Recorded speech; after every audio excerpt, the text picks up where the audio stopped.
Tantor Audio, a division of Recorded Books, presents Obeying His Law by Winter Time, narrated by Midnight Michael and Jair Bush.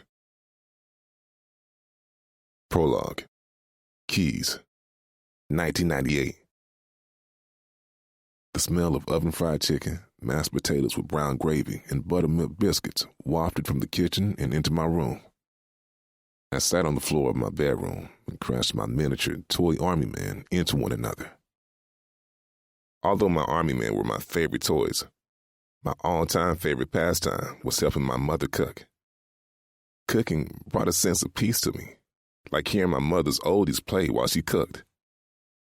The smooth sounds of Marvin Gaye floated into my room as I bobbed my head to it. Listening to the oldies wasn't just good for the soul. It gave me reassurance that my mother was there. Without a doubt, I knew she would always be there for me, no matter what. My father was always locked away in his study until it was time for dinner.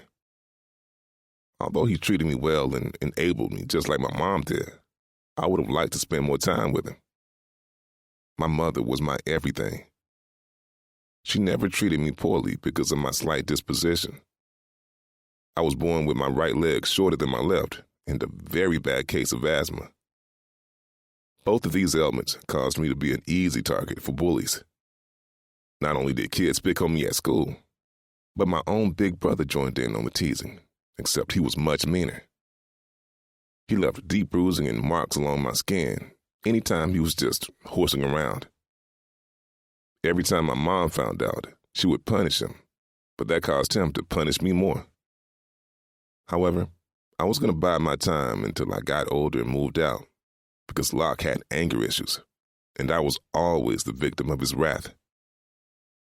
The sound of my mother calling us for dinner interrupted my thoughts. I left my toys on the floor and slowly rose to my feet. Taking my time, I limped side to side to the door and opened it. Once I made it into the hallway, my big brother raced out of his room and shoved me down onto the floor as he took off and ran downstairs. The side of my head slammed against the base of the wall on my fall down. Tears filled my eyes as pain zoomed through my head. I hadn't even realized I was crying loud enough to be heard until I felt a pair of strong hands grip my arms and pull me up. My vision was blurry through my tears until I wiped my eyes. When I could see better, my dad was squatting in front of me with a concerned look on his face. He pulled me into his arms and rubbed my back soothingly until I calmed down. When we separated, he looked into my eyes. There, kiddo. How are you? Sniffling a little more, I answered my father. I'm okay, Daddy. My head just hurts. He raised his hand and lightly touched my forehead. You have a small knot forming, son. I'll make you an ice pack so it can quickly decrease. How did you fall in the first place? I opened my mouth to answer, but instantly, my older brother Locke appeared at the bottom stairs. My dad watched as my eyes shifted from his to the bottom of the stairs. He stood to his full 6'3" height and looked my brother in his eyes. Did you make him fall? He asked, damn near growling. Fear and worry immediately filled my brother, and I saw the shift change in his demeanor.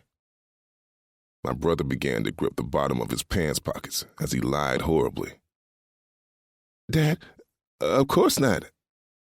I wouldn't do a thing like that, my brother Locke answered while fidgeting. Giving me his attention, my dad looked straight into my eyes. Is this true, Keys? The vein protruding from my dad's neck signaled he was ready to punish Locke. Whenever my brother and I locked eyes, he had this fierceness that traced his deep brown irises. The look of more pain was to come if I snitched. So I looked down at my comic book-themed socks and shook my head. My father pulled me to his waist, and I rested my head on his hip. He rubbed my back soothingly. Locke, If I find out later on that you were the cause of his fall, I'm going to hurt you bad, boy. Now go sit at the table." "Yes, sir." My brother hurriedly turned and hightailed it into the kitchen. "Keys, hear me and hear me good. I love you boys with all my heart, and I have always vowed to protect you both. But I can't do that if you're not honest with me." I looked up at him and admired how my dad was my very own superhero, but I feared Locke more. "I'm okay, Daddy. I just slipped in my socks." He gave me a skeptical look. "Are you sure?" I nodded. "I'm fine, Daddy." "All right, son. Let's head down to dinner before your mother calls us again." I stopped him when he took his first step. "What's up, kiddo?" "Daddy, when I grow up, I want to be big and strong just like you." "No one will be able to pick on me then, because I have muscles like you and the Hulk," I confessed. My dad grabbed onto my shoulders, and we walked down the stairs together. "Keys, a man isn't defined by how physically strong he is or how muscular he looks. Even those types get beat down. A real man is defined by his character and his heart. You may or may not possess the physical qualities of a hulking man, but your heart is worth much more. Do you understand me, son?" "I understand, Daddy, but I still want to be big like you." My dad laughed heartily as we descended the stairs and rounded the corner into the kitchen. I took my seat at the table, and my dad walked to the freezer and made me a small ice pack for my head before he handed it to me. "Baby boy, what happened to you? Are you okay?" My mother asked, kneeling in front of me. I pressed the ice pack onto my head. "I'm okay. I just slipped, that's all, Mama." She looked between my brother and me and nodded her understanding. "All right then, my boys. Let's eat dinner." My mother stood to her feet and kissed my brother and me on top of our heads. She and my dad always worked as a team when it came to our household.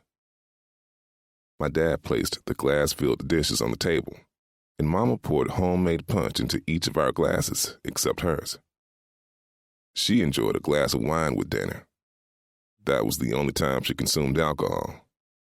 When my dad cooked, she always drank the homemade juice she made us. Once my parents took their seats, we bowed our heads for grace and dove into our dinner. We ate and talked about our day until we were all stuffed. When dinner ended, my dad and brother cleaned the kitchen, while Mama ran the shower water for me. I may have been 10, but my mother still saw me as a baby with different health conditions. After my shower, I dressed in my pajamas and climbed into my bed.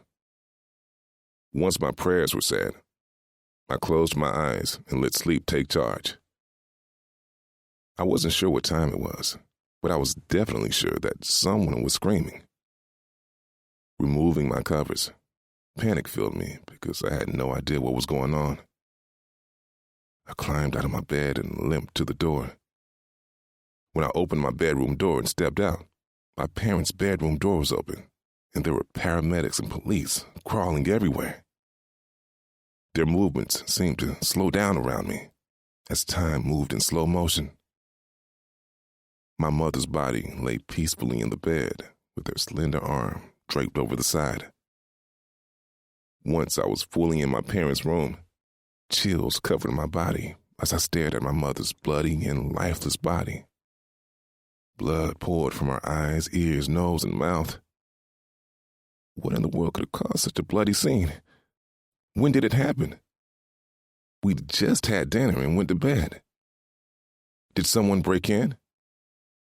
Questions filled my mind back to back, but even if answered, none of the answers could bring her back.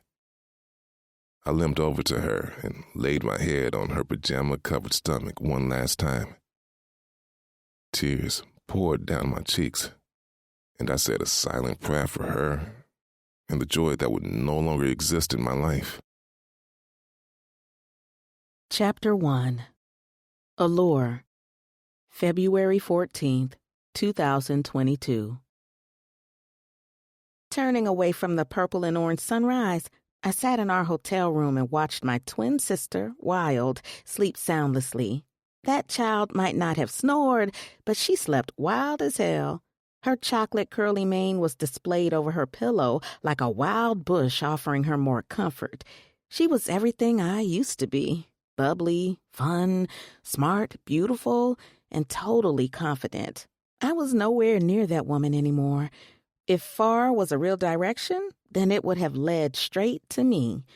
My temple was filthy and so stained that my pores reeked of toxicity and bad decisions. Granted, both of us had our issues with substance abuse, but at least she was making an effort to stop. Tears fell from my eyes as I looked down at my tell-all letter to her.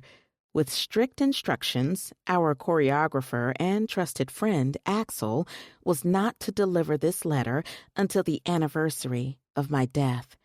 It pained me to handle things this way, but it was best my sister didn't know all my dirty deeds until after I was long gone.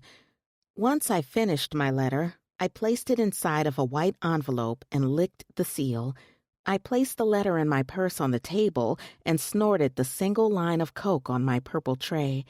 Rubbing a little more Coke over my gums and tongue, I leaned back into my chair.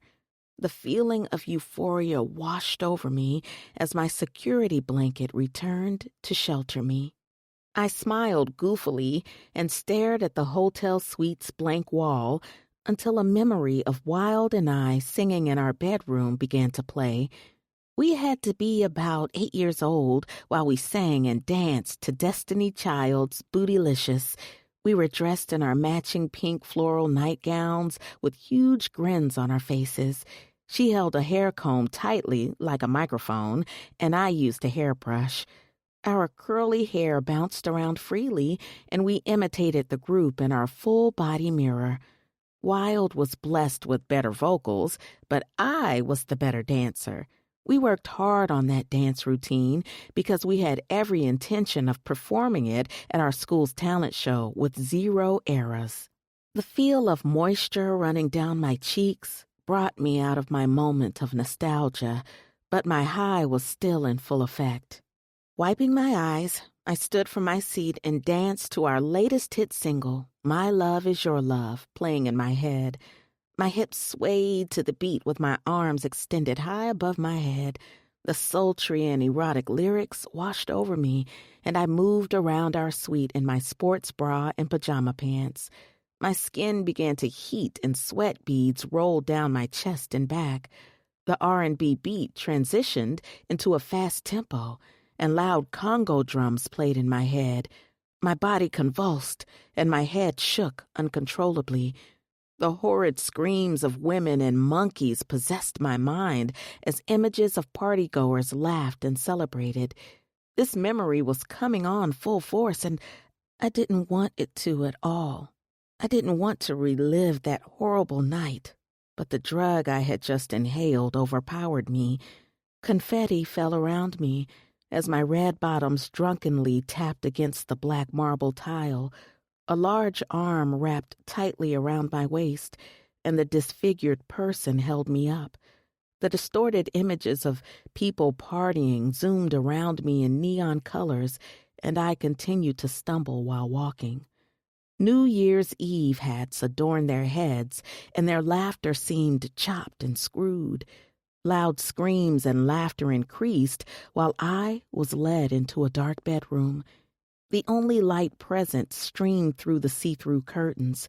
I shook my head, but the fog wouldn't disappear. Whatever I was given that night was more potent and powerful than anything I'd ever consumed on my own.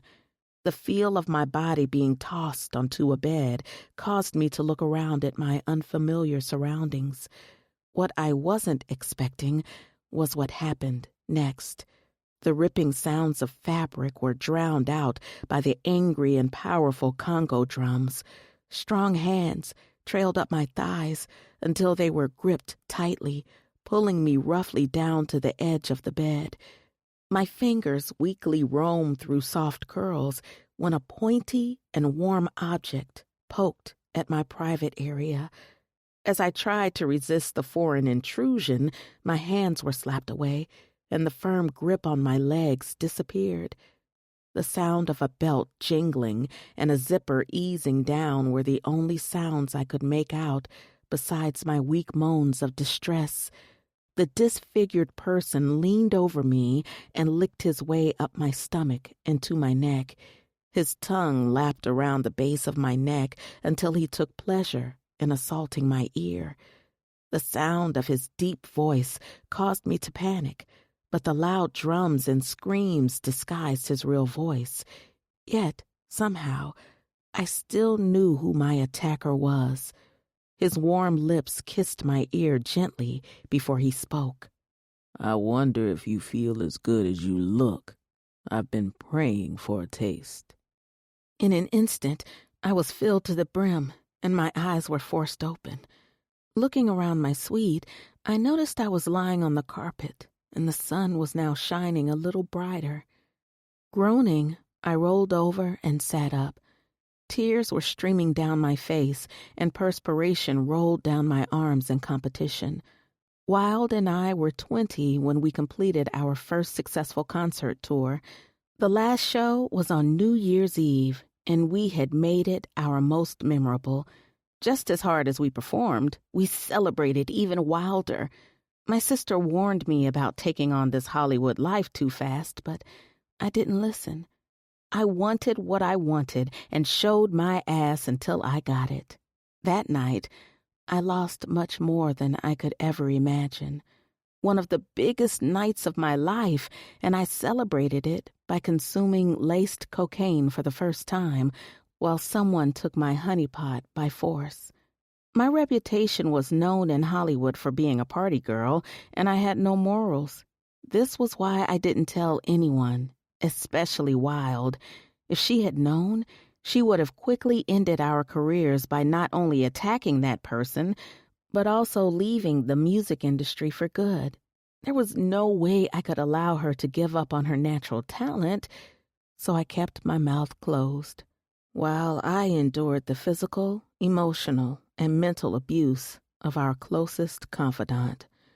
Using the table as leverage, I was able to pull myself up until my head stopped spinning. Slowly, I turned and stumbled to Wilde's bed and climbed under the covers with her. Softly, I kissed her cheek and dozed off back to sleep. The feel of something light and feathery rubbing against my cheeks caused me to stir in my sleep, and I fanned away the object. Turning on my side, the feathery feeling returned, and I cracked my eyes open. A blurry mirror image of myself smiled brightly before I closed my eyes again. No, ma'am. You better get your ass up. We got dance practice, voice rehearsals, a mani and pedi session, along with hair appointments scheduled for tonight's Valentine's show. I know you're tired, sis, because I am too, but nothing comes before business. Now, let's go. Do what you need to do to get ready in 15 minutes. Wilde chimed. 15 minutes? My eyes widened. Yes, 15 minutes. Now get up and get moving. She snatched the covers off me and clapped her hands loudly like we were about to play basketball. I blew out a breath, rolled out of her bed, and headed to the table I sat at earlier. Pouring another line of laced coke, I inhaled deeply. Wilde was moving around our suite like she was Cinderella or some shit. A high bun was placed on the top of her head, and she wore an extra-long tee with heather gray leggings. Her designer neon yellow, green, and pink sneakers on her feet moved gracefully over the carpet, and I chuckled. "You want a hit, sis?" I asked, shaking my dark purple vial so she could see. She gave me a wide smile and finished twirling. With her back to me, she replied, "I'm good, sis. I already popped my baby. She's still marinating on my tongue," she responded and spun in a circle. "Okay, suit yourself. I'm going to shower and afterward we can leave." Wilde continued to dance with the dining room chair. "All right, sis, do your thing." I wiped and picked at my nose before I went into the bathroom to handle my hygiene. Once I was fully dressed in my extra-large tee, black joggers, and sneakers, I piled my curly mane into a high bun, and there was a knock on the door. My sister opened it, and our bodyguard stepped through. We swept over our room one last time to make sure we had everything and exited our suite. The L.A. sunshine was beaming brightly while Wild's guard, Pax, opened the door to our Sprinter and helped us inside. Once we were seated, my guard, Dre, walked around to the driver's side and started up the truck. When we were all situated, Dre pulled off with him and Pax in the front seat. Slipping in my earbuds, the smooth sounds of Aretha Franklin's voice crooned, and I stared ahead. I didn't even have to look up to see Pax staring at me. I could feel him. My eyes began to water, but I refused to let the tears fall. His deep and longing stare always penetrated my core. I always felt dirty and unworthy under his glare. To be honest, I wasn't worthy of a man such as him. He was rich, with a loving family, a heavy church upbringing, and a heart purer than a sugarcane. I had everything any man or woman could dream of, but I lost a lot to gain fame, fortune, and glitz. Where I needed everything to be glamorous, Pax was satisfied with a home date. He loved me free of makeup, with my curly mane on display, instead of the long, bone-straight wigs our record label encouraged us to wear. Whenever I was over at his condo, that was where I received the most peace.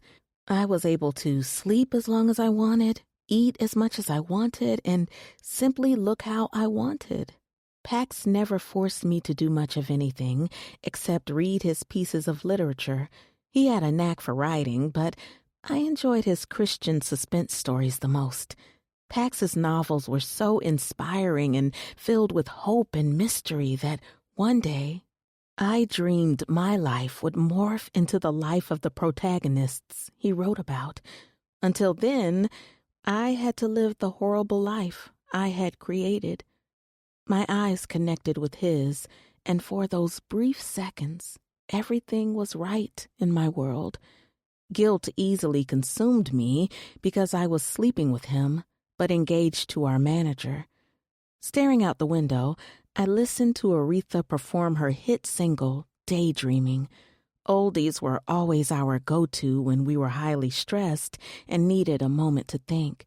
As of lately, this music was my go-to because I stumbled across information that would soon cost me my life. It was just a matter of time before death came knocking at my door. However, I refused to bring my big sister, by 2 minutes, into this rut I'd gotten myself in. With the decision and deal I made with the devil the other night, Wild would be out of harm's way. Even if the devil didn't keep his end of the bargain, I had a plan B and C in motion to protect her. The feel of someone shaking me pulled me away from my thoughts, and I faced my sister. "We're here, babes. You ready to let Axel work the shit out of us?" she asked, giving me a goofy smile. Man, was I going to miss seeing that smile every day. I grinned back at her and removed my earbuds. "Let's do this, sis." We climbed out of the truck, then we held hands as we entered the wrath of our choreographer, Axel. Chapter 2. Wild. My sister and I walked into Axel's dance studio, and he was already dripping sweat from dancing. Hell, he gyrated his ass better than us. Well, better than me because Allure could dance her ass off. She was blessed with vocals, but dancing was her passion. After every performance, I would watch the recording of the show over and over to perfect our mistakes, but also to watch her in her zone. Allure could execute many styles of dance. Ballet, however, had always been her favorite. Our parents had us in ballet at age 4, and let's just say we both had different feelings about it.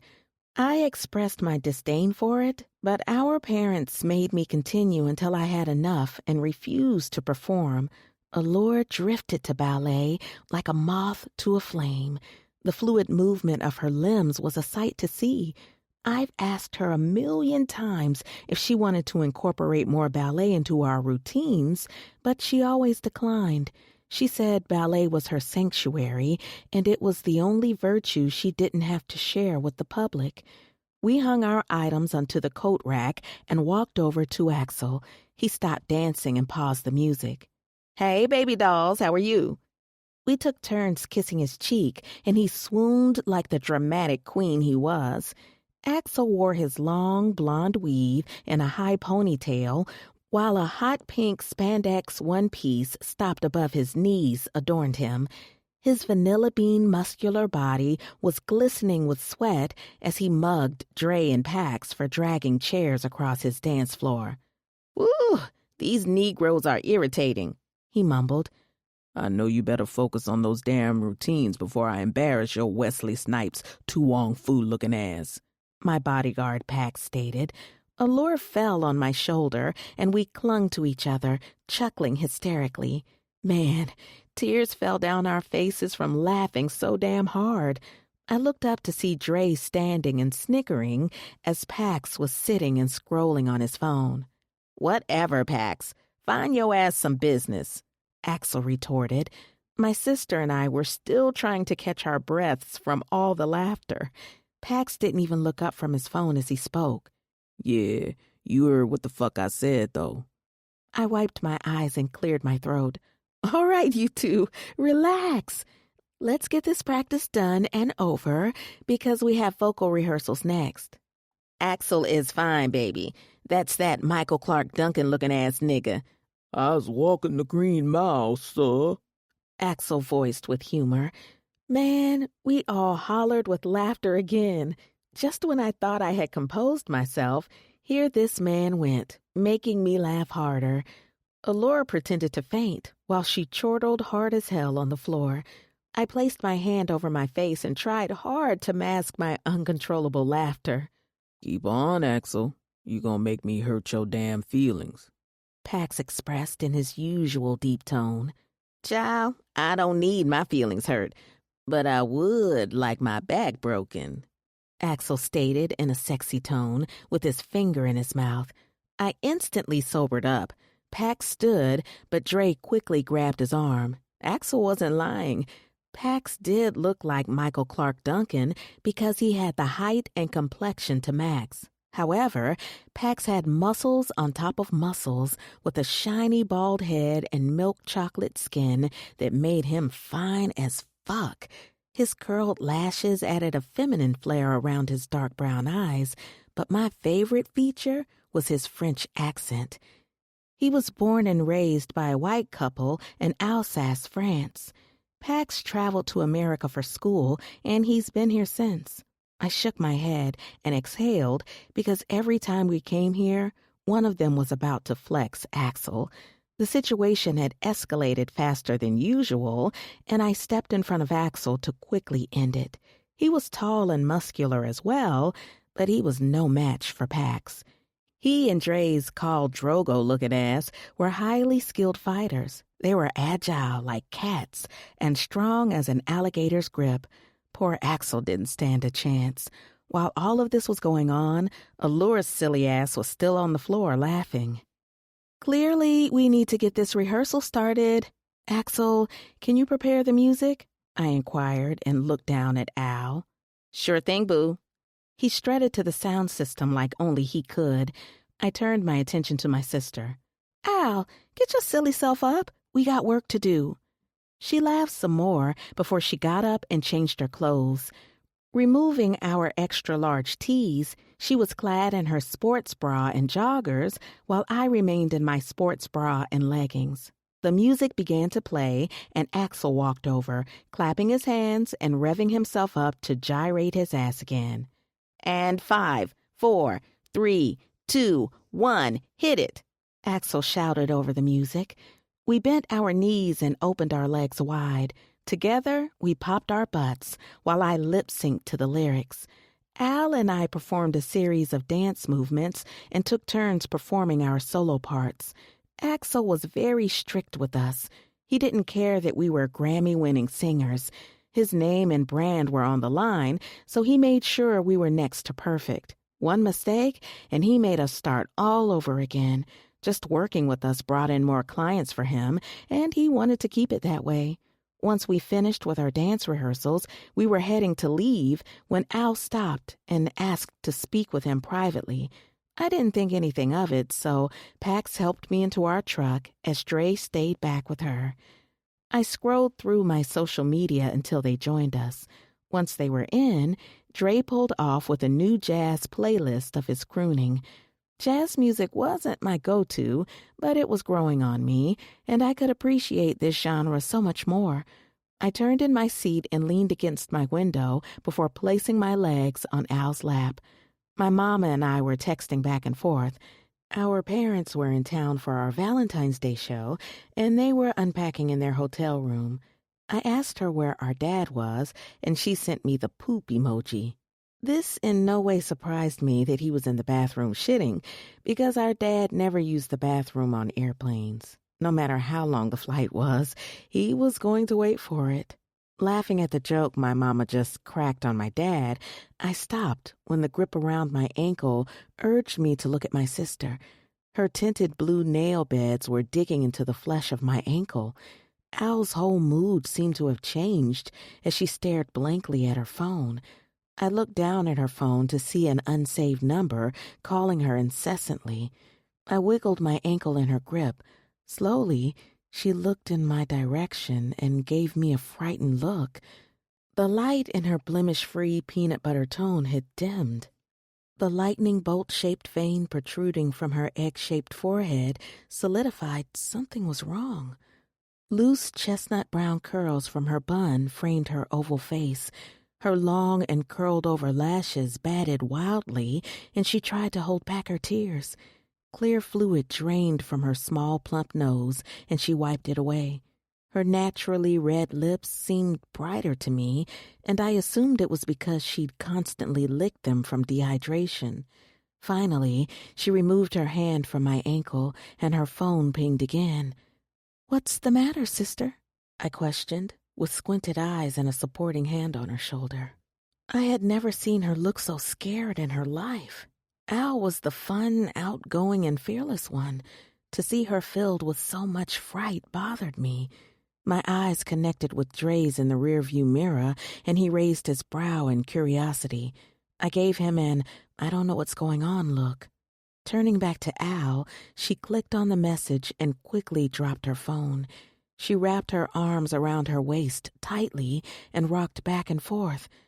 "Al, what's the matter?" I reached down and swiped her phone from the sprinter's floor.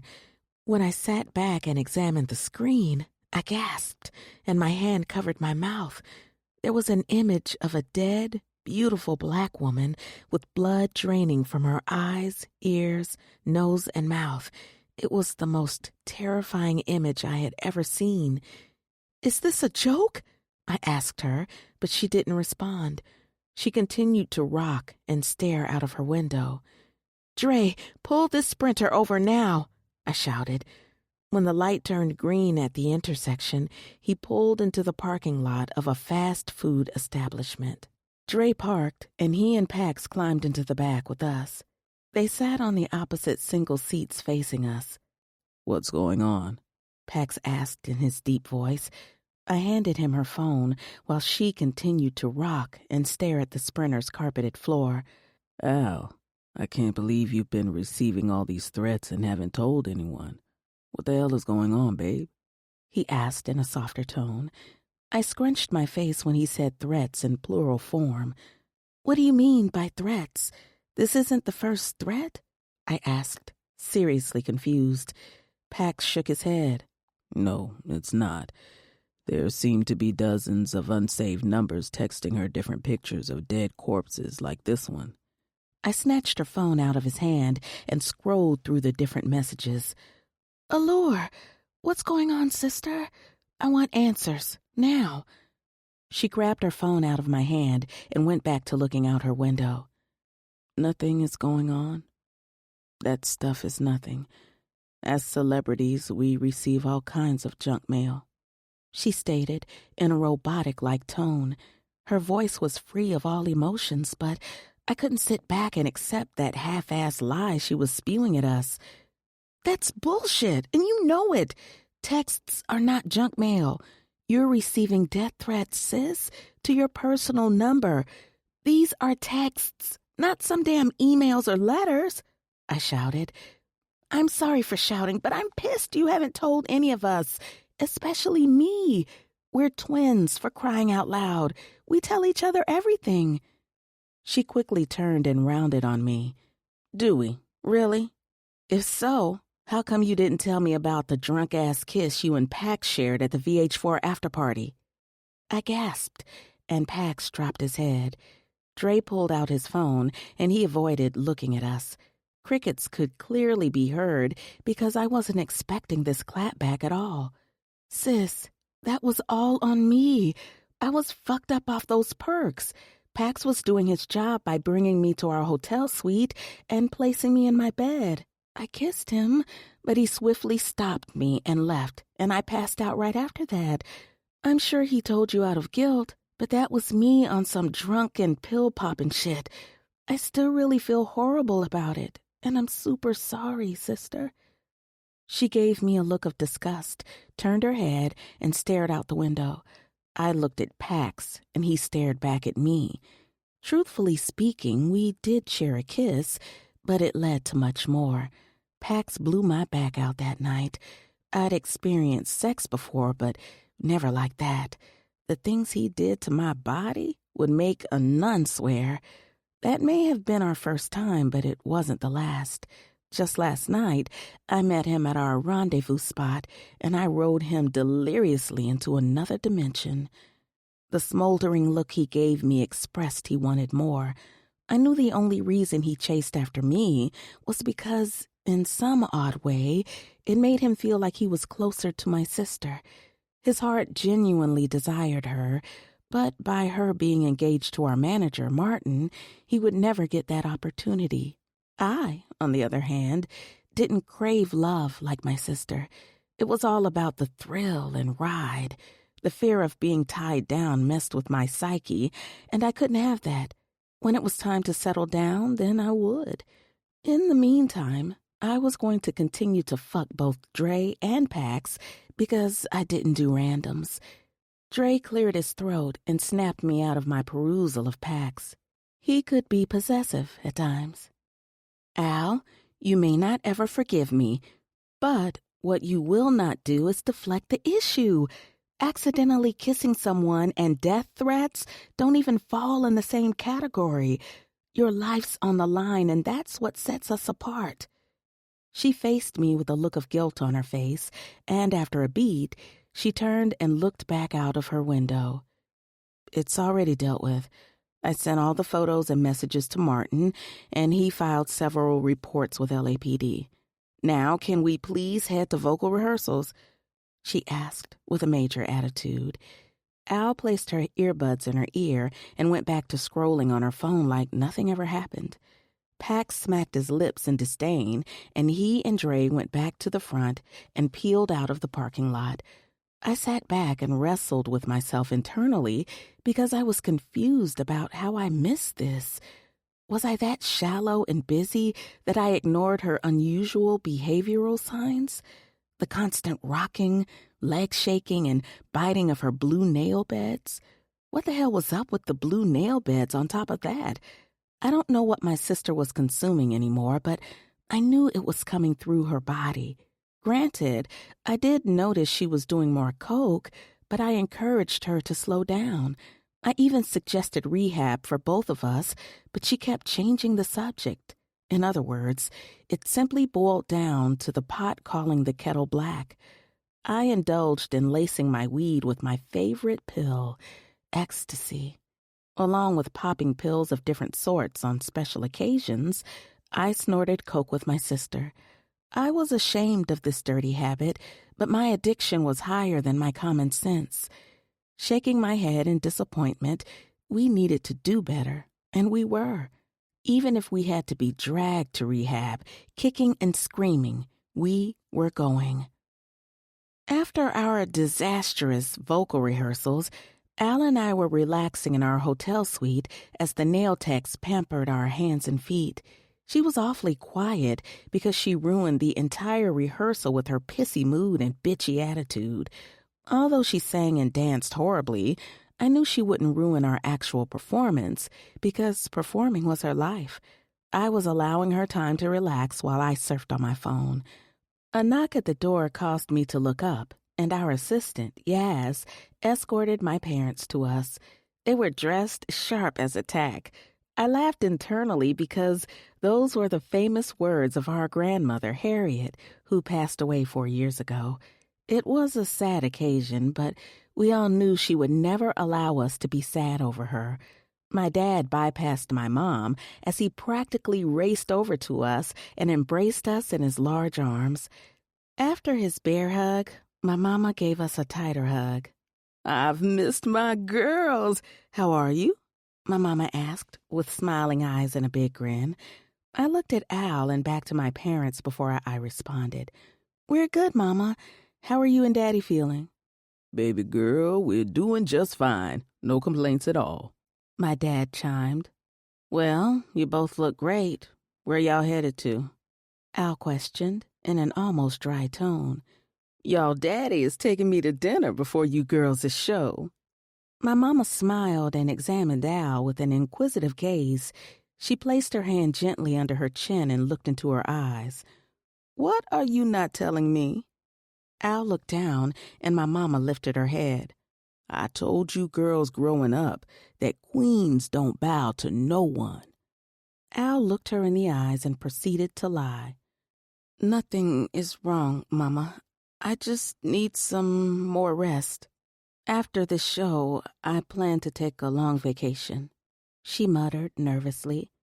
"If you say so, child, but a mother knows. It's all over your face, sweetheart. I'm going to relax and not be a helicopter parent, as you say. I just want you both to know that I'm always here for you." "And I second that," my dad responded as he wrapped his arms around my mama's waist. I cheesed hard because it had been 32 years and she was still the love of his life. "We know you guys are.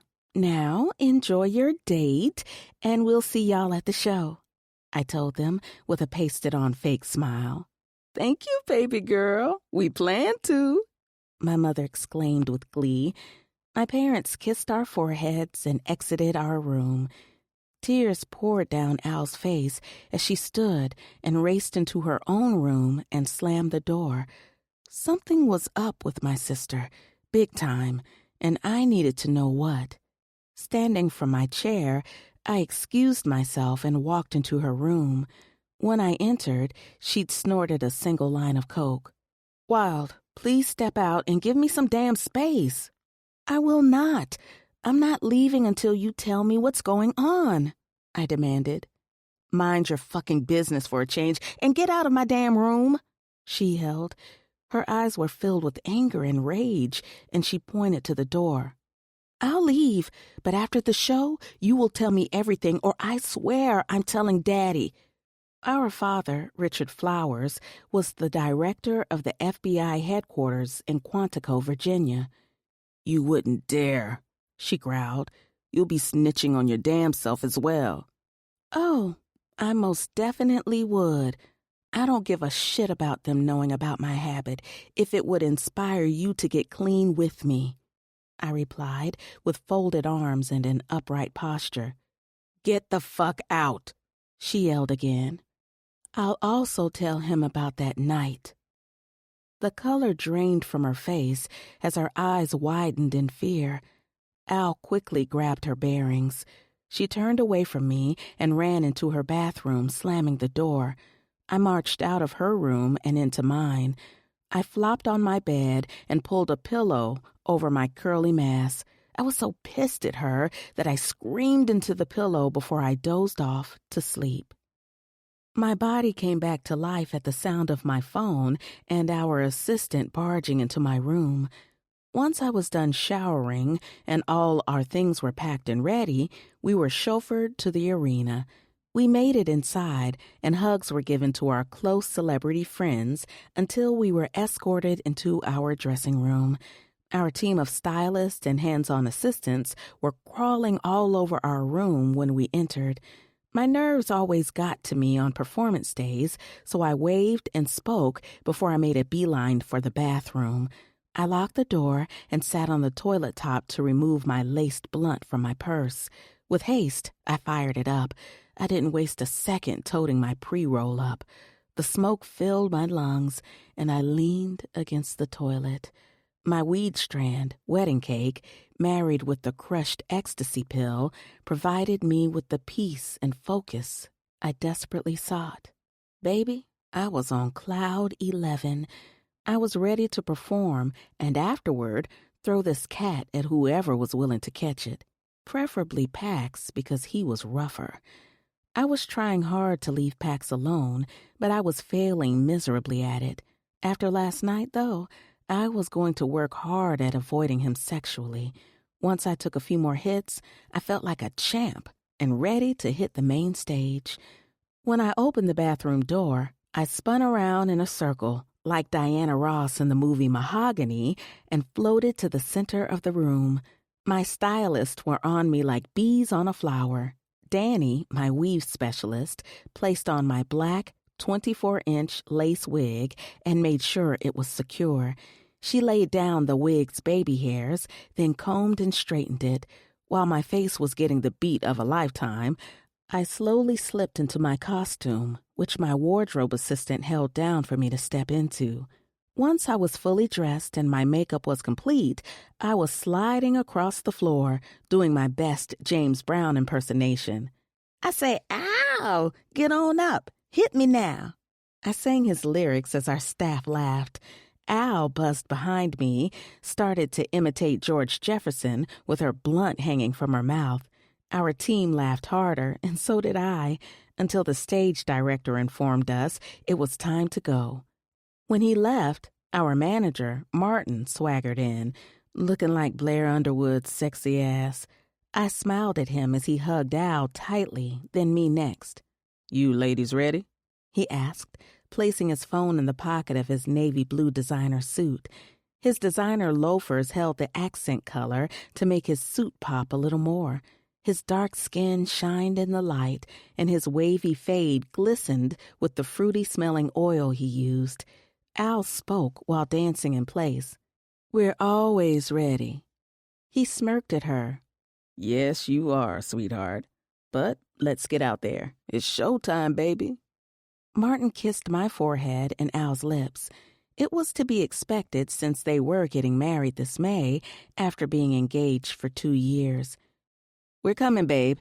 Just give me 2 seconds with my sister," Al stated. "Okay, but hurry up." Our teens exited behind him until our second wardrobe stylist, Dame, stopped and looked at her. "I left something for you under the lamp." Turning away, he left and closed the door behind him. Al walked over to the table and lifted the lamp. She poured 2 single lines of Coke on her purple tray and snorted the first line. She batted her lashes and wiped her nose before she turned to me. "I'm so sorry for my behavior earlier, sis. I'll explain everything to you after the show. Can you please forgive me, sister?" I smiled at her and pulled her into a tight hug. "Of course I can forgive you, sister. In our case, blood is thicker." "You're right, sis. You want to take a hit with me before we go out there?" I gave her a skeptical look. I don't know. I'm trying to stop, Al." "Come on. It's just 1 hit and pure Coke. No lace at all." I smacked my lips and gave in to her like I always did. "Oh, what the hell?" I pouted. As soon as I leaned down, there was a knock on the door rushing us, and I took that as a sign.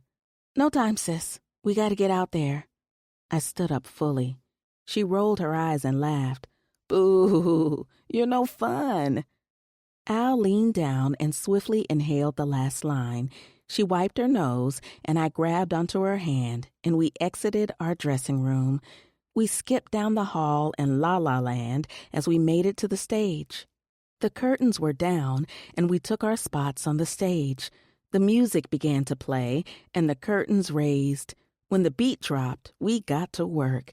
We sang and danced the first number, but minutes into the second routine, I noticed how confused and disoriented Al looked. I sang and watched sweat pour from her, and what looked like foam fizzed from her mouth. Quickly, I ran to her and touched her arms. She turned to me and collapsed into my arms. We hit the hard stage floor, and my elbow was throbbing in pain. Someone yelled, "Lower the curtains now!" Our security team ran over to us as the curtains lowered quickly. Fear raced through my body as Al's body convulsed uncontrollably. Blood began to spill from her eyes, ears, nose, and mouth. What the hell? She looked like the dead woman from her phone earlier. I was shaking like I had been locked in a walk-in freezer. "Oh, God, no, please help me. Please help me," I shouted. "Come on, Al, baby, wake up. This isn't the end, sister. This can't be the end of us," I yelled, rubbing my fingers over her face. Some of the other security guards were weeding off the stagehands so my parents and Pax and Dre could get to us. My mother collapsed to her knees as she screamed loudly. She hugged us while I rocked my baby in my arms. "I will always love you, sister, always. My love is your love." I recited our song lyrics. Her chest rose as she struggled to take another breath, but it was no use. When her chest fell, her head fell to the side, and she no longer moved. "No!" I gave a blood-curdling scream as Al went limp in my arms. The paramedics rushed through and pried my mother and me from her. My father cried like a baby as he watched his baby girl being lifted onto the gurney. Pax held on to me tightly because I was trying to climb onto the gurney with her. Slumping to my knees, my vision went blurry, and all the noise in the background faded. The only thing I could hear was my heart beating wildly as I thought about her death threats. Pain soared through my chest, and I clutched it tightly as I fell over and smashed my head against the stage floor. Silently, I prayed I was going to be with my sister. Chapter 3. Keys. April 2022. "Come on, Keys. Push, push, push," My father shouted. It was 3 a.m., and we were up working out. I ran through the obstacle course he set up for me to strengthen my legs and core.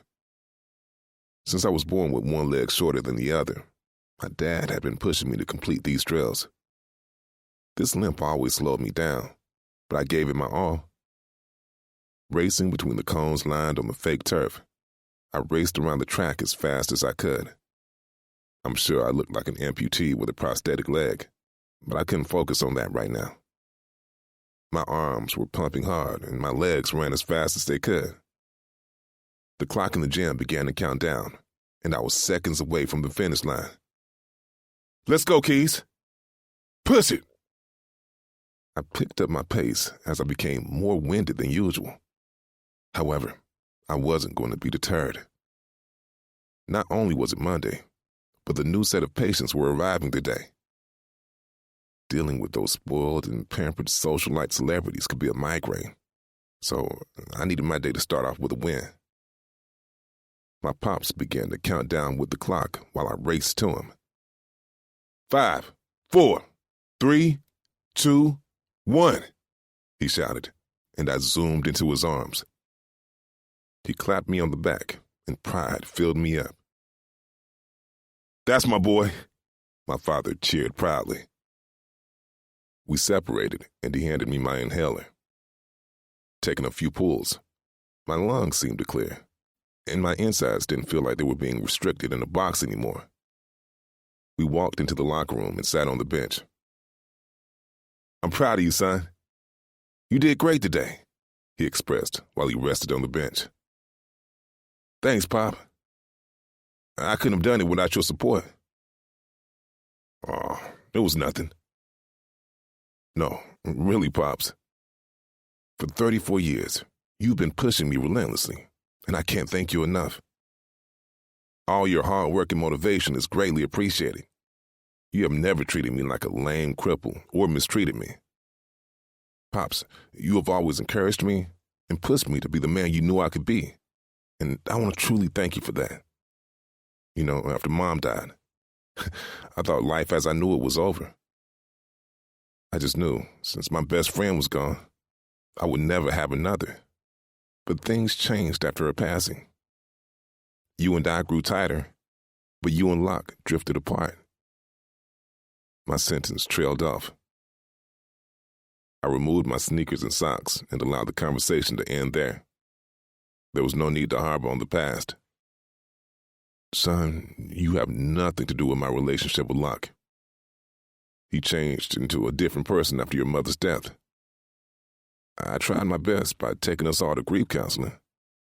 I thought decreasing my office hours so I could spend as much time as I could with you boys would help. Hell, I even brought you guys here with me to work, just so I could spend every moment with you. But Locke didn't see it that way. I pray the older he gets, one day he will see different. Enough of this mushy stuff, though. Let's get showered so we can get ready for the new patients. All right, Pops. He clapped me on my back, and we rose to shower. A couple of hours later, I was in my element and doing what I loved the most. The heat from the Santa Fe omelets masked my face, and chills appeared on my skin. My love for cooking made everything take a back seat. It'd been my security blanket and best friend next to my comic book collection. My mother fueled my love for cooking, but I took my passion and ran with it. This place was shoveling out school cafeteria food with all the money it made, until I took over after college 8 years ago. Now, I was serving 5-star cuisine meals to these rich and pompous assholes. For 3 years running, I was featured in the Noble Chef magazine, and couldn't have been prouder. In the kitchen, I was Black Panther, a fierce warrior. His claws were his weapon of choice, while mine were a knife and whisk. Focusing on the task in front of me, I wielded my knife to dice more onions, tomatoes, green chilies, and cilantro. Scooping all the ingredients into a bowl, I tossed the mixture around with a little lime juice, salt, and pepper. Sliding the bowl to my vegetable chef, she took it and quickly filled the miniature-sized porcelain dipping cups with a homemade pico de gallo I assisted with. Turning my attention back to my omelets, I swiftly plated them and added extra garnishing. "Orders up," I shouted. Walking over to the sink, I washed my hands thoroughly and moved on to the fruit crepes. Once my vanilla and ginger crepe batter was to my liking, I filled a 24-ounce soup ladle with the batter and then placed it on my cast-iron crepe pan. Using my 5.5-inch T-shaped crepe spreader, I molded the batter into a perfect circle and grabbed my fresh fruit. I filled the crepes with strawberries, blueberries, and sliced bananas. Once my crepe was crispy around the edges, I rolled it and placed it on a plate. Taking a sharp knife, I cut the crepe across the middle and filled both crepes with whipped cream. Lightly, I drizzled some strawberry syrup over the meal before I added some powdered sugar. I placed it on the order counter and rang the bell. "Orders up," I yelled. Tammy, my second sous chef, raced to me while buttoning up her chef's coat and pulling on her hat. "Thanks for covering for me, Keys. Todd overslept, which caused me to have to double back and help him and the kids," she rushed out. "Oh, it's no worries at all. Do you still need me?" I asked her. "Oh, no. I'm all good to go. Now, go and take care of all that paperwork waiting for you," she teased me. I placed my hand over my heart because everyone knew I hated the managerial side of being the executive chef. "Are you sure?" "Bye, Keys," she voiced and shooed me away. "You don't care about me," I pouted. "I do, but make yourself scarce, boss man. Okay. I'm leaving. I heard her chuckling, and I turned and walked away. Once I made it into my office, I saw all the notes my assistant left me about menus, inventory, and the file on Malcolm Davies. Malcolm started off as a dependable and hard-working pastry chef, but over time, he changed. He was employed here for 4 years, but that all ended because of his actions. Somewhere down the line, he lost his way, so we had to let him go. He had more than 40 late days, missed days, and on top of that, he had 3 sexual harassment cases against him. I was surprised, because 3 of my most trusted and loyal waitresses had issues with him, and only one came forth, setting off a chain of events. Action would have been taken earlier had they said something sooner. The HR department let him go last week, and a lot of drama had died down since his departure. Something made me uneasy, though. Over time, I noticed the look of desperation in his eyes, but also whatever addiction he was struggling with was present as well. I felt like we hadn't seen the last of him. I placed his file in the cabinet with the other terminated employees and grabbed my clipboard with my inventory list.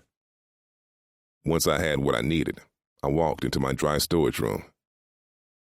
I started with the canned goods, and I was going to work my way toward the door.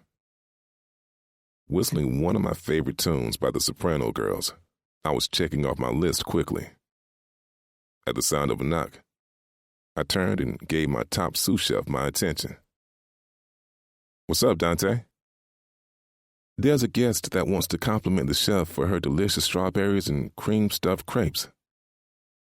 "Come on now, man. That's your job to mingle with them and show off those boyish good looks of yours," I replied and laughed. "You're right. I am fine. But this one is adamant about meeting you. And I think you want to meet her as well." He folded his arms and smirked. "Why do you say that?" "It's Wildflowers, the lead singer from the Soprano Girls." My throat went dry as I began to slightly shake. I shakily set down my clipboard and pen before I looked at him. "Are you sure she wants to meet me?" I asked nervously and pushed my glasses up onto my face. Fumbling with my pocket, Dante walked further into the pantry and easily removed my inhaler and handed it to me. Taking 2 quick pulls, I started to relax some. "You good?" I nodded. "Well, man, don't keep a beautiful lady like that waiting. Get going, man. I'll take over here for you." I clenched my hands open and closed because I was nervous. Cooking and comic books were my safe space. Outside of that, I didn't know how to function. It was like a math teacher substituting for the art teacher. "Get out of that overthinking head of yours and go tell that beautiful lady about your passion for cooking." He slapped me on the back and shoved me out of the pantry. I gave him an awkward salute for the encouragement and walked through the kitchen into the dining hall. I placed one foot in front of the other, and I looked around for her. Looking into the darker corners, I saw her secluded in the furthest corner with a messy bun, relaxing in a lounging sweater and leggings. I exhaled again before I limped my way to her. When I stopped in front of her, I noticed the dark rings around her eyes and the sadness that filled them. "Hello, I'm Chef Keys." She wiped her hands on her yellow cloth napkin before she held her hand out to me. My large hand consumed her tiny one, and I observed the chills on my forearms and along her neck. There was this weird feeling in the pit of my stomach as her light brown eyes looked as if they received a jolt from an EKG machine. From a mere handshake, her eyes went from dull to the full-bodied brown eyes she once had. "It's very nice to meet you, Chef Keys. I cut her off.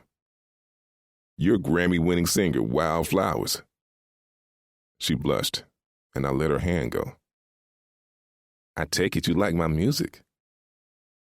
Like? That's the wrong emotion. The description I would use is enjoy, savor, or even love. Heat filled her eyes, and she stared at me with a yearning look. Damn, I couldn't believe I had just made that statement.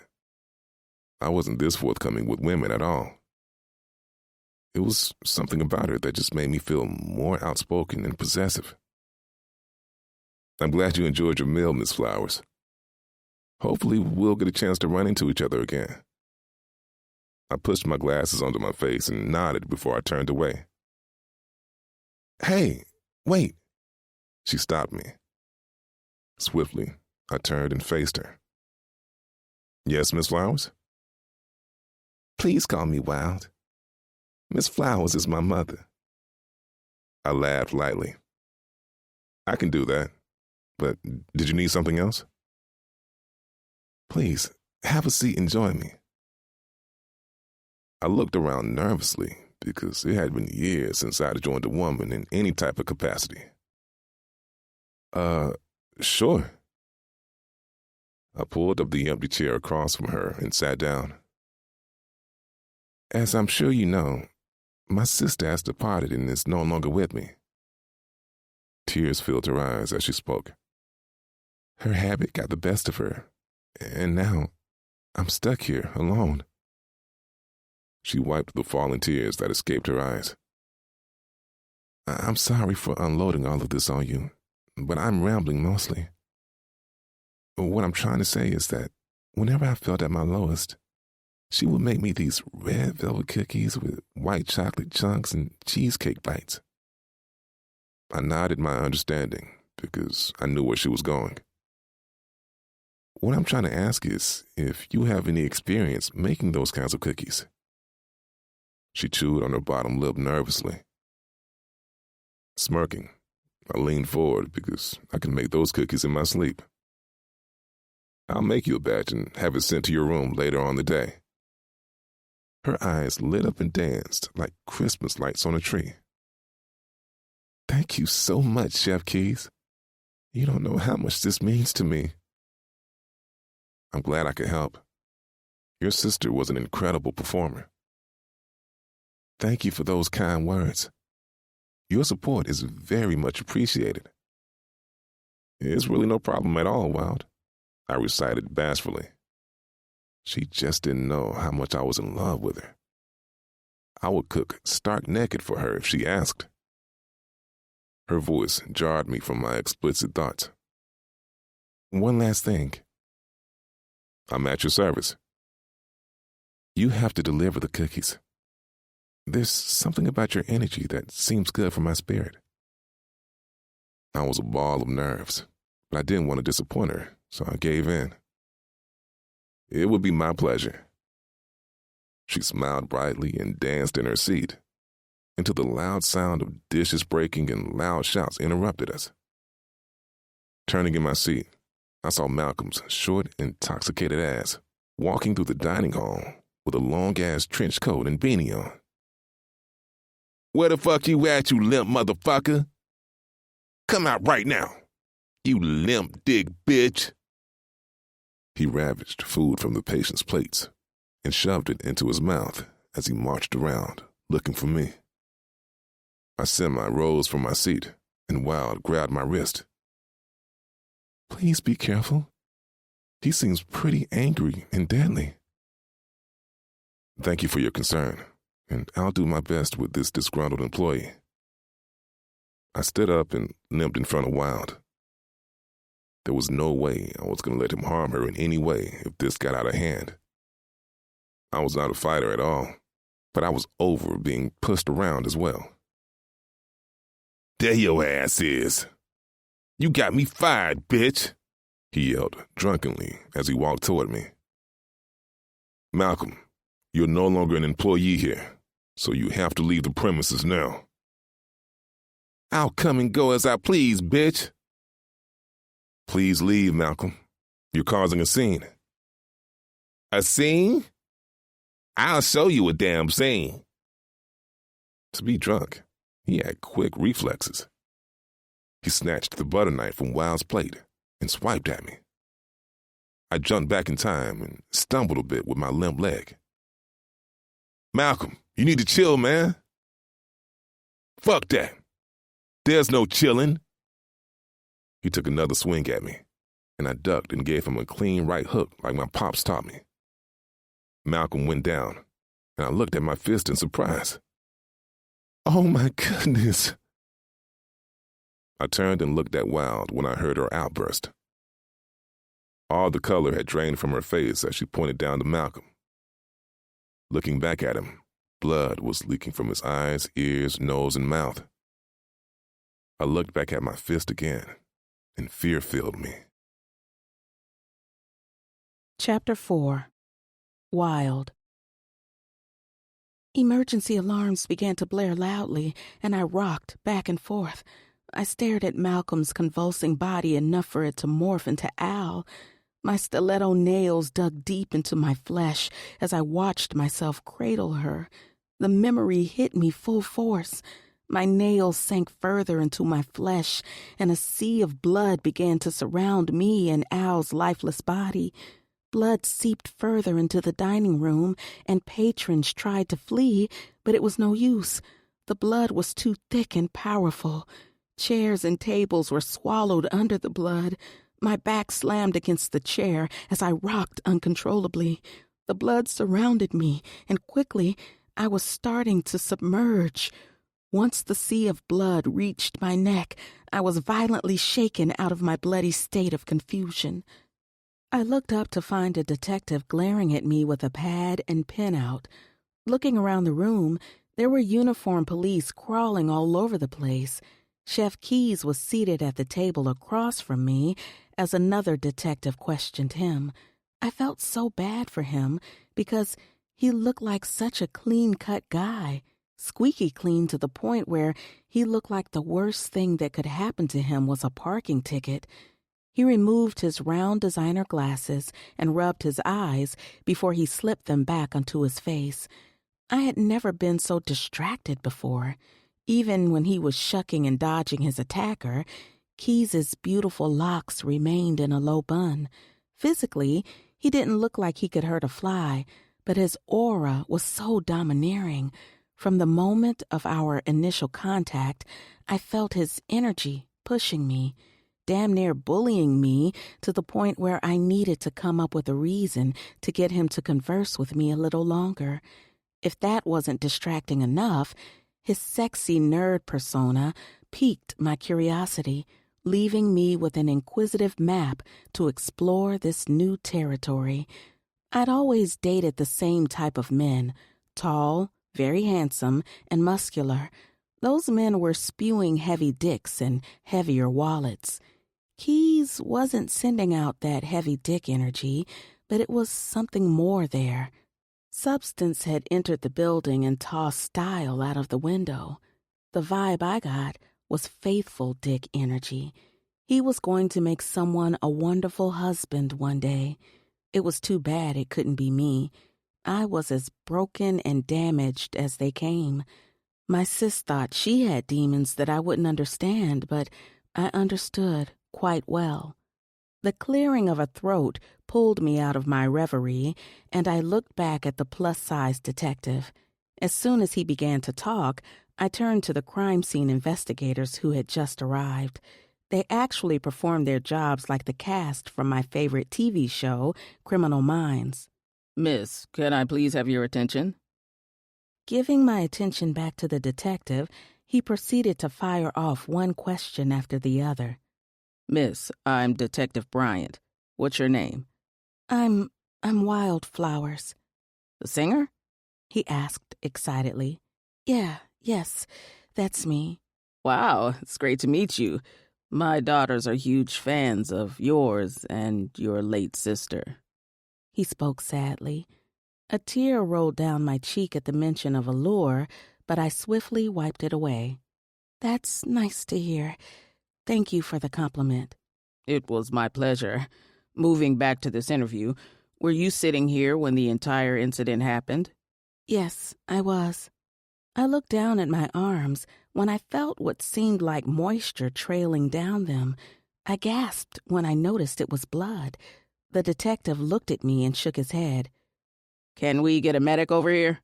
He gestured in my direction, and a medic ran over and quickly attended to my arm while he questioned me. I forgot my nails had dug into my flesh out of fear. "Miss Flowers." "Wild, please." "Okay. Wild, can you start from the beginning?" The medic began to wrap gauze around my arms while I spoke. I asked the sous chef if he could ask the executive chef to come and see me because I wanted to thank him for my meal.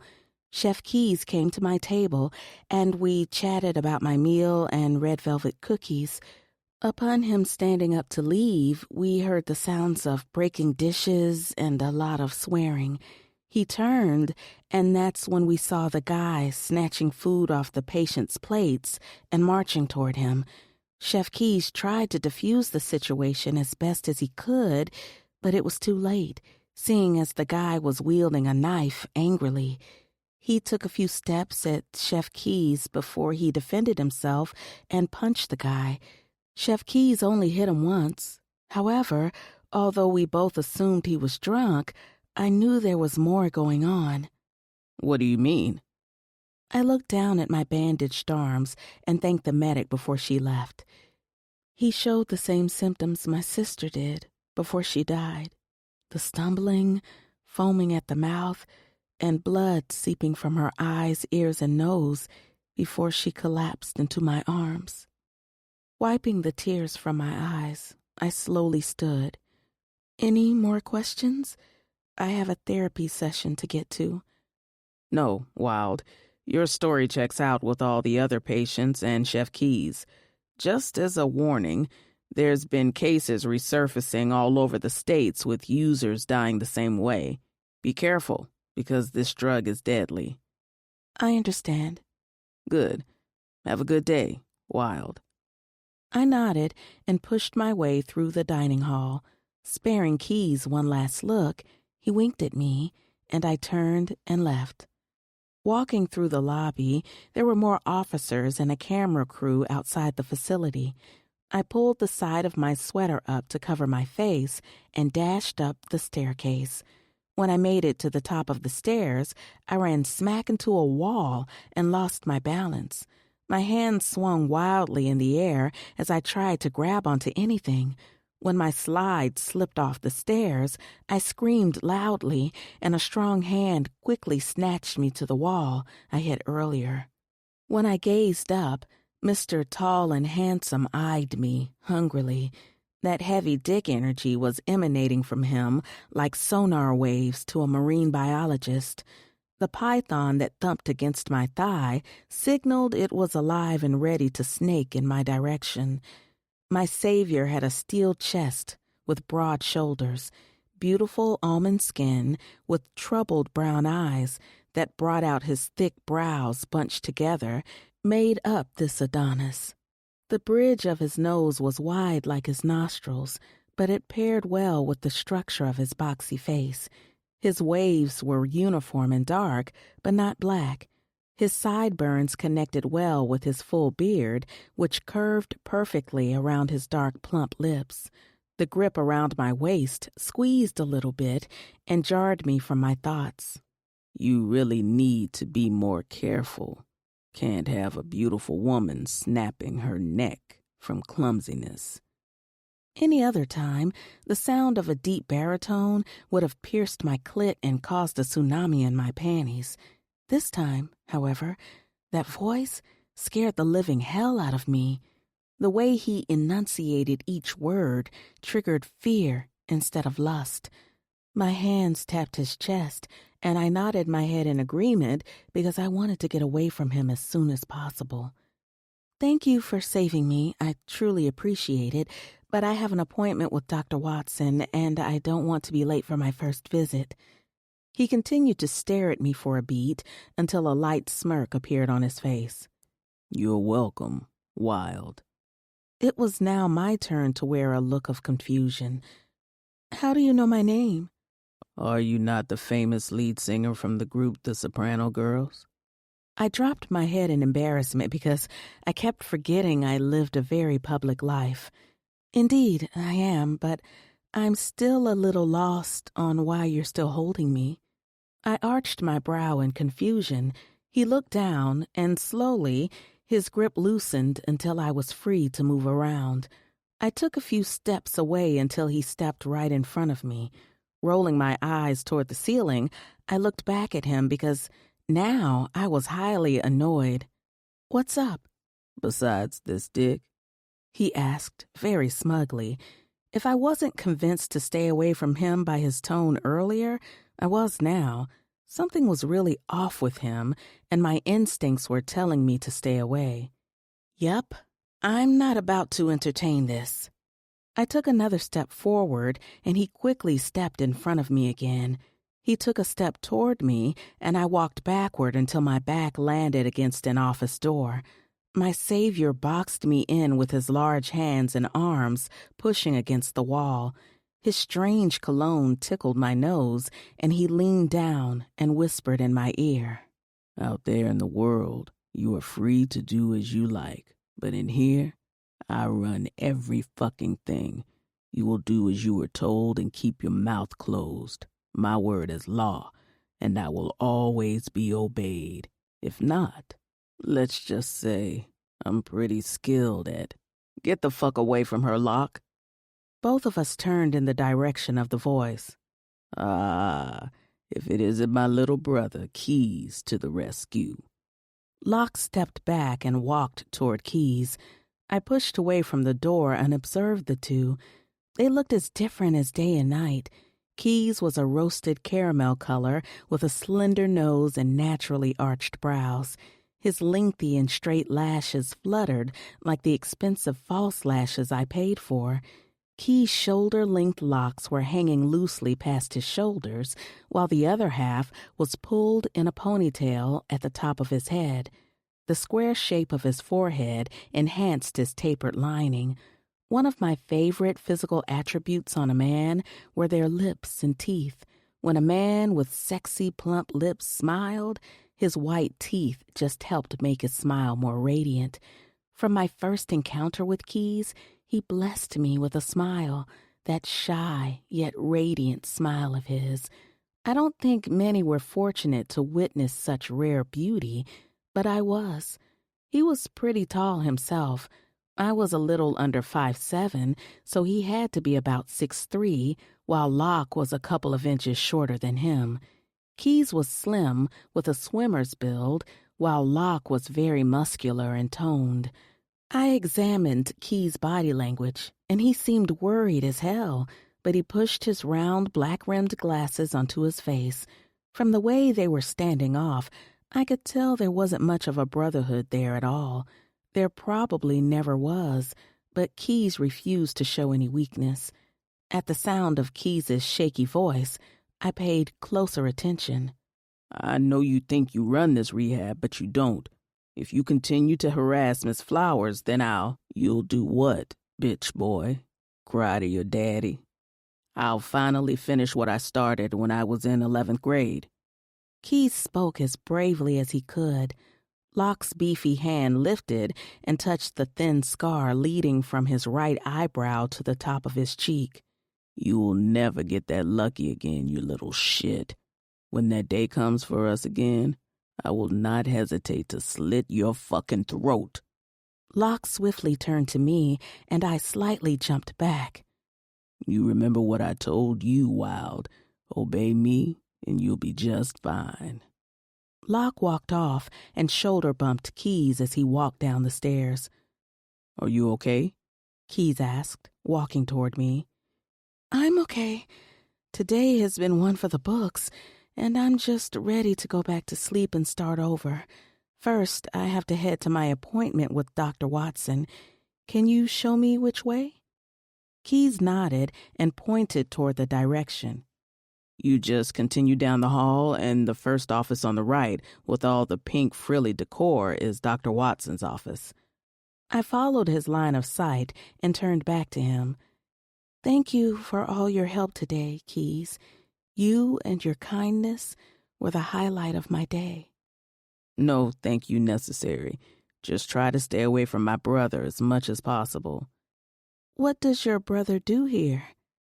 He's a counselor that takes advantage of his credentials and power in the worst ways. I'll do my best. See you later. With a small smile and wave, I turned away from him and walked down the hall. Tears threatened to fall, but I refused to give in. I was so sick and tired of crying and being taken advantage of by men. From here on out, I was going to start fighting back. I had to. It was the only way I'd survive this place and Locke. Once I made it to Dr. Watson's office, I knocked, and he shouted for me to come in. When I entered, I stopped mid-step for a beat, but continued to the chair he ushered me to.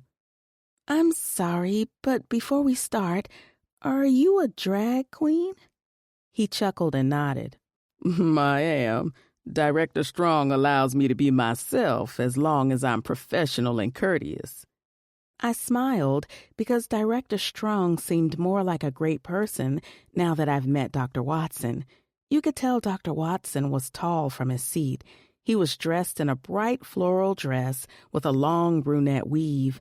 His whole aura was giving off RuPaul vibes, and I wasn't mad at all.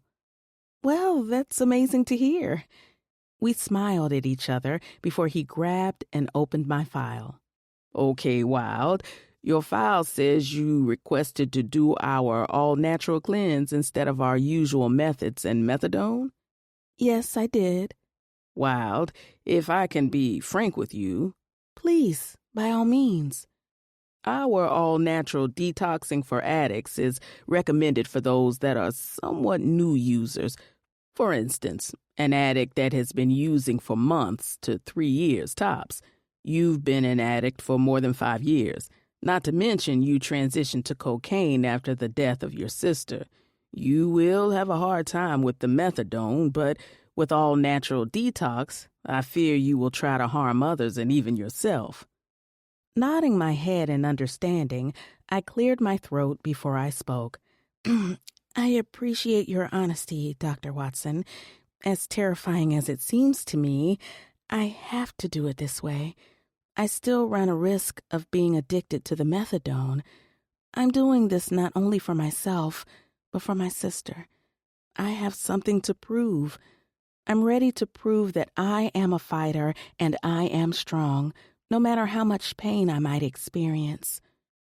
I spoke around the frog in my throat. Okay, Wild. We'll try it the detox way now, but if things get out of hand, then we have to turn to the traditional way. I'll have your plan drawn up and delivered to you this evening.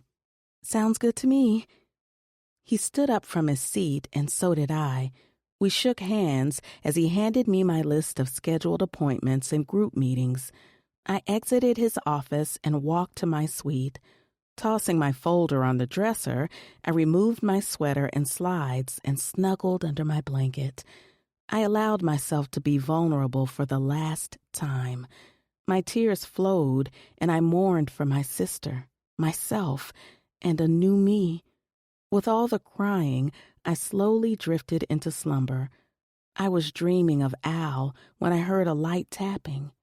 Turning in my sleep, the sound of knocking on my door pulled me from my dream. Wiping the drool from my face, I sat up and sleepily walked to the door. When I opened it, there was no one around.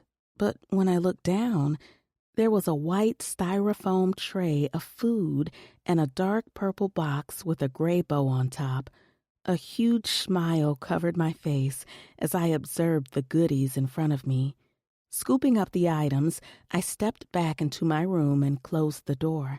I placed the items on my table and opened the tray first. The robust smell of sautéed peppers and onions filled my nose as grilled salmon, sautéed asparagus, and roasted mashed potatoes with some kind of roux to pour on top smelled divine.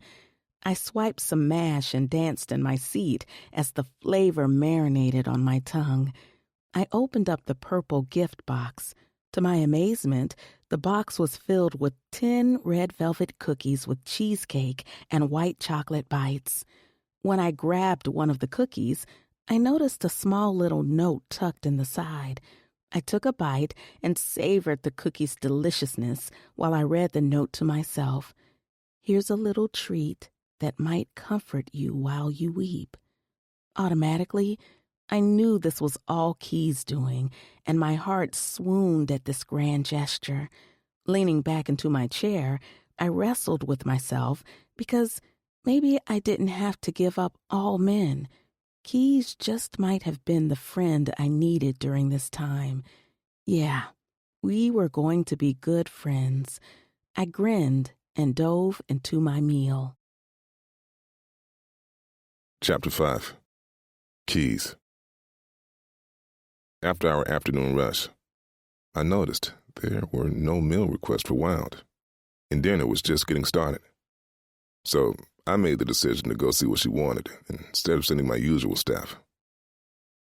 With my heart thumping wildly, I took hesitant steps to her room.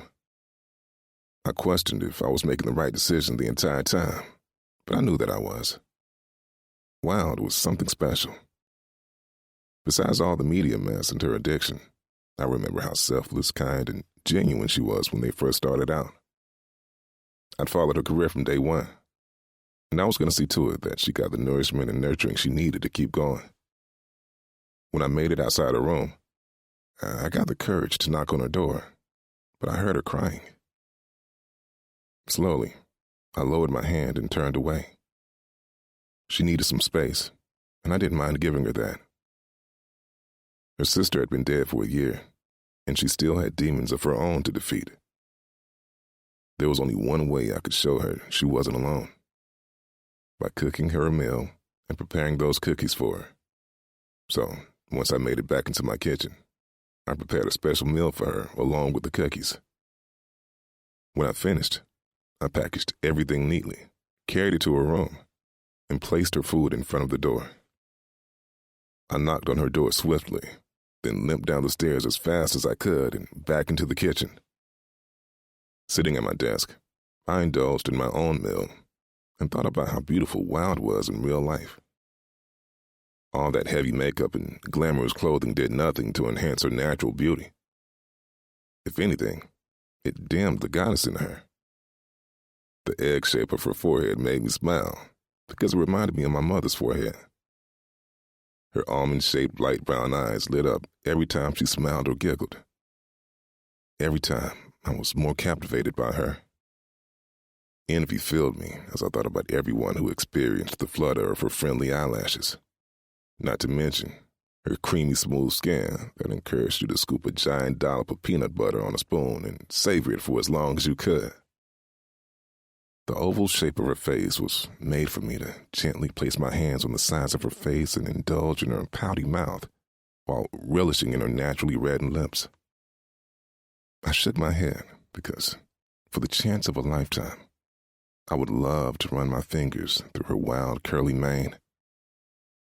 When we were conversing earlier, loose chestnut brown curls from her bun framed her oval face, and I couldn't help but think about, what if?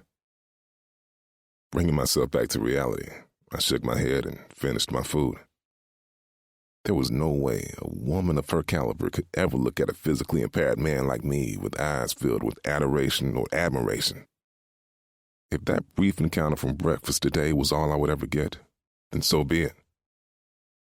I knew she was at Better Days Rehab because she had a drug addiction.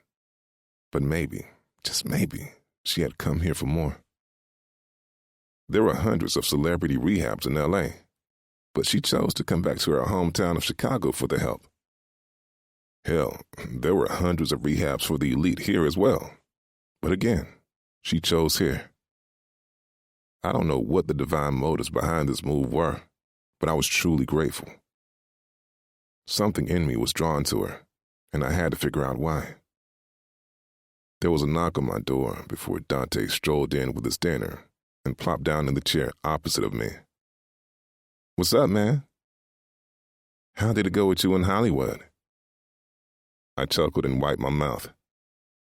Oh, Wild and I had a nice conversation going on until Malcolm's intoxicated or druggy ass interrupted us.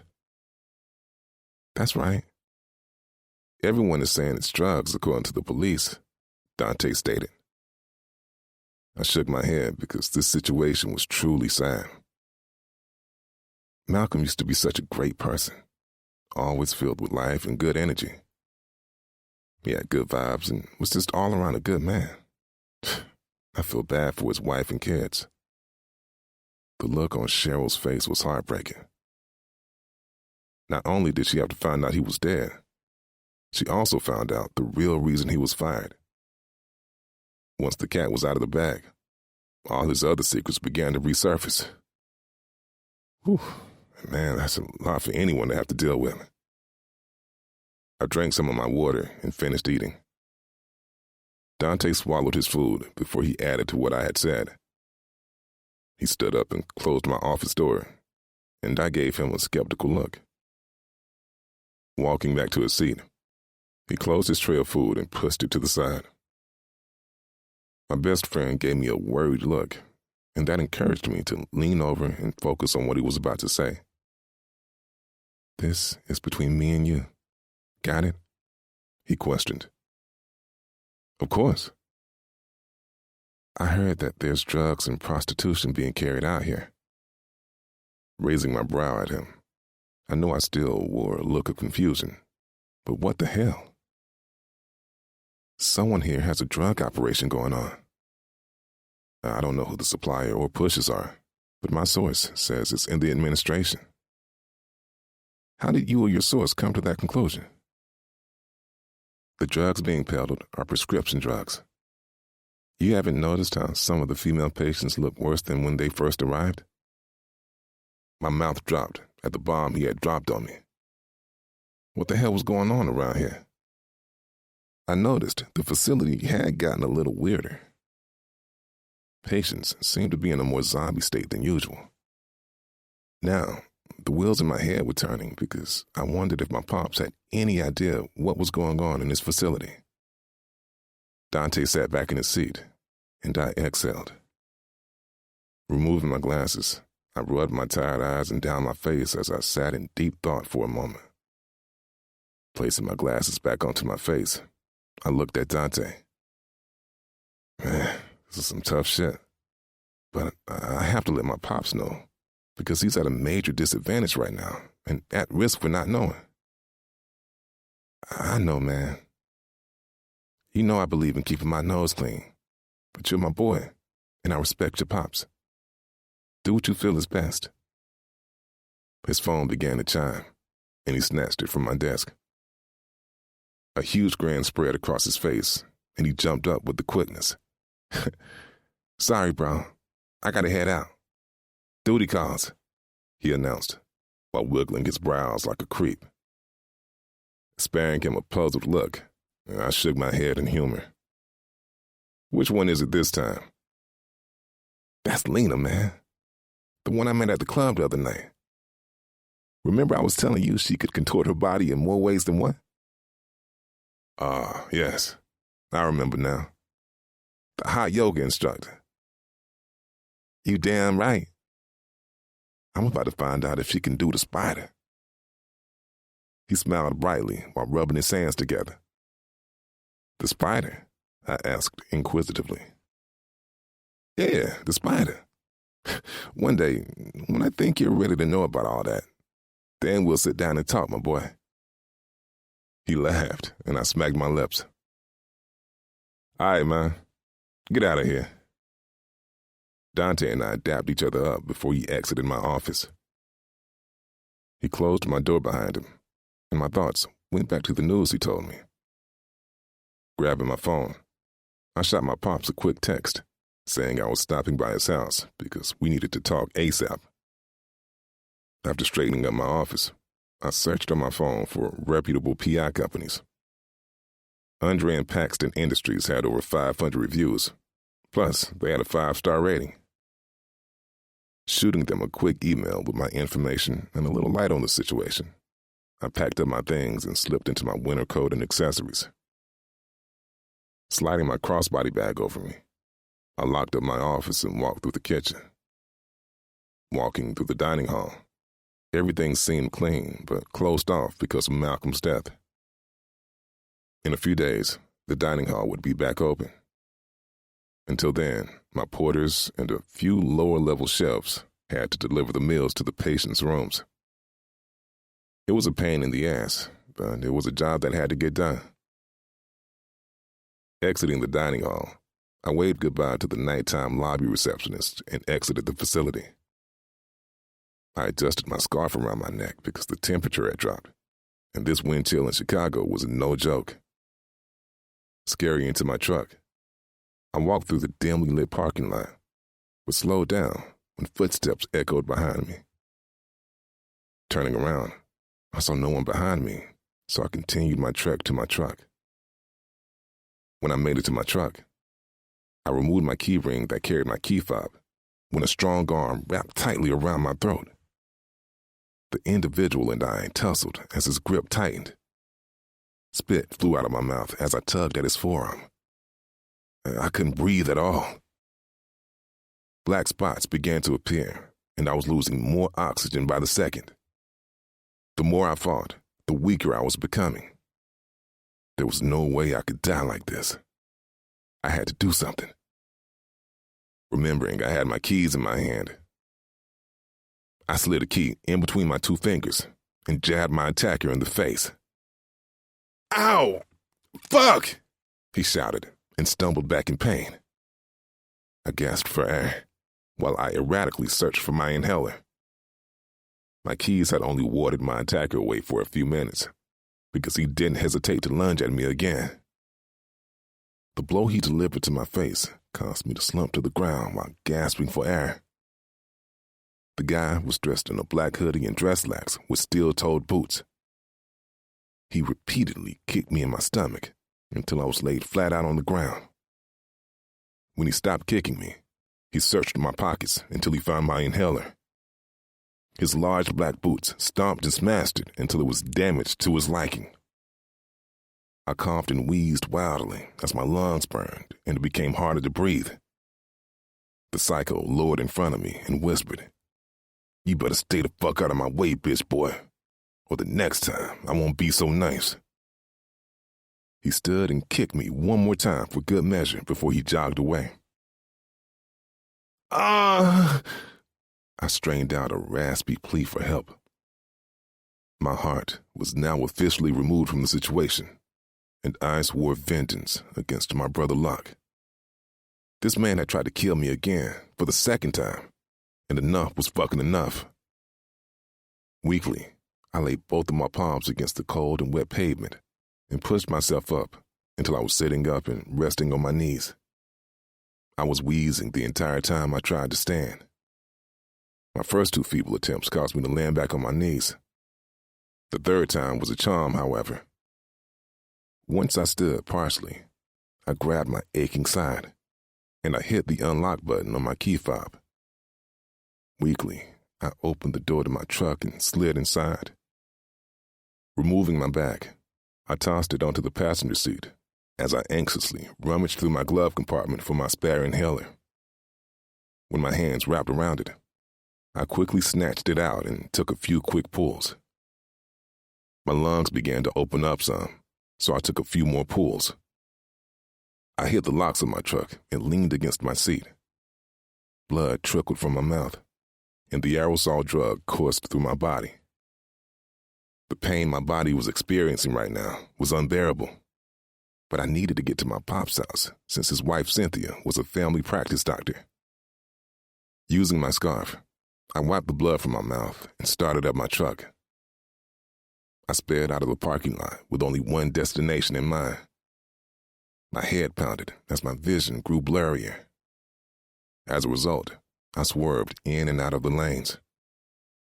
Once I departed my exit, I swerved wildly onto my pop's street. I sped down his block. Turning into his driveway, I slammed down on the brake and turned off my truck. When I attempted to step out, my head started to spin, and I fell out of my trunk and onto the hard ground. "Fuck!" I groaned. Using my truck door as leverage, I pulled myself up and pushed the door closed. My limp was much worse now that I was off balance.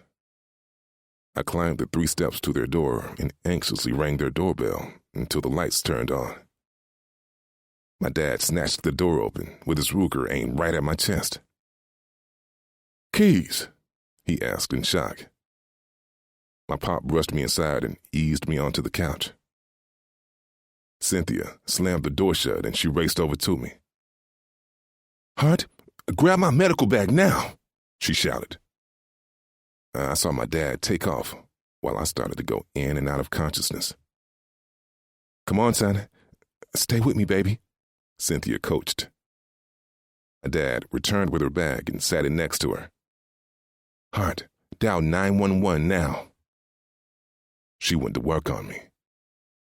"Keep your eyes open, Keys. Don't you give up. Stay awake, Keys. You can't fall asleep, son." I tried my hardest to keep my eyes open, but the pain was too much. My body began to shake uncontrollably, and the loud screams of my parents decreased all the way until they were completely mute, and I lost the strength to stay awake and fight. Chapter 6. Wild. 2 weeks later. A few weeks had passed since I started the all-natural detox, and I was in pure hell. Right now, I was sitting on my bed with my knees pulled to my chest as I rocked back and forth like one of those TV fiends. I was clad in nothing but my sports bra and leggings because I kept puking everywhere. My skin was clammy because I was sweating profusely from this all-natural bullshit. Every symptom Dr. Watson said I would experience, I did, and 10 times more. Another wave of nausea hit me, and I raced from my bed into the bathroom. I barely got the toilet top up before I vomited. I continued to vomit until I was only dry heaving. Sliding down the stained porcelain, I lay on the cold tile in a fetal position and wept like a baby. My body felt so void and empty. It seemed as if I was hollow on the inside because I felt bare and nothing but a shell on the outside. The moisture from my tears slid under the side of my face, while the crevices of the tile penetrated my flesh. However, I didn't care because I felt like a vessel of pain. I prayed and begged for the pain to leave, and God damn it, I wanted my sister back. We fed off each other's energy and protected one another. Without her, I was naked and alone in this world. Granted, I had my parents, but she and I shared the same womb. We were one. Now, I was missing half of me, and I wasn't sure if I'd ever be whole again. With my tears falling rapidly, my vision was blurry, but I could see someone walking toward me. Wiping my eyes, I flinched when I felt a warm hand glide down my face. "Shh, it's okay, sister. I'm here. Now, let's get you all cleaned up." The soothing sound of my sister's voice washed over me, and I felt complete again. I knew there was no way she would abandon me like that. Her voice motivated me to move, so I sat up and rubbed my eyes. I stared at the beautiful mirror image of myself, and my eyes roamed over her features. Her light brown eyes were vibrant and filled with vigor. Al's peanut butter complexion looked healthy, and it was glowing. A wide smile adorned her face, and her wild, curly mane was front and center. Lifting my hand slowly, I trailed it down the side of her cheek. I basked in the warmth emanating from her body. I found it odd that she wore a black cap, hoodie, and leggings with the boots to match, because that wasn't her style at all. But it didn't matter, because I was so happy to have her here. Hurriedly, I pulled her into my arms, and we hugged each other tightly. We rocked side to side as tears streamed down my face, and she soothingly rubbed my back. I may have been the oldest by 2 minutes, but Al had always carried this sense of wisdom about her. The protection I felt in her arms was unmatched by anything else in this world. I hugged her tighter around the waist as my tears slowed down. We separated long enough for her to lean against the bathtub, and I rested my head in her lap. Her fingers strummed through my curls, and I comfortably relaxed in her security. Silence had wrapped us up in her cocoon until Al broke free. "You know what I've always admired and envied about you?" she asked me. "No, tell me." "Your instinct to fight and survive. Yeah, we were bulldozed over at times by our label and manager, but you always put up one hell of a fight before we were forced to concede. That same drive is what you need right now, at this moment." "I don't think I can, sister. This is too hard, and it hurts so bad." "I'm not saying that it's not, but you have to at least try, baby girl. You can't lie on the floor and shiver in cold sweats for the rest of your life. Your fans are waiting patiently for more of that soprano girl heat that only you can bring." "What do you mean by girl? You mean soprano girls. There's 2 of us, not just me." She exhaled as her fingers grazed my scalp. "Why are you not answering me?" I asked, worried. "This is your journey that you have to take alone, sis." I sat up slowly and faced her. "What do you mean? You're here now. You look clean and healthy. I know for a fact I'll get better now that you're better. We can do this, sissy," I encouraged her. She smiled and laced her fingers in mine before kissing the top of them. Al's hand trailed down my face before she spoke. "Sis, this journey is solely yours to take, not mine or anyone else's. You have 2 options. Wild, you can continue to lie here and feel sorry for yourself, or you can be the strong and brave woman that I know you can be. You can fight this addiction, baby girl. Or are you fake and weak?" "I'm not either, sis." "So what will you do then?" Shakily, I wiped the tears streaming down my face and exhaled. "I'm going to fight back." "I can't hear you, sis," Al shouted. "I'm going to fight back," I yelled. "Good. Now, wake up." "Huh?" Al leaned forward, kissed my forehead gently, and returned to her space. "You are a warrior, sis. Now wake the fuck up," she yelled again. "Ugh!" I gasped loudly, and my eyes opened. I sat up abruptly and looked around anxiously. Wiping my eyes, daylight was streaming through my floral-decorated bathroom as I searched for my sister, but there was no trace of her. However, the cool spot of moisture on my forehead could be from her gentle kiss or perspiration. I was going to go with it was her lips because I wanted to badly believe that she did appear to me. Looking down at myself, I noticed there was dried up blood and vomit all over me, not to mention the fact that I smelled like I bathed in hot garbage juice was a desperate sign that I needed to bathe. Crawling over to the bathtub, I turned on the water and adjusted the temperature until it was to my liking. I removed my hair tie and fingered my mass of matted curls. Once I was done, I removed my soiled and smelly clothing. When I stepped into the shower, I was still shivering a bit, but the power of the shower head caused the water to quickly heat my bones. Walking further under the water, the heat coursed through my curls and helped to detangle them some. I poured some co-wash into my hand and thoroughly massaged it through. Finger-combing my curls, I rinsed my hair and scrubbed my body clean. This was the type of motivation I needed to get up and keep going. I wanted to wallow in pity and self-loathe, but that wasn't me. Once I felt refreshed, I rinsed, turned the water off, and stepped out of the shower.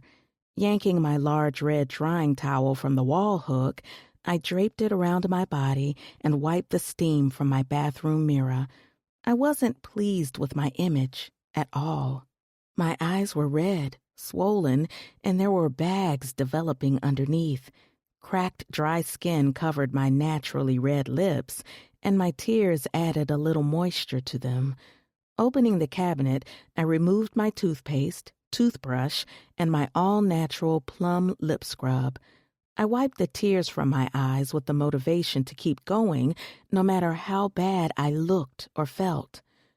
Nope, I will not give in to my sadness. Today, I'm going to stand tall and fight. Turning on the sink, I thoroughly brushed my teeth and washed my face. Afterward, using my all-natural sugar lip scrub, I removed all the dry skin and added some rehydration nude gloss. Adding some black castor oil and tea tree oil to my hair, I massaged some curly custard through my curls. Taking my time, I detangled my hair and removed all the knots. Once I was able to comb through my curls with no problem, I placed half of my hair in a high bun and left the other half to hang past my shoulders. I felt a little better now that I looked better. Walking into my room, I pulled on my underwear, my black maxi dress, and last, my designer plum-colored sweater. I grabbed my phone off my charger and looked at the million notifications I had. Once I got the strength, I would reply to everyone, but not today. I was definitely going to contact my parents, my assistant, Yaz, and last, my manager, Martin. From today's date, I was pretty sure I had slept on my bathroom floor for 2 days. This all-natural detox and herbal cleanse was a bitch, and it seemed to get worse at night. On the other hand, Al was right. I am a fighter, and I wasn't going to give up so easily.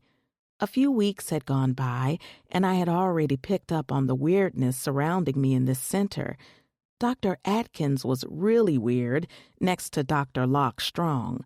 From the gate, I noticed how touchy-feely Dr. Atkins was with female patients during our group counseling sessions. He came off as caring and concerned, but under those large spectacles resting on his plump nose were dark brown, almost black orbs that screamed predator. Every time he looked in my direction, I caught chill bumps on my skin. Next, there was Crystal, a.k.a. Little Miss Mixed Emotions is what I like to call her. One minute she was animated and giddy like Dory from Finding Nemo, and other times she observed me through skeptical lenses. Whatever mood swing she was having that day, I always caught her staring at me, and I'd have to mug her silly-looking ass back. Through my observation, she seemed to be the counselor's favorite, especially counselors Dr. Atkins and Key's brother Locke. She's always whispering and laughing with them. Speaking of Key's, his shy and charming smile flashed in my mind, and my stomach developed little flutters. I smiled because it appeared I was crushing on the center's executive chef. This feeling was really odd to me because I'd never crushed on anyone before. Hell, I'd never even had a serious relationship in my line of work. Even dating was hard to do, but for some reason, his presence just seemed to calm the chaos brewing in me. The time was now 10 o'clock in the morning, so I had just enough time to grab a quick breakfast before my mid-morning activity of group counseling and detox therapy with Dr. Watson. With haste, I exited my room and locked the door behind me. Descending the staircase with some pep in my step, I waved at the daytime clerk and walked into the buffet line instead of ordering food. The smell of the delicious breakfast items made my stomach rumble more, so I zoomed to the stacked plastic brown trays and added small white saucers filled with fruits, a chocolate croissant, steaming turkey sausages, cheese eggs, and grits. It had been a minute since I'd eaten so heartily, and today was a good day to overindulge. My other purpose of entering the buffet line was to see Keys. I was so excited to see him that I hadn't noticed I was holding up the line for tea. The sound of an irritating voice pulled me from my search for him. You want tea or not?" My head snapped in the direction of the angry bird with the stank attitude. Raising my brow, I gave her my undivided attention. "Who you talking to like that?" I leaned closer so I could read her name tag. Shauna, is it? No, baby, you can't be talking to me like that with all that stank in your throat." She rolled her eyes, and those black cotton balls glued to her eyelids fluttered wildly. Some of these chicks were taking these false lashes to another level. "I'm talking to you, coke whore." "You know what?" I set my tray down and lunged at her punk ass, but a tall and brown-skinned honey with a Spanish accent jumped right between us. "Okay, ladies, there's no need to fight over all of this.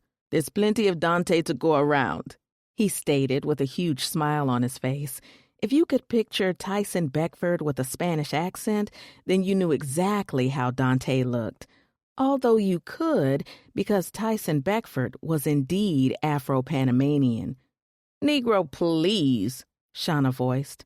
I chuckled at his corny joke. "See, she thinks I'm funny."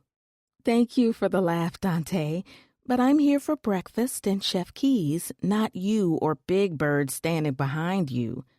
Shauna smacked her lips and poked them out like the ugly duckling she was. "Why is you looking for my man?" She poked her chest out like a male peacock. I scrunched my face because this 90s Missy Elliott wannabe was clearly delusional. Dante turned on her. "Hey, cut that shit out. Keys is your employer and employer only. You not about to get no sexual harassment forms filled on my best friend. Besides, he's scared of you anyway, bully." Dante turned back to me. "Should I tell Keys to come and see you again?" he asked, grinning. I blushed again and looked down at my tray of food. "Yes, you can." "Okay, cool. Shauna, give Miss Flowers her tea and keep your comments to yourself before you end up on dish duty." She smacked her lips again. "Whatever," she mumbled quietly. "What did you say?" he inquired. "I asked her what kind of tea she wanted." "That's what I thought." Dante sauntered away. As soon as he was out of earshot, Big Bird started in on me again. "Listen here, bitch. Keys is all mine, and there is no way I'm about to let some singing coke whore take what's mine. You got that?" she asked, handing me my mug of hot water. Once my fingers wrapped around the handle, I doused the hot contents on the front of her apron. She screamed and jumped back. "You got that?" I grabbed my tray of food and walked into the dining hall that was now open again. Sliding into a booth seat, I took a couple of bites of my fruit salad and rejoiced in the name of whoever made this delicious and buttery chocolate croissant.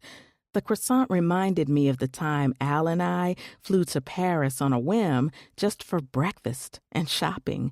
We had so much fun that day, and it will always be one of my favorite moments with her. I wiped the few stray tears that escaped. No sadness today. I was determined to have a happy day here. After eating, I sat back in my seat and realized I didn't have anything to drink. Although Shauna's hating ass deserved that hot water I tossed on her, I regretted it for the simple fact that I was thirsty as heck now. Wiping my mouth, I looked up to see Dante strolling toward me with a solemn look on his face. I set down my ruby-red cloth napkin and gave him my attention as he stopped at my table. "I'm sorry, Miss Flowers, but Keys said he isn't feeling up to a personal visit today." The curious look on my face said it all. "No, it's not anything that you've done. He just isn't feeling his best today." Dante couldn't even look me in the eye the entire time he spoke. "Please, call me Wild." "Okay." "And just to confirm, he's here, just not feeling up to visiting me?" "Correct. He's just not feeling well. Okay. I stood and grabbed my tray. Can you show me where his office is? With all due respect, Wild, he's not feeling up to a visit. With all due respect, Chef Dante, I'm not trying to give you a hard time, but I want to see him. I lowered my voice to add, I need to see him. He rolled his eyes up to the ceiling and exhaled. Okay, follow me. If he snaps, I'm throwing you right under the bus and saying you followed me. That's fine. I dumped my trash in the garbage and placed my tray with the other soiled trays. Dante and I traveled through the dining hall and into the kitchen. This was the first time I was this close up with food being prepped and prepared. Knives were out, dicing and mincing fresh vegetables with such speed and accuracy I'd only witnessed from a distance. I stepped back quickly when the fire roared wildly under a skillet as a chef tossed seared vegetables with chunks of beef in the air. Amazement filled me as I walked and admired another brown-skinned beauty filling dozens of cream puffs and icing cakes on what looked like a cake turntable. Her hands moved with precision as she spun the turntable with one hand and iced the cakes with the other. Turning my attention away from her, the closer we got, there was a man calling out orders as he filled plates with food. These weren't your regular run-of-the-mill plates with food. No, no, no, no. His plates looked like golden halos adorned in the finest cuisine. Hell, if you want to be dramatic, they looked like offerings to the gods. There was balance and order in each of these circular porcelain works of art. When I got close enough, I realized it was Key's voice shouting out orders. He was in his element. His face carried the same look of joy and concentration as mine did when I performed or wrote music. Keyes drizzled some kind of reduction sauce over each plate before he wiped the remnants from the plates with a clean towel. He was so focused and in the zone, and I admired the way his tongue hung out the corner of his mouth while he concentrated. The muscles in his forearms flexed as he wiped plate after plate. Thank God he had the black sleeves of his chef's coat rolled up, or I wouldn't have witnessed one of my favorite physical traits on a man, especially this man. He pushed his glasses up onto his face, and my eyes followed his movement. Upon doing so, I noticed his chestnut brown locks were piled at the top of his head in a high bun. Down, girl. I coached my clit mentally because she had already staked claim on the next victim. No, ma'am, I wasn't about to give in any more to my feminine wiles. Next time, if there was next time, I planned to give myself to a man I was fully committed to. Slowing down my walk toward him, I stopped fully and gave Dante the lead. He walked over to Keyes and whispered in his ear. I observed how his entire mood changed. The muscle in his jaw flexed as a what the fuck look covered his face. He wiped his last plate and hit the bell resting on his workstation. Several servers raced over and filled large round trays with the meals he just prepared. They all exited the kitchen as fast as they entered.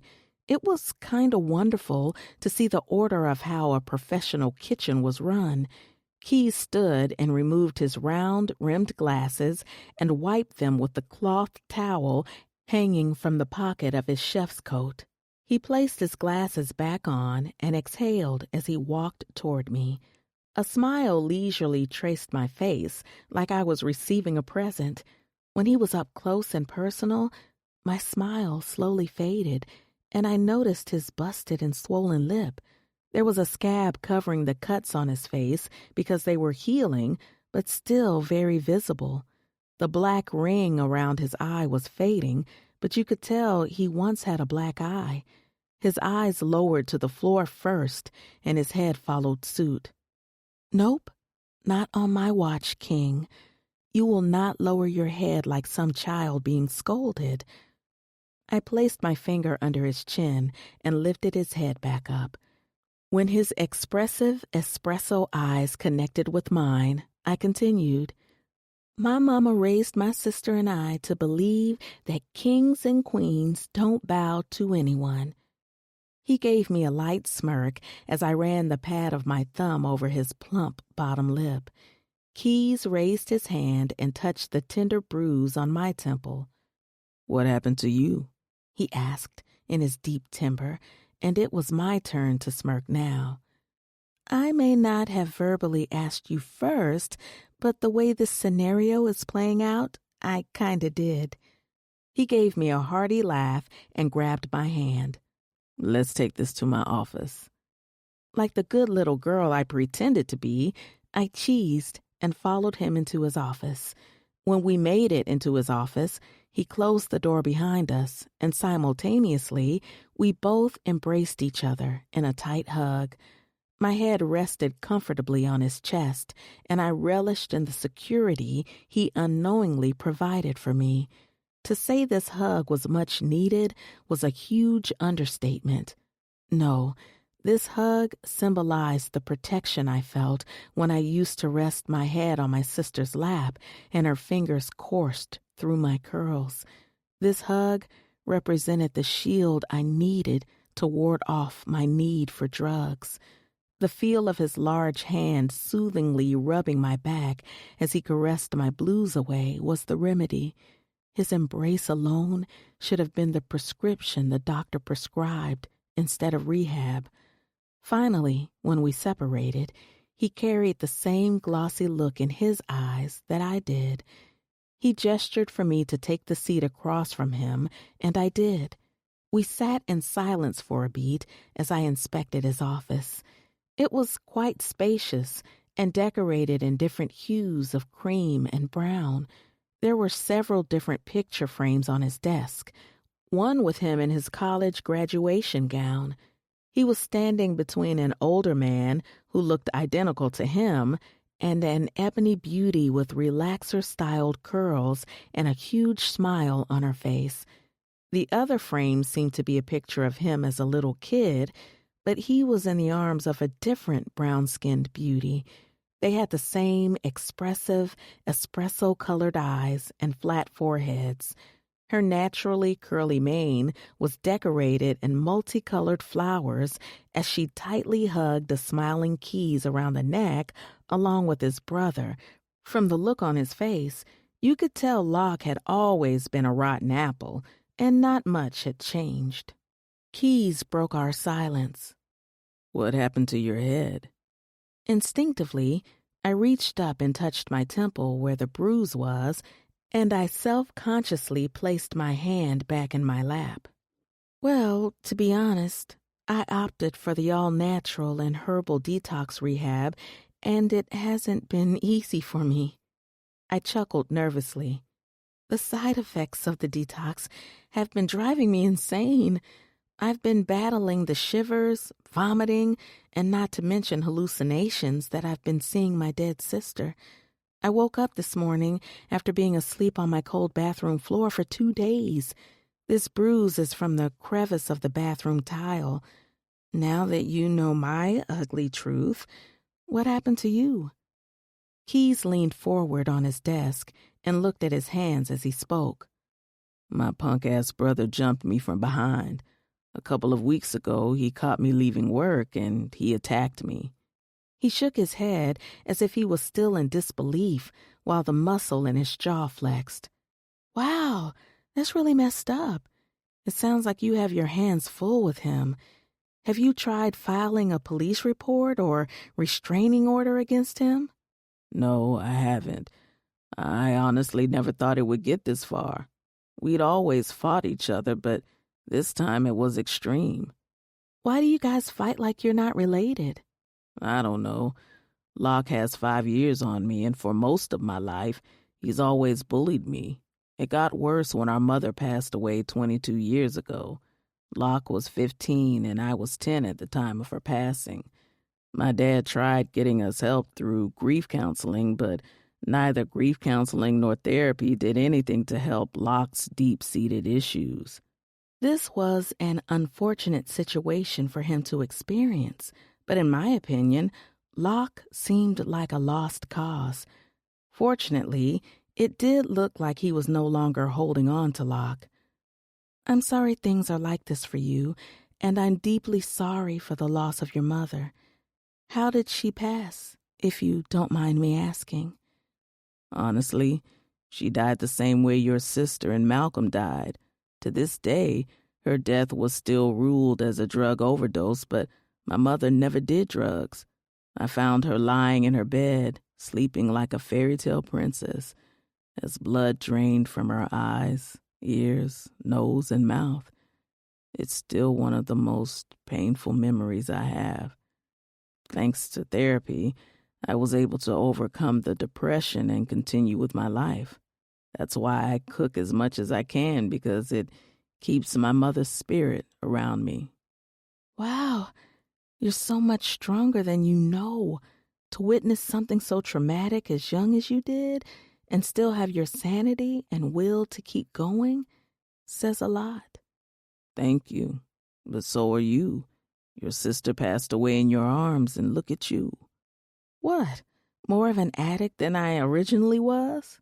No, you're alive and finding the inner strength to defeat one of the toughest battles known to man. I may not have ever been in your shoes, but the fighter I see before me wants to live. Thank you, Keys. I do want to live. I want to live a clean and drug-free life and make my music in my own authentic image. That's what I like to hear. There will always be obstacles, but you can defeat each and every last one of them if you choose to fight and defeat them. Are you partaking in any of the center's activities they offer? They're created to take your mind off the detox.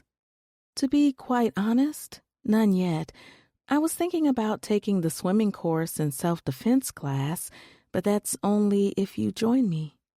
He raised his brow at me. You want me to join you in the self-defense class? Yes, why not? I can defend myself, he stated defensively. Never said you couldn't. I would only like the pleasure of your company. At nighttime, the detox symptoms really get to me, and I don't want to be tempted to do anything foolish. I understand, and I might just have a remedy for your nighttime afflictions. Really? I asked curiously. Yes, really. He flashed me that not-on-purpose sexy smile of his, and those airy flutters filled my stomach. Meet me here tomorrow at 8 p.m., and we'll go from there. What are we going to do? It's a surprise. You'll see and love it. Okay, Keys, you got yourself a date. I'm trusting and counting on you to do right by me, I teased him. If ever given the opportunity, I'll make an honest woman out of you. And just like that, the floodgates opened, and my kitty sang like she was doing a musical. My essence seeped into my panties, and I crossed my legs with a quickness. His dark eyes challenged my light orbs, and I knew it was time to exit before I had him screaming my name on his desk. I smiled and stood. It was best I left like a lady, instead of making an excuse to stay and be the dirty whore that wanted to spring free from me. I chanted that mantra in my head so I could make an appropriate exit. I'll meet you here tomorrow at 8. I'm looking forward to it, he said, smirking. It's like he could sense the war waging in me, yet his flirty nature added to my torture. I turned and walked to his door, but stopped and faced him. You okay, Wild? No, I'm not okay. I want to fuck you badly, is what I thought. But now was definitely not the time. Smiling sweetly, I nodded. Yes, everything is fine. I just remembered to say thank you for that lovely dinner and delicious cookies a couple weeks back. Oh, no worries at all. It was my pleasure. I truly appreciated it. Have a great day, Keys. You too, lady. He winked at me, and I left his office feeling like a straight sucker, but it was the best decision to make. This man was easing his way into my heart, one delicious bite after the other. My giddy ass almost skipped to my group therapy session. You would have thought I was the detox version of Mary Poppins, the way I was twirling and stopping to smell the flowers in the vases. I was smiling and waving at folks I didn't even know. However, as soon as I entered my session, my mood instantly dissipated into irritation. Dr. Atkins held the front of Crystal's shirt in a tight fist. Her face was soaked from tears, and she seemed to be going in and out of consciousness. Crystal's usual look of moisturized cocoa skin and long braids put you in the mind of actress Keke Palmer, but today she was looking like Wanda from the movie Holiday Heart. Her braids were gone, and her natural hair was sprawled over her head in a bird's nest manner. I examined her dry, chapped lips and the ashy rings around her eyes. She seemed like she needed help. "What's going on here?" I asked with suspicion. That fucking weasel began to panic, so he quickly maneuvered their bodies like he was holding up her instead. Everything is fine. Crystal seems to have overdone it with her prescribed medication. That's all. Why is she taking medication when this is a drug rehab center? The look he gave me could have sliced my throat as he smiled wickedly at me. It was like all the sanity had left, and he wanted to bash my damn head in. On cue, his sanity resurfaced, and a broad smile appeared on his face. He pushed his glasses up on his face. Crystal is a special case. Although I'm not supposed to divulge a patient's medical history, I'll share a little with you. He winked at me. She's a schizophrenic, and sometimes her medication places her in a state like this. In the event that it does, like now, she has to be detoxed from it. Now, if you'll excuse me, I have to get her upstairs to Dr. Locke Strong's office because he can help better than I can. The whole time he spoke, I watched as Crystal's head drowsily swayed from side to side, and more tears ran down her face. Her lips were trembling as she mumbled incoherently, but I couldn't make out what she was saying. Awkwardly, I stepped out of their way and took my seat in one of the chairs grouped in a circle. They left, but I couldn't help but think something stranger than fiction was going on. Chapter 7. Keys. Once Wild left my office, I could breathe again. For some reason, I always found myself holding my breath around her, which was super odd because she was so down to earth. Yes, she was an addict, but she was also tenacious and a fighter. I could tell she was working really hard to overcome her addiction. In my book, she was solid because she was also nurturing and caring, and she seemed to care about me. Wild also seemed to like my glasses and didn't revolt from my limp. If she could accept those elements, then me being a severe asthmatic shouldn't be a worry either. That admittance to myself lifted a heavy burden from my shoulders as I pondered what we could be.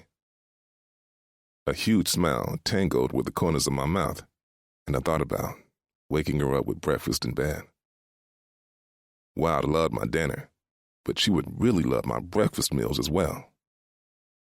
I thought of drizzling my homemade syrup all over her grapefruit-sized breast and down to her soaking wet honey pot.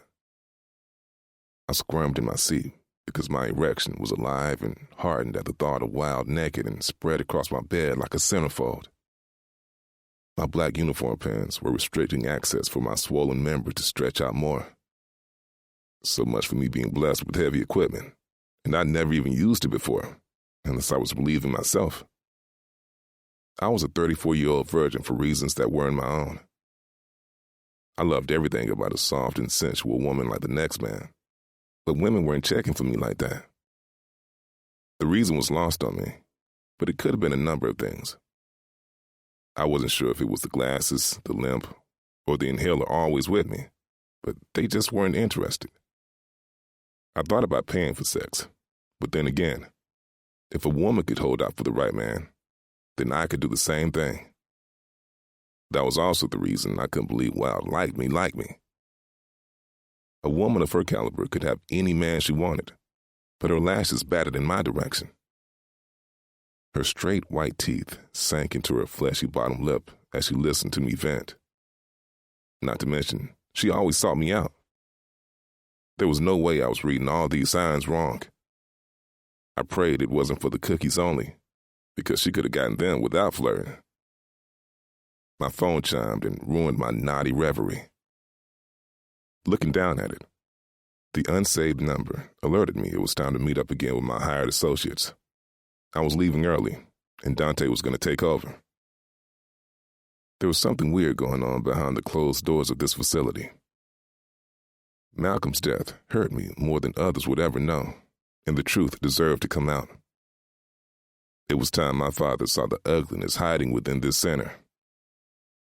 A couple of days after Locke jumped me, I hired Andre and Paxton to investigate all 3 deaths and the center. I was going to do my own little digging and relate to them what information I discovered.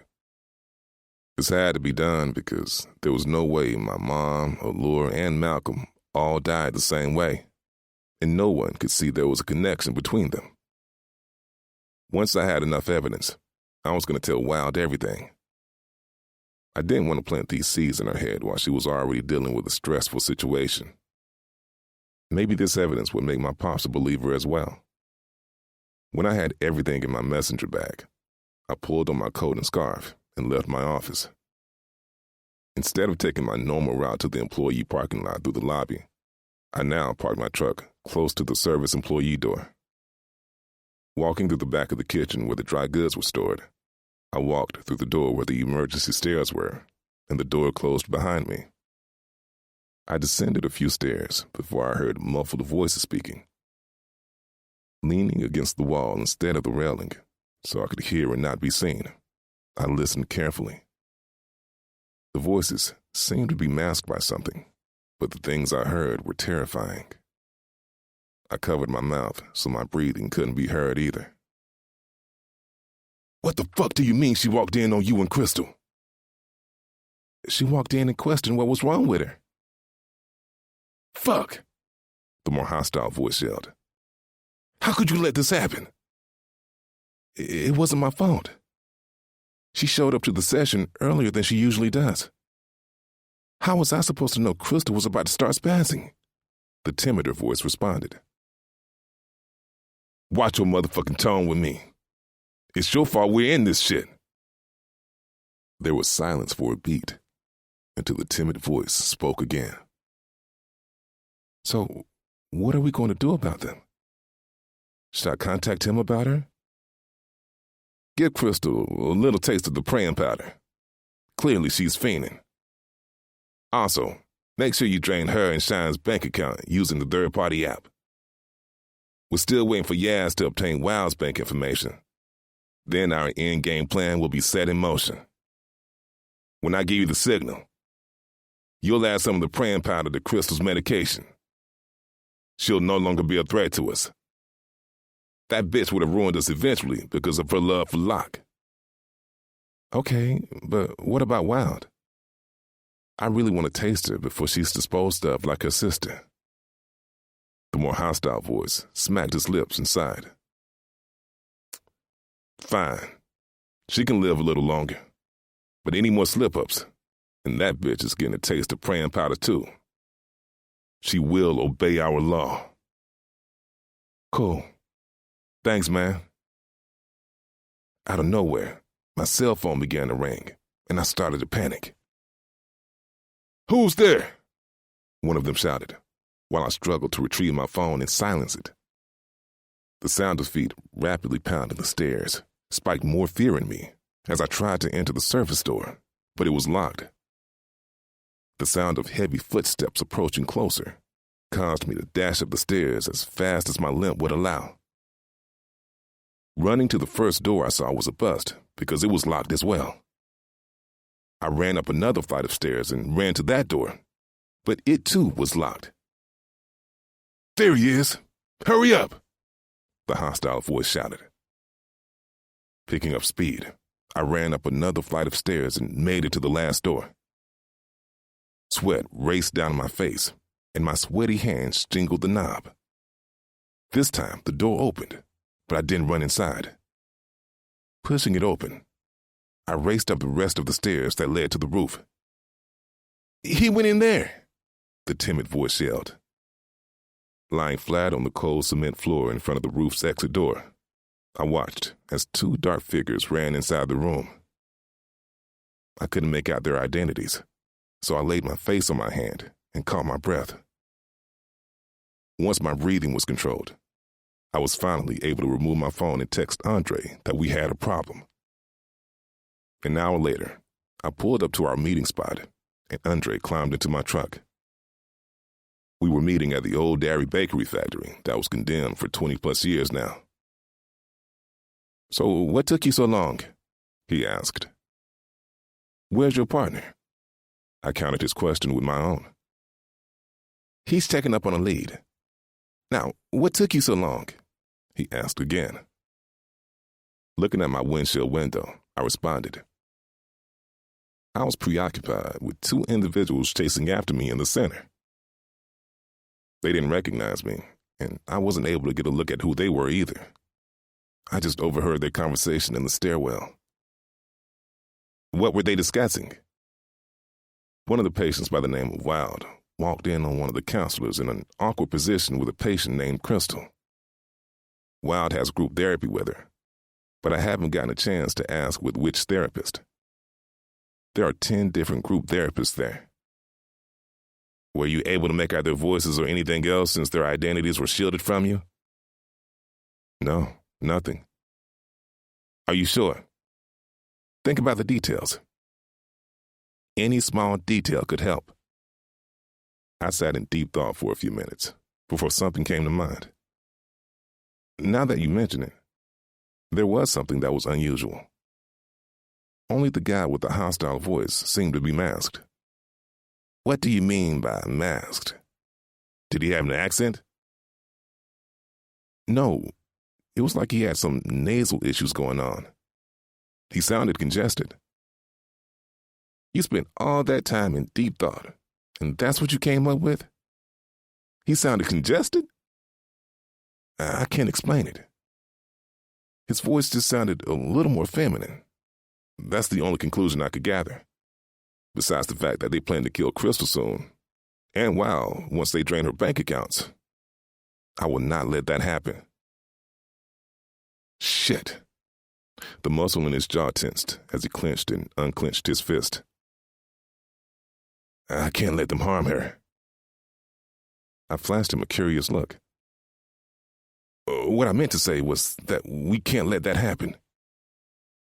His quick slip-up and quick response told me he possibly knew Wild, but I wasn't sure. I let that comment go for now and focused back on the task at hand. I have an idea that might work, I expressed. What is it? I give you both permission to retrieve my mother's autopsy report and any other medical history that you need, and compare it to my friend Malcolm and Wild's sister Al reports. Also, I'm meeting up with Wild tomorrow, and I might be able to pull the group therapist's name from her that she sees. I will be as subtle and invasive as I need to be. Well, the first part of your plan sounds good, but I'm a little worried about you asking her for that info. If you can get it out of her without her suspecting what we have going on at the moment, then by all means do so. If not, abort the mission. You got it? Copy that. Cool. Paxton and I will fill you in on the updates we find. In the meantime, keep your eyes open and your ears to the ground. Talk to you later. Will do, I voiced. He exited my truck and climbed into his black old-school muscle car with a fresh paint job and rims and peeled away. I backed out of my spot and cruised home with some jazz playing in the background. Jazz music seemed to relax me better than most of my hobbies, except my comic books. My comic books were my escape from everything. When I made it home, I pulled into my driveway. I locked my truck, peered around, and scanned my surroundings. I'd been more aware of my environment ever since Locke's bitch ass snaked me and kicked my ass. Once I felt comfortable enough, I walked into my home and locked the door behind me. My phone said it was 2 o'clock, so I walked upstairs to my bedroom and straight into the bathroom. I started the shower before I entered my room and tossed my coat and accessories into the armchair. Today was a long day. It started well, but that conversation on the stairs really had me worried. Who were those guys, and what kind of scheme were they running? While in deep thought, I removed my soiled clothing and tossed it into the dirty clothes hamper. I kept my locks in my bun and stepped into the shower. The steaming hot water was the remedy I needed at the moment. Mondays were rough for everyone, but today was one for the books. Being pursued by 2 assailants was unexpected, and an activity I could most definitely cross off my non-existent bucket list. The scalding water rained down my chest and back, soothing away some of my aches from my body. Grabbing my washcloth, I lathered it, hoping I could scrub today's events from me. Afterward, I rinsed thoroughly and climbed out of the shower. Water cascaded down my naked body, and I wrapped a drying towel around my waist. I walked into my bedroom and dressed in a gray tee and black pajama bottoms. Once I was comfortable, I descended the stairs and strolled into the kitchen.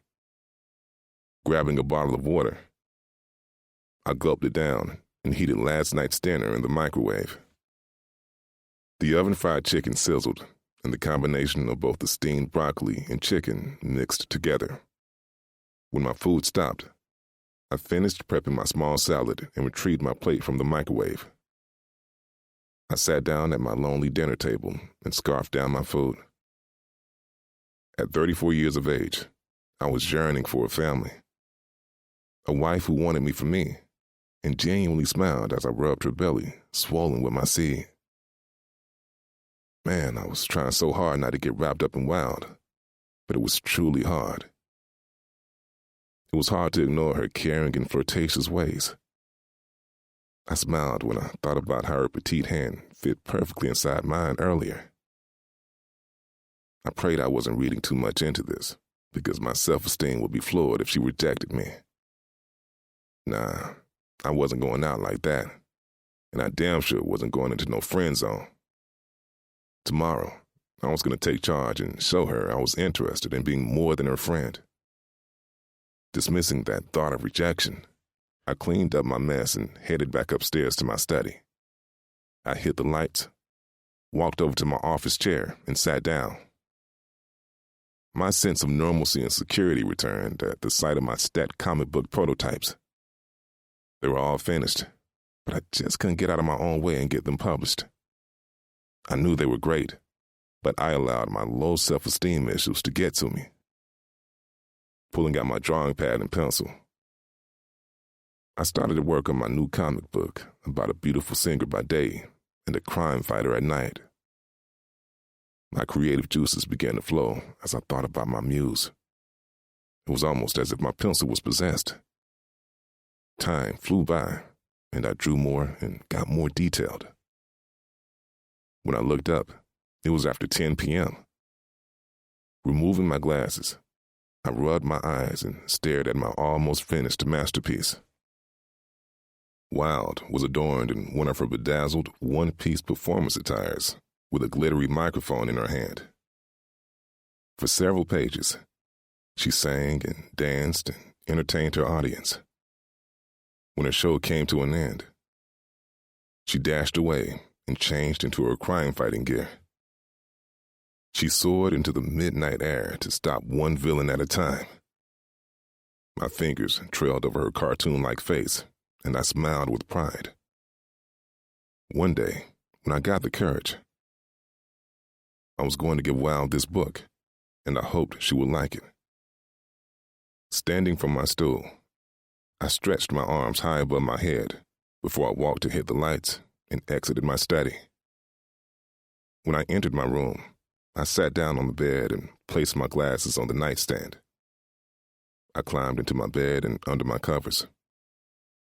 I'd worked myself until my body would fall asleep without any problems. I hit the switch on my lamp and snuggled down further until I was comfortable. Tomorrow was a new day, and I was going to make my move with Wild once I got the information I needed. My eyelids grew heavy, and sleep finally welcomed me.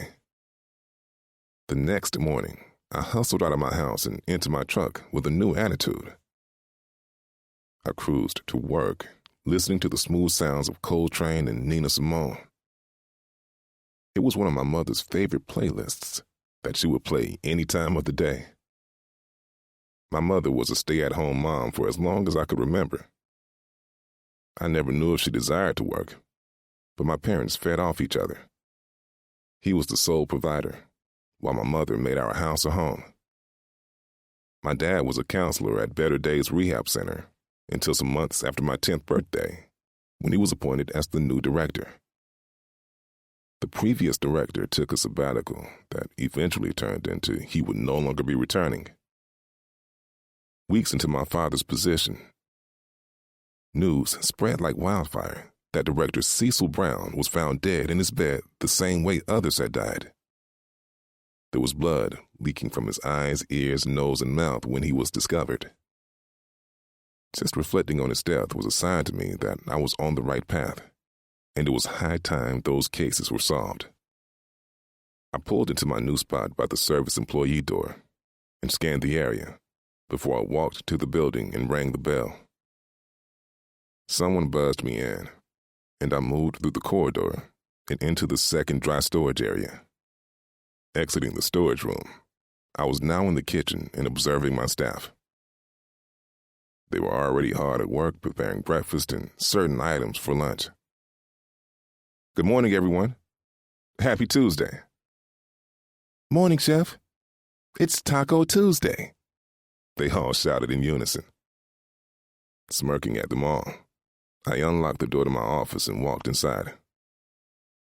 Ever since LeBron James started that Taco Tuesday trend, I brought it to my staff. I worked hard to create a safe and fun environment for us to work in. Work was always going to be there, so there was nothing wrong with adding a little humor to our day. Hurriedly, I removed my coat and accessories and hung them on the rack behind the door. Today, I donned my black chef's coat and hat because Taco Tuesday could get messy. It truly felt like today was going to be a great day, and I looked forward to seeing Wild this morning. Heading to my station, I started prepping the steak meat for the steak tacos. While in my zone, I prepped all the meat for the steak, chicken, and ground beef tacos. We served a full line of authentic Mexican food every Tuesday, so tacos were definitely not the only items on this menu. However, after handing off marinated meats to cook, I thoroughly washed my hands and dried them. Looking down at my designer sports watch, the time was now 9:50 a.m., and there was still no word or sighting of Wild. I looked in Dante's direction because he was always in the dining hall, flirting with the female servers or the lobby clerk. I raised my brow in question, but he shook his head no. I exhaled and walked into my office. Maybe she was running late. Shit, deep down, I hoped that was all it was. I threw myself into my production paperwork for today, tomorrow, and schedules. Work had consumed me until there was a knock on my door. My heart skipped a beat because she had finally arrived. "Come in," I yelled. In walked Dante, and he stood on the threshold of my door. "It's now lunchtime, boss man, and I haven't seen your girl yet." "Thank you, but she's not my girl, Dante." "But you want her to be." We snickered like some immature boys because he wasn't lying at all. He cleared his throat before he spoke. "Don't worry, bro. She'll be down before you know it. Something just probably came up. I nodded my understanding, and he left. Maybe she was counseling or doing her detox therapy, but I had an inkling there was something wrong. I told myself if she didn't show up for dinner or my surprise, then I was going to check on her. Lunch went by in a blur, and dinner was now in full swing. There was still no sign of Wild. I even went out into the dining hall to check for myself, but nothing. Fear began to rise in me as I started to prepare a plate of food for her. I prayed nothing bad had happened to her and that she wouldn't reject me. The words of that hostile voice saying they were going to dispose of her echoed in my mind and made me move faster. A strong hand grasped my shoulder, and I jumped and turned around. Whoa, my bad, bro. I didn't mean to startle you, but in my defense, I called you twice before I walked over here, Dante stated. You good. I was just in my own thoughts. As you always are. Are you heading up to go and check on Wild? As I prepared her plate, I thought hard about if I was going to go through with this. My head was conflicted because it was focused on rejection, but my heart knew what I needed because I continued to put food onto the plate for her. After deciding, I finally responded to him. Yeah, I'm going to check on her. Something just doesn't feel right. All right, bro. Do what you need to do. I'll hold the fort down. Let me know how it goes. Will do. We dapped each other up, and he left. I finished wrapping up her food in the plastic wrap. With my mind solely on Wild, I exited the busy kitchen and dining room. Looking at my watch, it was now 8:30, and I hoped I wasn't interrupting her sleep. Wild had a hearty appetite, so I don't know why she didn't show up to eat. Once I made it to the third-floor landing, I turned left and walked in the east direction to her room. When I made it outside of her room, I knocked twice, but no one came to the door. I knocked several more times, but there was still no sign of someone in the room. Wild, it's Keys. May I come in? I asked, knocking again. My fear rose higher, and now I was on high alert. We weren't allowed to enter the patients' rooms, but there was no way I could walk away from this door without checking to see if Wild was well. I turned the knob to her room, and surprisingly, it was unlocked. This wasn't a good sign at all. If it was this easy for me to get in, there's no telling who entered before me. Easing inside, I looked around her messy room and a strong odor hit me. Her floral peach comforter was on the floor, and there was a huge wet stain in the middle of her bed. Closing her door behind me, I locked it and placed her plate of hot food on her nightstand. Examining her room, she was nowhere to be seen. I checked on the other side of her queen-sized bed, but the only items over there were her slides and pajamas. Opening her closet, she wasn't lying in there on the floor.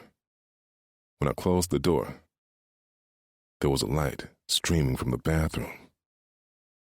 The door was partially open, and that's when I saw a feminine hand on the floor.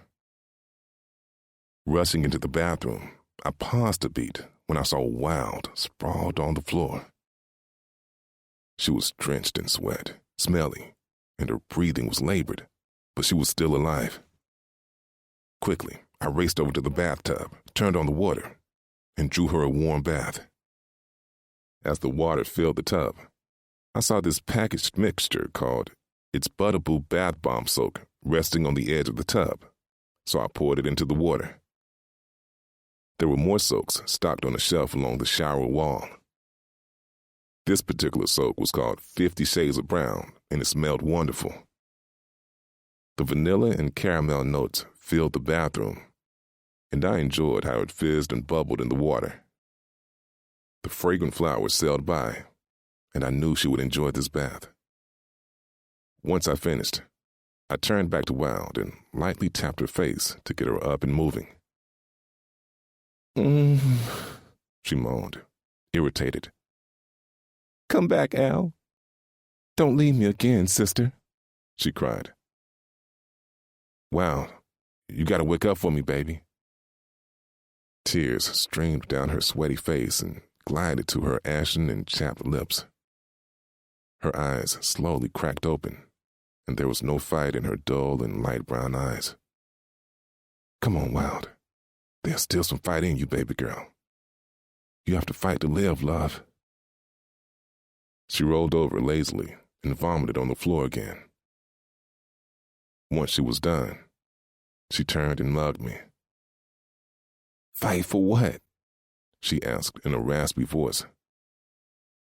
"The one person I've loved the most is gone.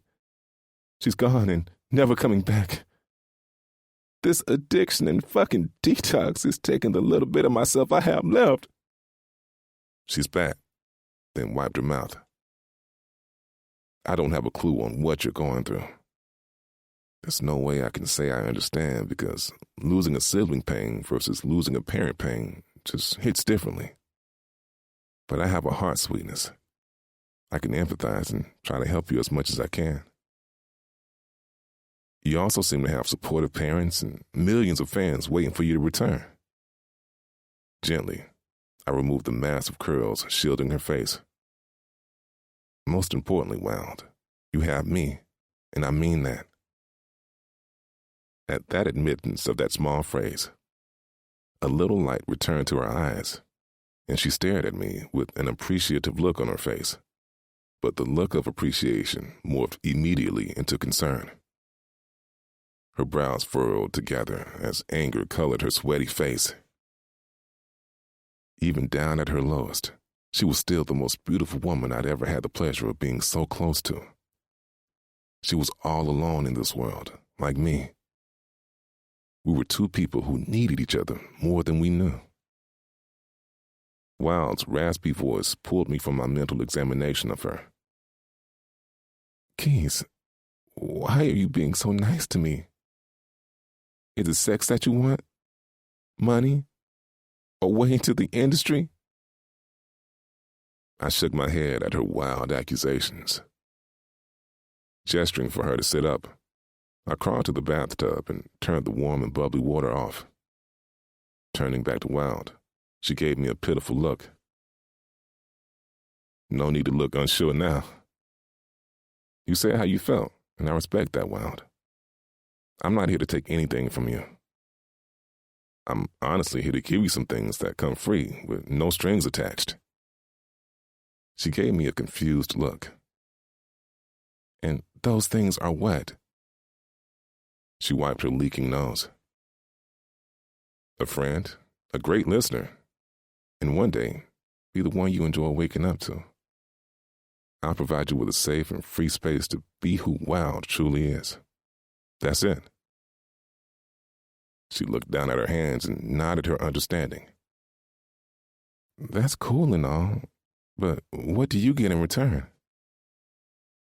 "I get a friend, and one day, the one person I can only see myself waking up to. Someone I can talk to about my day and anything that comes to mind. It's been a while since I've had the pleasure of any woman's company, and I'm kind of ashamed to admit that."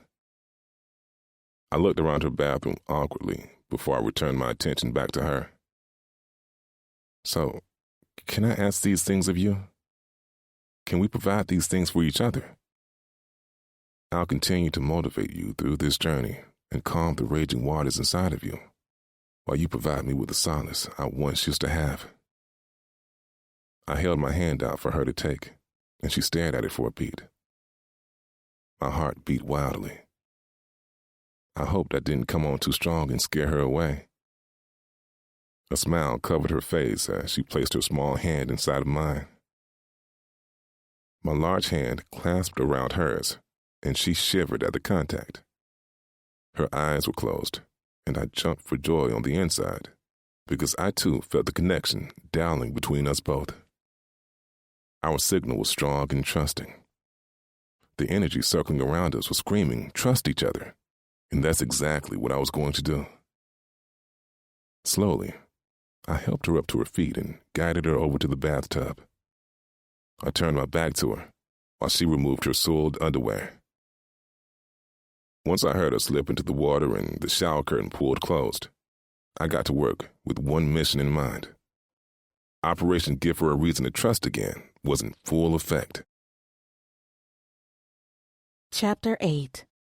Wild. I could tell it was nighttime by how bright my bathroom light was. Embarrassment filled me when I came to and realized Keys saw me at my worst. Yet, he didn't run or make fun of me. He saw me as wild and not a soprano girl, and it felt damn good to finally be seen. After talking to Keys, I no longer felt embarrassed, or in Shauna's words, like a junkie whore. To be honest, I felt empowered and more determined than ever. The fighter in me was awakened, and I felt deliriously inspired. I washed my body as the bathroom sink water ran, and I smelled cleaning supplies. Peering around the shower curtain discreetly, I couldn't believe that Keys was cleaning my bathroom. The sound of the bristles from a scrubbing brush permeated throughout the bathroom, and my heart gave in to him a little more. This man may have asked for a friend, but my heart was bargaining for a lover. Keys' selfless heart and beautiful soul were what I needed. I had no idea when I came to Better Days Rehab Center that I would not only overcome my addiction, but open myself up for pure love. Trust me when I say I wanted to be just friends, but something wouldn't allow it. It just felt like we were meant to be more. The sound of the bathroom door closing pulled me from my thoughts and fueled me to get a move on things. Squirting some of my white gardenia body wash onto my washcloth, I stood and thoroughly cleaned my body. Once I was satisfied, I let the water drain and took a quick shower. After scrubbing my scalp, I rinsed both my hair and my body, stepped out of the shower, and froze. Not only was my bathroom sparkling like a cartoon show, but there were clean and folded clothes with a blue underwear set resting on top of the toilet top. My brow raised in surprise because Keys had good taste. I saw he liked lace and boy shorts. All right now, Keys. I wrapped my drying towel around me and one around my dripping hair. Taking out my battery-operated toothbrush and my toothpaste, I scrubbed my teeth and tongue until the strong mint replaced the horrible stench. Once I finished, I donned my underwear, my bulky cream sweater, and dark gray leggings.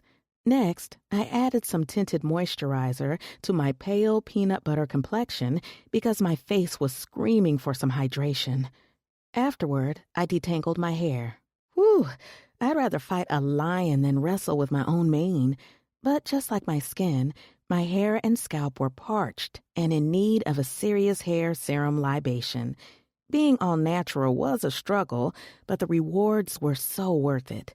There was no damage to my curls from heat, dyes, cutting, or relaxers because we switched to wigs years ago. More than enough time had gone by, and I was finally done with my hair. It was parted down the middle and styled in two long Native American-style braids that hung past my shoulders. When I was content with my look, I eased out of the bathroom and into my bedroom. I stopped in my tracks because I was met with the most beautiful sight ever. My TV was on low while a few scented candles were lit and rested on my nightstand. Keys had outdone himself, literally. There was fresh linen on my bed, and my room smelled of vanilla and lavender. The best part was watching Keys asleep on my bed. I noticed how one of his legs was a few inches shorter than the other, but it wasn't a drastic length. Nonetheless, it never took away from his beauty or selflessness. His designer work mules were pushed by the nightstand, and his black chef's coat rested on the chair pushed under the desk. He was clad in a white V-neck tee and dark denim jeans while he rested on his back. Walking closer, I sat on the edge of my bed and admired his physical features. He was long and lean, just like a swimmer. There was definition present on his toned upper body. To be a lean guy, he still had enough muscle on him where he couldn't be labeled as skinny, but he wasn't too muscular either. Keys was so long that both of his sock-covered feet hung over the edge of my bed. My fingers eased out to touch his blemish-free, roasted caramel face, but I quickly jerked back. I froze when he moved slightly, then settled down. My eyes roamed over the rise and fall of his taut chest and up to his dark and plump lips.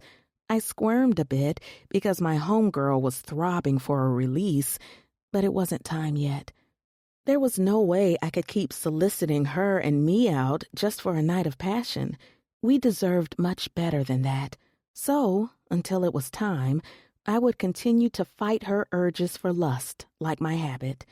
Key's long arms rested under my pillows, and I admired the mango-sized bulge in his arms. My eyes traveled back to his handsome face, and that's when I noticed he still had his glasses on. Leaning over stiffly so I wouldn't disturb him, I gently lifted his glasses from his face. I folded them and placed them on my nightstand before I turned back to him. My need to feel his warm skin won, and I gave in. Lightly, my hand trailed down his bare face. Instinctively, he kissed my open palm and nuzzled his face inside of it. I smiled when I realized he was awake the entire time. His eyes were still closed while I talked to him. I simply wanted to bask in the intimacy of my curiosity. "How long have you been awake?" I asked, amused by him. "Who said I was asleep?" He smirked sexily, with his eyes still closed. The way his face lit up when he smiled was an expression I knew I needed to see for the rest of my life. Just a simple gesture or question from me caused this caring and exquisite man to exhibit such an effortless response, and it stunned me. I was the cause of his happiness and contentment right now, and I felt like I was on top of the world. A surge of power filled me, and I had the motivation to stomp out and defeat all the odds in my way. His long and curled lashes fluttered open finally, and his eyes daringly glared at me. I was so intrigued and captivated by this man that I hadn't even realized I had kissed him until his large hands were planted on each of my cheeks. His warm tongue moved around in my mouth in a slow and steady manner. His kisses were almost as if they were practiced instead of naturally from experience. When I did realize we were kissing, panic reared its ugly head until passion barged all the way through and took the reins. Our tongues were in sync and performed the perfect duet as if this harmony had been rehearsed. My thirsty hands roamed over his fit body, and I slowly climbed on top of him, but I never broke our connection. At the first thrust of my pelvis on his well-endowed member, he separated us, and our connection was temporarily severed.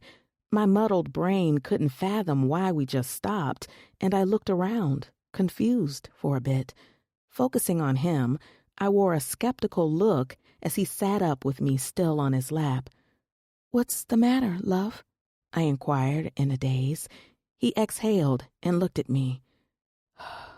"I'm sorry, lady, but this isn't the reason I'm here."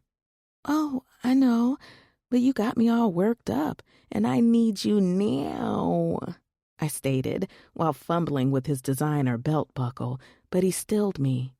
"Wild, you're not in the right headspace for us to take it there yet. It's okay for us to continue to get to know each other better and allow our friendship to blossom into love. I want to know as much as I can about you before sex is involved," he confessed while looking down at his hands. "Kings don't bow, remember?" His eyes snapped to mine, and we smiled at each other. "I understand where you're coming from, but your kisses are getting better. Can we keep that in the mix, then?" I pleaded, and he laughed at me until he agreed. "Yeah, we sure can." "Good." While still resting on his lap, I leaned over and kissed his thick and meaty lips. The feel of his manhood pulsing under me naturally motivated me to caress him, and I did. Thank the heavens I did, because Keys was working with heavy artillery, yet I didn't get those vibes at all. Maybe it was because he wasn't giving off fuckboy heavy dick energy. That could have definitely been the reason. Keys was permeating heavy dick husband energy, that faithful, loyal, and hung dick that would have you waiting on his ass hand and foot. His hand stilled mine, and this time I pulled away and looked deeply into his eyes. Embarrassment was present, and I was unsure why. "What's the matter, love? Talk to me." He whispered something, and I frowned. "Keys, I can't hear you, love." He exhaled and rolled his eyes to the ceiling. I said, I'm a virgin. He looked away. A silent gasp escaped me because I did not see that coming. Wow, was all I could think. This man was the whole package, yet how could he be a virgin unless he was... "Keys, are you..." Am I what? "You know, homosexual?" Hell no, he shouted and laughed. I laughed along with him, but in this day and age, you couldn't be too sure. "Keys, there's nothing to be ashamed of." Yes, it is. Says who? Your friends? People on TV? Society? Pretty much. No, you're pure and special is what you are. It's women like me with a dirty temple who don't deserve someone so special as you. His eyes looked into mine, and I placed my finger on his lips before he could speak. Right now, it is about you, not me. Keys, you have no reason to be ashamed. We all as a whole have the bad talent of demeaning the oddballs or those who are original because they don't conform to the ways of society. One day, the right woman will come along and truly love and accept everything about you. Why not you? What do you mean? My heartbeat raced because I really wanted to be that woman for him, but I needed to get my shit in order before I could be that devoted person.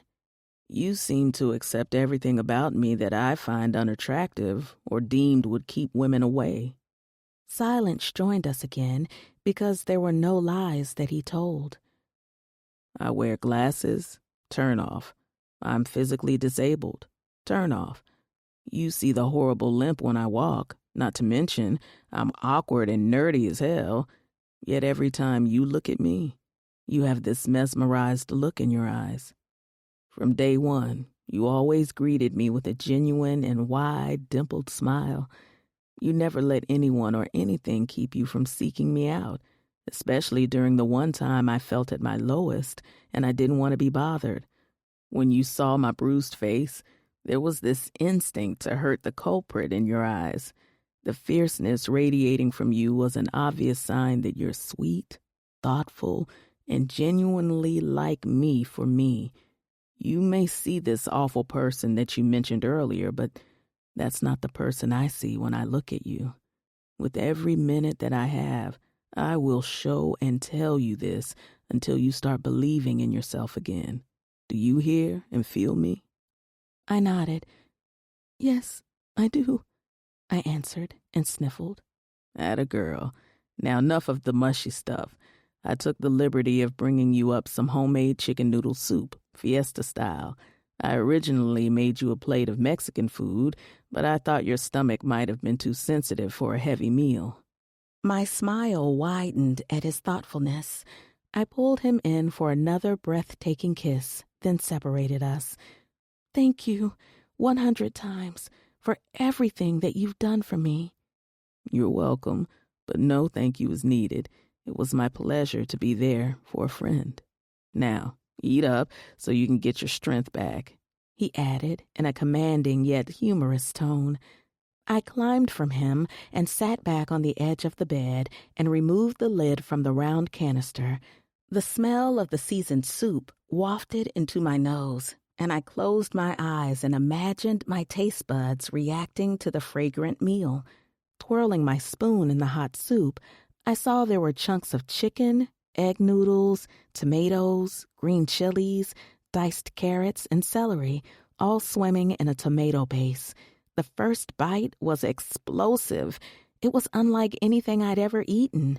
My tongue was bursting with a multitude of robust flavors, and I turned to Keys. "This soup is heavenly. Did you make this?" He winked at me while leaning against my headboard. His locks draped past his shoulders, and some rested on his chest. One of his hands rested on his propped knee, but the other leg was outstretched. Just examining him posed like this was causing my homegirl to leak a little of my essence. "See, there you are staring at me again," he recited and blushed. I darted my eyes and stuffed more soup into my mouth. When I swallowed, I was going to respond, but he spoke before I did. "I'm sorry. I didn't mean to put you on blast like that, but you do have the tendency to stare at me a lot and zone out. Do you find me unattractive, or are you searching for anything that could convince you to find me attractive?" He leaned over and grabbed his glasses and placed them on. "Now, why did you have to go and do a thing like that?" His brow raised in confusion because he had no idea what was to come next. I placed the soup down and pounced on him, giving him no time to react or respond. My lips assaulted his unsure and inviting mouth as I held them hostage. Without breaking contact, I gently removed his glasses and placed them clumsily back onto the table. This time, my hands were planted on the sides of his face as I led our kiss. His toned and strong arms wrapped around my waist, and our tongues crooned together like an old love song. Once I had my fill of his lips, I pulled away. Keys's long and curly lashes fluttered open, and I shyly smiled at him. "You can say or question a lot of things about me, but you will go wrong every time you doubt how I feel about you or the way I see you." Keys leaned against my headboard with his eyes closed and smirked. "Yeah, you got me." "I got you?" I asked in a humorous tone, with my hand placed over my chest. "Yeah, no doubt that I'm gone." I cheesed hard, like a student making the honor roll. "Like the Roots song featuring Erykah Badu?" His eyes opened and I started to sing. "Baby, don't worry, you know that you got me." Keys stared at me like a lovesick fool. He was crashing, and I was falling hard over the natural connection we had. "Your voice is even more amazing in person." "Why, thank you," I beamed. His large hand caressed my hand, and I lifted his. I kissed the inside of his palm and nuzzled my face there as well. "Keep on, and I will never leave your side," he voiced, staring into my eyes. "That's the dream, baby." "No, that's the plan, beautiful. Now let me head out. It's getting late, and the urge to keep fighting our attraction is wearing me out. Besides, this PG show will turn rated R real fast if you keep kissing me like that." I laughed at his corny joke as he climbed out of my bed.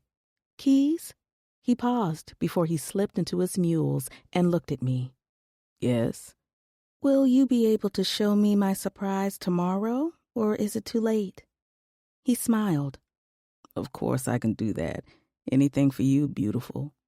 He went back to slipping into his shoes before he grabbed his chef's coat. "Finish that soup and get some rest. I want to see you bright and early for breakfast tomorrow." I stood and walked over to him. "That soup is too delicious to waste, and I'm going to beat you to breakfast tomorrow," I expressed and snickered. "We gon' see." He pulled his phone from his back pocket and handed it to me. "I need to be able to contact you and make sure you're good from this all-natural detox regimen and just overall." "Say less, handsome."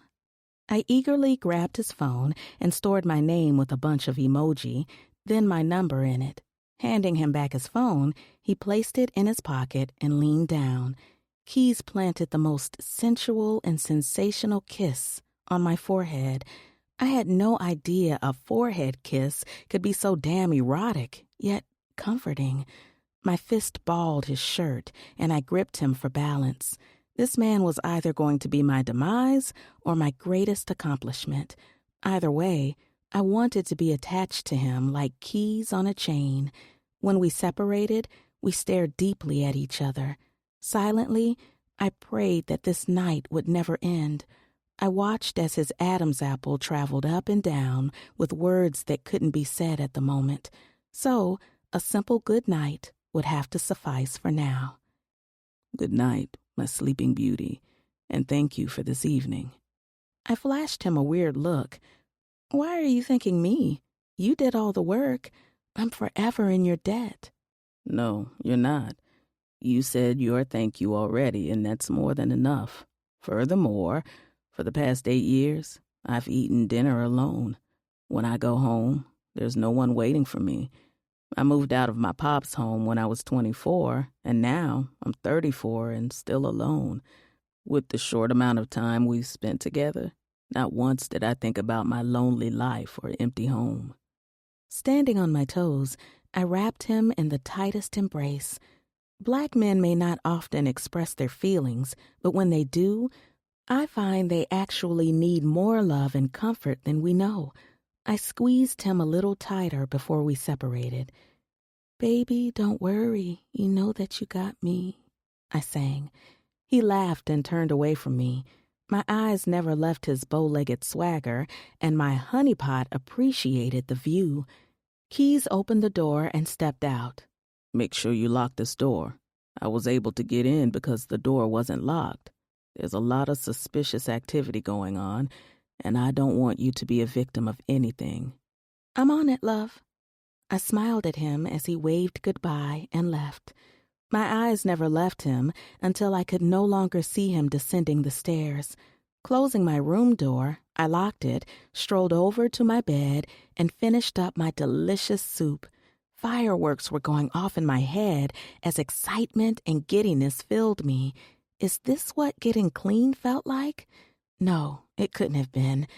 I've been a functioning addict for years, so I felt a newer and more powerful high that coursed through my veins. Here I was in rehab, weaning myself off my powder princess, when love entered and kicked down my defenses. Love bitch-slapped me into a reality I ran from. I had no intentions of falling in love, but you all know how the saying goes. You want to make God laugh? Tell him what you have planned. The next morning, I woke up to a beautiful text from Keys that jump-started my day. I returned his text and told him I'd meet him for dinner since I had a full schedule. Sometimes I made it to group therapy, and other times I didn't because of the detox. Thanks to Keys, I was feeling better than ever and ready to tackle today's obstacles. Quickly, I handled my hygiene, placed some edge control on my edges, and swooped my baby hairs. I was dressed in my gray designer hoodie and my red leggings that matched the company's logo on the front. I pulled on my sheepskin UGG slides and exited my room. Since group therapy was on the 4th floor, I decided to take the stairs. I could use a bit of exercise anyway. Tonight, I planned on going to the self-defense class, and I hoped Keys joined me. Jogging up the stairs, I made it to the top, then took a right. I walked past a couple of doors before I stopped and entered my therapy session. The session seemed to have just started, but I stopped when I noticed Locke. He must have been filling in for Dr. Atkins. Confused, I looked around at everyone until I was met with the dark and mischievous eyes of Dr. Locke Strong. Don't get me wrong, Locke was fine as hell. He favored actor Yahya Abdul-Mateen II, except he was a shade lighter and more rugged features. His gray dress shirt stretched across his massive chest and log-sized arms. The black dress pants he sported molded to his muscular thighs like silicone on a phone case. Man, he was glorious to look at. Then again, there were plenty of beautiful-looking psychopaths in the world. I was no longer dealing with the crazy and controlling type, no matter how fine they were. The sound of someone coughing raggedly pulled me from my mental examination of Locke.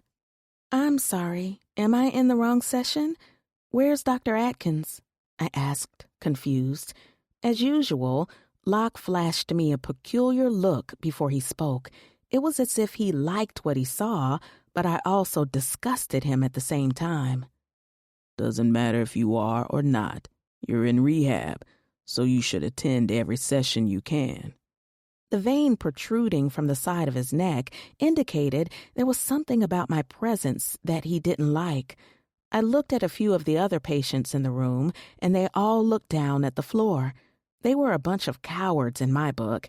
Everything in me wanted to snap because I was tired of men talking to me any kind of way.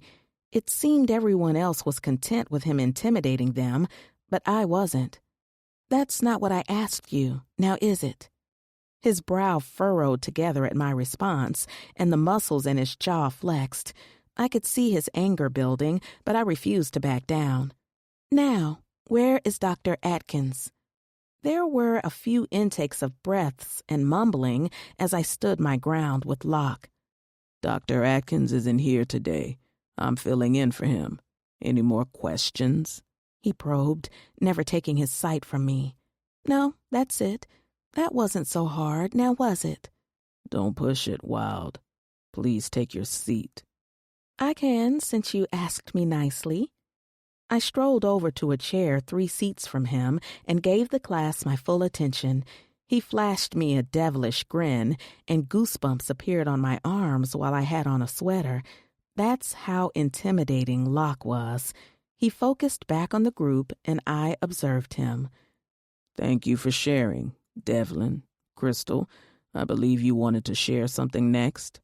Locke's leg bounced up and down at a rapid speed, and sweat beaded on his forehead and upper lip. He pulled on his tie and adjusted it as his left leg bounced. Something was up. He pulled his clipboard to his chest, and I looked around to see if anyone else had noticed his addict behavior, but nope. They were all stuck in their own world. I looked over at Crystal, and that meth addiction seemed to be kicking her ass. Her pale face was ashen, and her stringy blonde hair seemed wet from either sweat or fresh out of the shower. She was once one of the world's top country singers, but she diminished herself to a simple shell of who she once was. Crystal rocked back and forth in her chair and bit her scabby and bloody nail bed. My heart went out to her because I knew exactly what she was going through. The small hoodie she wore still looked oversized, and so did her leggings. The clothing hung from her frail body like a coat hanging from a rack. Crystal placed both of her hands together and inhaled and exhaled as she started to talk. She shared her background with us while she rocked uncontrollably. Just like me, her sibling had gotten her strung out on drugs. Crystal claimed to have squandered her money away, but when she made that comment, she looked nervously at Locke. He grilled her, and she went back to talking. That was a very strange interaction between them. It was almost like she looked at him for guidance or approval. I continued to listen to her talk, but something wasn't right. It's like her entire story was rehearsed. The fact that she kept looking at Locke for approval furthered my suspicions. They definitely had something going on, but what was it? Sadness still filled me because although she was in a rougher shape than me, we were still the same. Financially, I was great with my American and offshore accounts, but my temple was being reconstructed. It wasn't as filthy anymore, and I owed a lot of that change to Keys. He was filling my temple with friendship and healthy foods, and I couldn't help but welcome the change. The next person began to talk, and I said a silent prayer for each of us. Once the other volunteer finished, Locke turned and focused on me. Your turn to share, Miss Flowers. I swallowed hard because I wasn't ready to air out my dirty laundry in front of a bunch of strangers, but it seemed like I didn't have a choice this time. Well, many of you already know who I am and what my profession is. My sister and I jumped into the music industry at age 17. Eventually, the world tours, music videos, and appearances were wearing me out. My sister, on the other hand, was performing like she had a battery in her. I asked her how she did it, and she offered me a few pills to give me some stamina and energy. Next thing I knew, I was popping pills like candy while my sister graduated to snorting coke. There were times when I would join her for a better high, but my preference had always been Percocet and ecstasy. After a while, our habits caught up with us, and now she's no longer here. I grieved and went on to make a couple of triple platinum albums. The more hit records I created, the worse my addiction got. Once the news traveled that I was an addict, my parents thought the solution was rehab. Now that I'm here, I see it was the best solution. I wanted better for myself and to make my sister proud. I know without a doubt she's watching over me. Silence made her entrance, and I looked around at everyone, then Locke. Peculiarity was displayed over Locke's face as usual before he spoke. You are all very brave individuals. Whether you were forced to be here or you made the decision to be here on your own, you are all still brave. I commend each of you. Fighting an addiction can be hard, frustrating, and make you feel less than fly shit. But nonetheless, what matters the most is the fight you all put up. You gotta want to change and defeat the ugly face of drug addiction. This session is over, and you all have completed another hour of your required time for group therapy. Miss Flowers, can I speak with you for a brief moment? I rolled my eyes up to the ceiling while everyone filed out of the room. I stood from my seat. Locke walked over to his desk and opened his briefcase, and that's when I noticed the blue tint to his fingers, the same blue tint Al's fingers held before she passed. Miss Flowers, I asked you to stay back because Dr. Atkins mentioned that you've missed 3 sessions, and you need to make them up before your contract is up, or you'll be here longer than you want. Is that understood? He asked with authority. I crossed my arms over my chest and mugged him. Can you chill the hell out and speak to me like I'm your client instead of like you're my damn father? I inquired with plenty of attitude. Well, maybe if your parents or someone else would have disciplined you more, your sister wouldn't have died a famous junkie whore, and you, my dear, wouldn't be here, he stated, inflicting the pain he intended. Every word he spewed sliced my main arteries. That's how deep his words cut me. I was astounded and couldn't believe he would sink so low. Locke wore a smile of triumph, and that fueled my savage to wake up. I was a survivor and no longer a victim. Little did he know I could inflict pain as well. If you see me and my sister as junkie whores, then what does that make your mother? His eyes lowered with anger. From my understanding, your mother died the same way as my sister. So was she a junkie whore too? Or better yet, are you a junkie whore?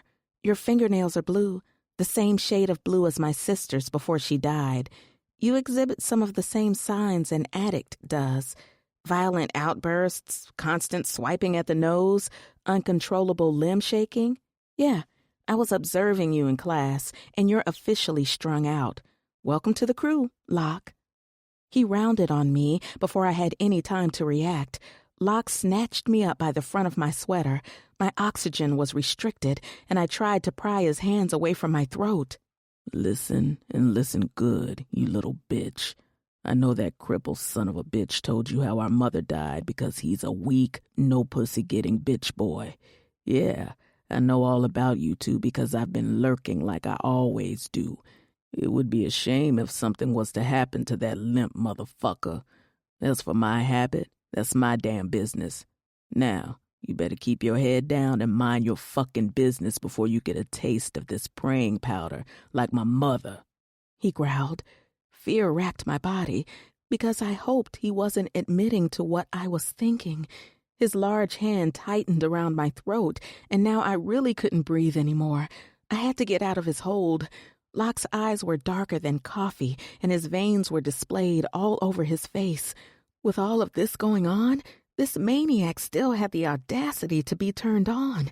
His dick was harder than a brick. My eyes started to roll back, and that's when I snapped into motion because he had lost it. He was really trying to kill me. Thrusting my knee up as hard as I could, I kneed him in the balls. Locke released me before he stumbled back. "Fuck!" he screamed while he doubled over in pain. I gasped for air and coughed raggedly. This fool had to be on some kind of anabolic steroids as well because he lunged at me again. This time, I dodged his attack and kicked him in his dick. My slide went in one direction while he collapsed onto his knees, holding his groin. "I'm going to get you, bitch," he gurgled out. "Oh, yeah?" Cocking my other foot back, I kicked him in his mouth as my other slide flew into the air. "Ow!" he screamed as blood sprayed from his mouth. "Now I see why you're so jealous of Keys. Not only is he more man than you, your dick is an M&M compared to his." He reached for me, and I quickly jumped back. I hauled ass out of the class and straight to Dr. Watson's office since it was my next appointment. He was the closest to Director Strong, Keys' dad, from what I noticed. After this, I was heading to Keys. However, I got the shock of my life when I barged into his office. As usual, he was dolled up in his usual blouse, knee-length skirt, and bright red wig. Today, his sleeve was rolled up, and he was shooting some kind of drug into his vein. If that didn't stop me in my tracks, the tattoo on his inner forearm instilled fear in me. That tattoo brought back painful memories, but it couldn't have been him that night. My eyes darted to the small picture on his desk with a smiling Martin on it, as in my manager, Martin. They were cheesing and pretty close together. Holy shit! Martin was on the down low. The shocked look on his face caused both of us to stare at each other with perplexed looks. He removed the syringe from his arm and tossed it into his waste bin. "Wild, please hear me out and relax. It's not what you think." I kept my hand on the knob just in case I needed to break the hell out of there. "Convince me otherwise," I voiced shakily. He nodded and leaned forward in his chair. "It's morphine. I take morphine shots for an old sports injury from college. That's it. Would you like to see the vial for yourself?" There seemed to be sincerity in his voice, and I knew he was telling the truth. "No, it's okay. I believe you." "Whew," he exhaled. "Thank you. Now that that's handled, you want to tell me why you raced into my office like someone was after you?" he asked with a warm smile. I removed my hand from his doorknob and rubbed my sweaty palms on my leggings. "I need your help. Dr. Locke Strong just attacked me." At the admittance, his smile dropped from his face, and he stood abruptly. "What?" Chapter 9. Keys. Last night was one for the books. It was one of the happiest moments of my life. There was a deeper connection shared between Wild and me, and it felt damn good. We were both battling with personal demons, so we understood each other better than others. Breakfast went by, and I felt like actor Gene Kelly in the hit film Singing in the Rain. I was slicing, mincing, and sautéing with a huge-ass grin on my face. Dante had a Spanish playlist going, and the beats and rhymes went hard as hell. His cousin was an upcoming rapper in their village in Cuba, and he was doing a great job. Two-stepping while dinner was in full swing, I pulled my vibrating phone from my pocket and smiled until I saw it was a 911 text from my pops. He wanted me to meet him in the gym because he had some urgent things we needed to discuss while he blew off some steam. Shit, I had dinner plans with Wild, and I really wanted to show her my surprise. However, my dad seemed like he really needed me. Our dinner wasn't all the way ruined. I'll just have to revise a bit. I sent her a quick text, telling her to meet me in the gym. We could take the self-defense classes she wanted to attend as well. I wrapped up 2 plates of food for us and walked into my office, grabbing my gym bag from the sofa.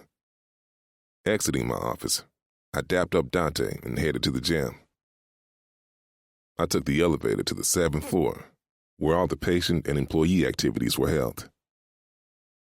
After exiting the elevator, I headed straight into the men's locker room and changed out of my work uniform into a black dry-fit spandex tee and tights, my black jersey shorts, and laced up my athletic sneakers. I packed everything into my locker before I locked it. Walking into the gym, I stopped and looked around until I saw my pops posted by the black leather heavy punching bag. Strolling over to him, I noticed there were only a few people in the gym tonight. My pops hated coming to the gym when it was full. Our eyes connected, and the scowl on his face told me he was really pissed off. When I reached him, we gave each other a bro hug and separated. "What's going on, Pops? You seem angry." "I'm more than angry. I'm fucking livid right now," he shouted while pulling on his red boxing gloves. I took my place behind the punching bag. My pops made sure his gloves were on all the way, then smashed them together before he pounded into the heavy bag. I had to brace myself and get my stance locked in because he was out for blood tonight. He jabbed and punched like someone stole his wallet. "I had to fire your stupid-ass brother today and have him removed from the premises." "What? Why? I mean, yeah, he's a jackass, but something major had to happen for you to fire him." "It did. He attacked a patient." "You gotta be shitting me. Who was it?" "One of the new patients. The R&B singer, Wild." I let the bag go as soon as he went in for a jab. He almost took a tumble, but caught his balance. "What the hell, boy?" he yelled. "My fault, Pops, but Wild is my soon-to-be girlfriend. Where is she now?" "She's your what?" he spat. "And I believe held up in her room." "Well, we haven't given each other a title yet, but I would like for her to be," I recited and pushed my glasses onto my face. "So one of my dumbass sons attacks a young woman, while the other is head over heels for her." I swallowed hard because I wasn't sure where he was going with this, but I wasn't allowing anyone to get in the way of us. "Pops, I don't know where you're going with this, but that woman has already wedged her way into my heart. She may be an addict, but she's a fighter. Wild has a fire in her that won't allow her to give up. She provided strength and compassion for me during one of the hardest times in my life. So please, don't tell me to stay away from her, because I won't." He raised his hands in mock surrender and smirked. "You got some, son?" I laughed. "Come on, Pops." "What? It's a simple yes or no." "No, not yet, but I'm not rushing it. Wild's a good woman, and if it's meant, then it will happen. If not, then that's that." "Understood. And I wasn't going to say anything negative at all. I know exactly how you feel. I love Cynthia with everything in me. But your mother..." He trailed off, shaking his head. "She was the air I needed to breathe. Life has been hard without her, but I'm managing. That's why I know how you feel. You love Wild. I can tell. Just make sure the love is reciprocated." He tossed me the gloves and took his place behind the punching bag. "I can only stay a little longer because I gotta go see how she's doing, Pops." "No problem, son. Now, tell me, Pops, what did that asshole do to her?" I put my gloves on correctly and started punching the bag. Once he started to explain, rage filled me, and I took my frustrations out on the bag further. "He pretty much lost it and attacked her. Locke choked her forcefully until she saw her opportunity to escape. She kneed him in the balls twice and fled to Dr. Watson's office. They came to me afterward.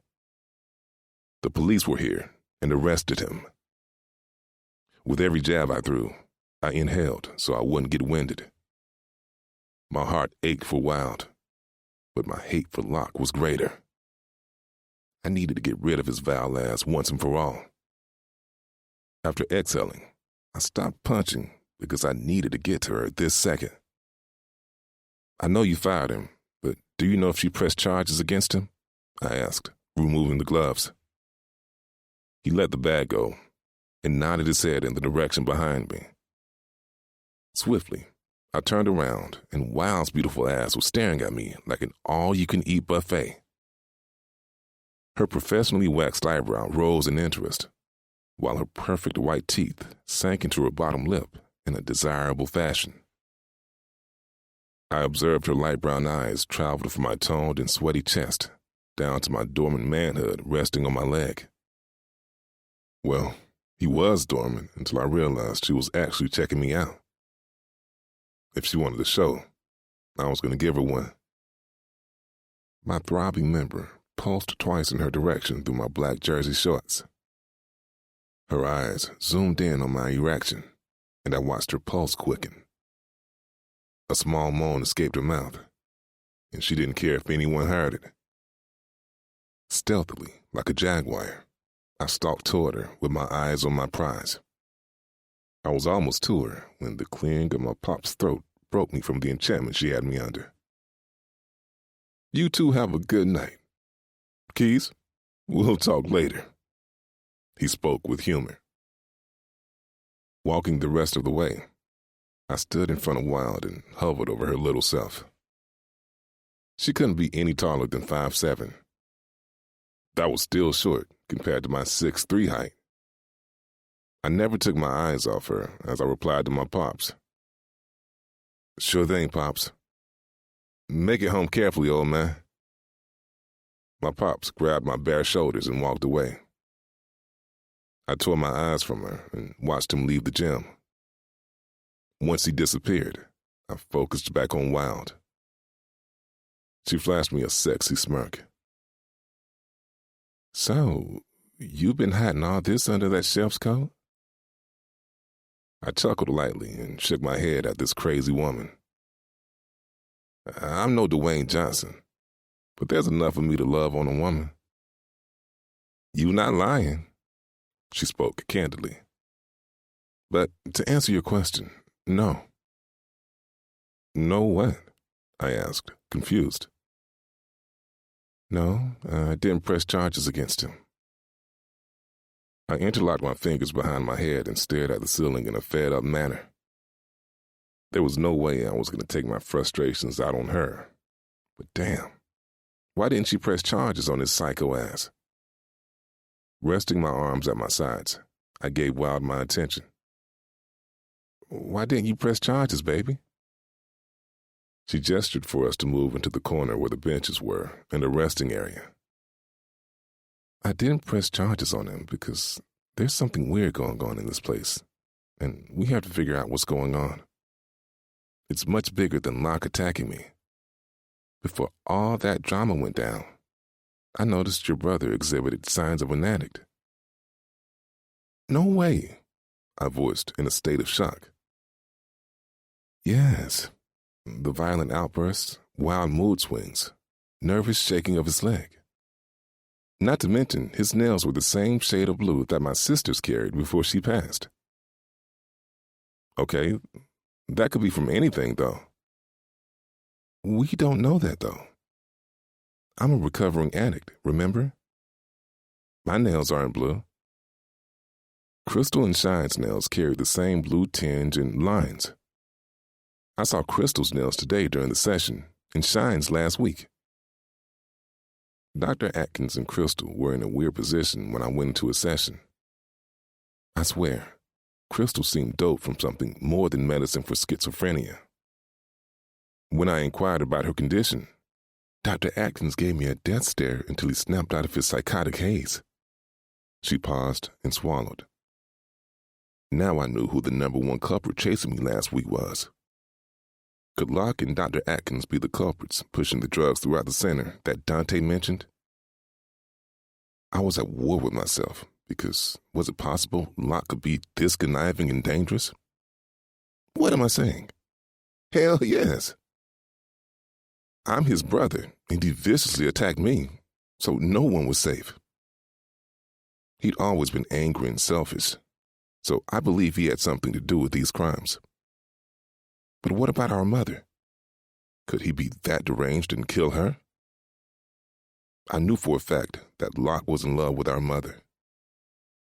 She always doted on him just as much as she did me. However, he was a teenager then, so there was no way he could have killed her. But what if he knew the killer? Hello? The sound of Wild's voice and her small hand waving in my face tore me from my thoughts. I'm sorry, love. What were you saying? I was telling you about Dr. Watson. What about him or her or however he identifies himself? Wild laughed, but I wasn't trying to be funny. I think he still identifies himself as a male for now, but let me finish telling you. So, once I got away from Locke's psychotic ass, I fled to Dr. Watson's office. When I barged into his office, he was administering himself a morphine shot in the crevice of his arm. He claimed it was an old sports injury from college. I declined to see the vial because two things caught my attention. One was a picture of him and my manager Martin sitting close together at one of Al's and my release parties. I remember that suit Martin wore because Al tossed a drink on him. Second, it was the tattoo on his arm that made my head spin. The image is a bleeding dagger with a snake slithered around it. I see this tattoo every time I close my eyes and dream, but it couldn't be Dr. Watson. It just couldn't have been him from that night. Something in my gut told me that there was a really bad story behind that tattoo. Whether she wanted to talk about it now or later, I was going to be the ear and shoulder she needed. I pulled her in for a tight embrace before I spoke softly in her ear. Do you want to talk about it? Wild quickly wiped the tears from her face, and I held her tightly. But that question prompted her to sit up fast. Her sad, light brown eyes snapped to mine in surprise. I've never shared that story with anyone, not even my own sister. She chewed on her thick, red bottom lip in deep thought before she responded. I observed the fear in her posture until she spoke again. I think it's time I shared this story with someone I can trust. I smiled and pecked her lips. Standing from my seat, I rose to my full height. I'm glad I'm the one person you chose to share this news with. Give me about 20 minutes to shower and get changed, and we can eat and talk in the dining hall. It should be closing soon, so it will be just us. Okay, she stated solemnly while staring at the punching bag. How about you get a couple of rounds in to take your mind off things? Yeah, that's fine. I waved over the boxing instructor and introduced them to each other. I stayed for a little bit to see Wild in action before I jogged into the men's locker room. Unlocking my locker, when I opened it, I peered inside. There was a white note resting on top of my gym bag. Removing the note, I opened it and read the message out loud. Get ready, because I'm about to prey on you and that little bitch. Angrily, I balled the note and threw it against the wall. Grabbing my bag, I slammed the locker shut and walked over to the shower stalls. Dropping my bag on the bench, I started the water and sat on the bench while the water heated. Locke had really lost his fucking mind. Fear didn't fill me like it usually did when he was around. This time, I was enraged. I felt murderous for once, and it felt damn good. There was no way I was going to keep allowing him to invoke fear in me, let alone allow him to harm Wild again. Hell no. If a fight to the death is what he wanted, then he was going to get it. That was the last and final time he would harm anyone and call me bitch boy. Removing my clothes, I grabbed my drying towel and entered the small yet spacious shower stall. I tossed my drying towel on the hook, then walked under the hot water. The steaming water trailed down my body, providing me with a soothing relief my achy muscles longed for. I pressed my hands against the wall and tried not to think about my painful memories from the past.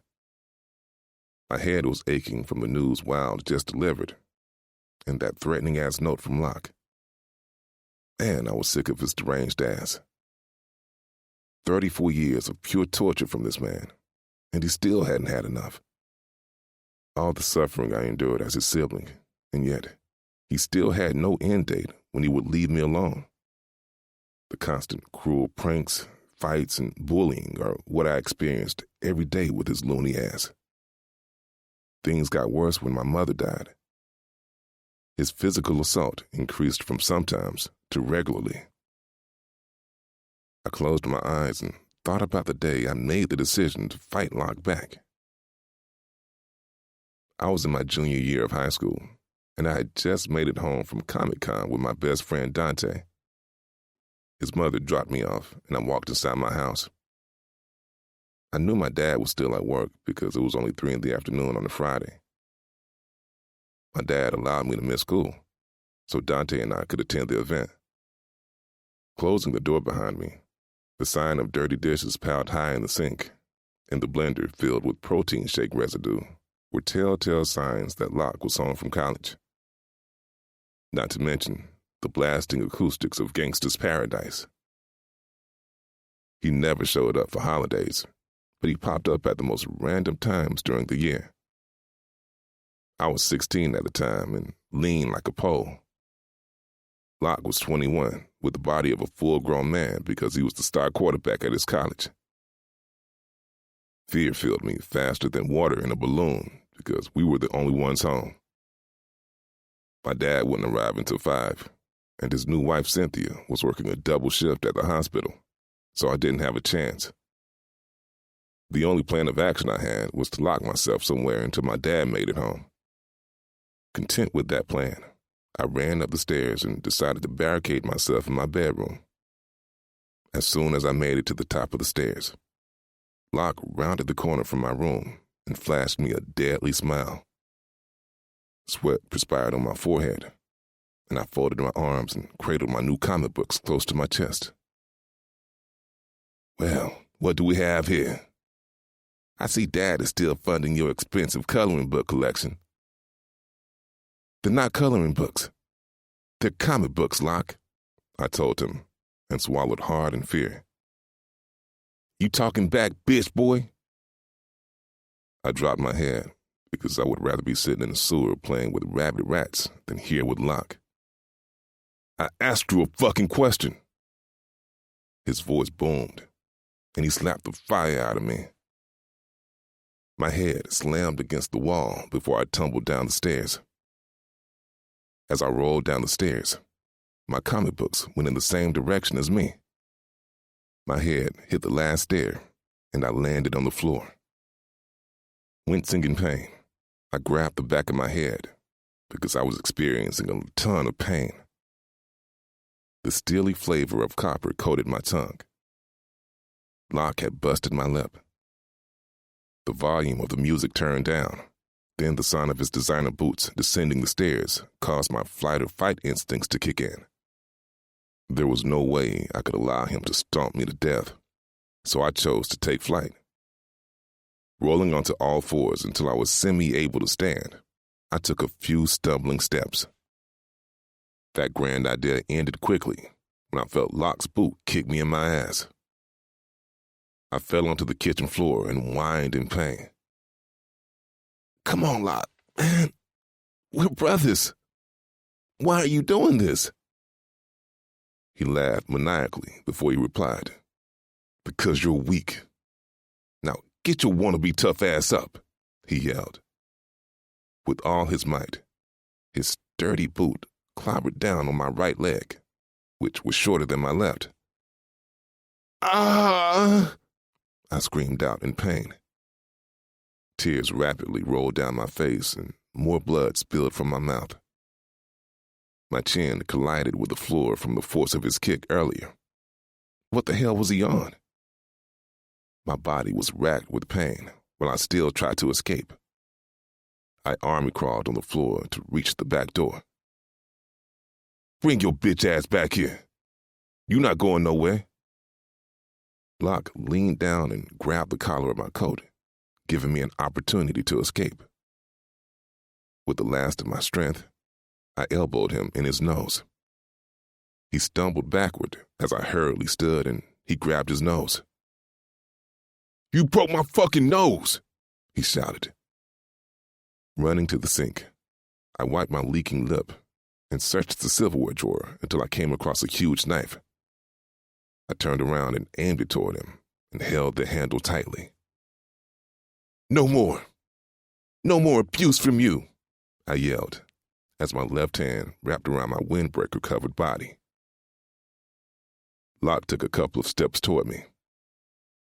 "And what do you plan to do with that knife besides stab your damn self?"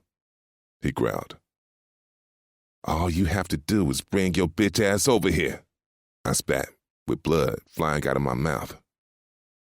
"Oh, I am." Locke raced toward me, and I thought about my favorite comic book superhero, Jetty. As soon as he lunged in my direction, I jammed the knife into his thigh.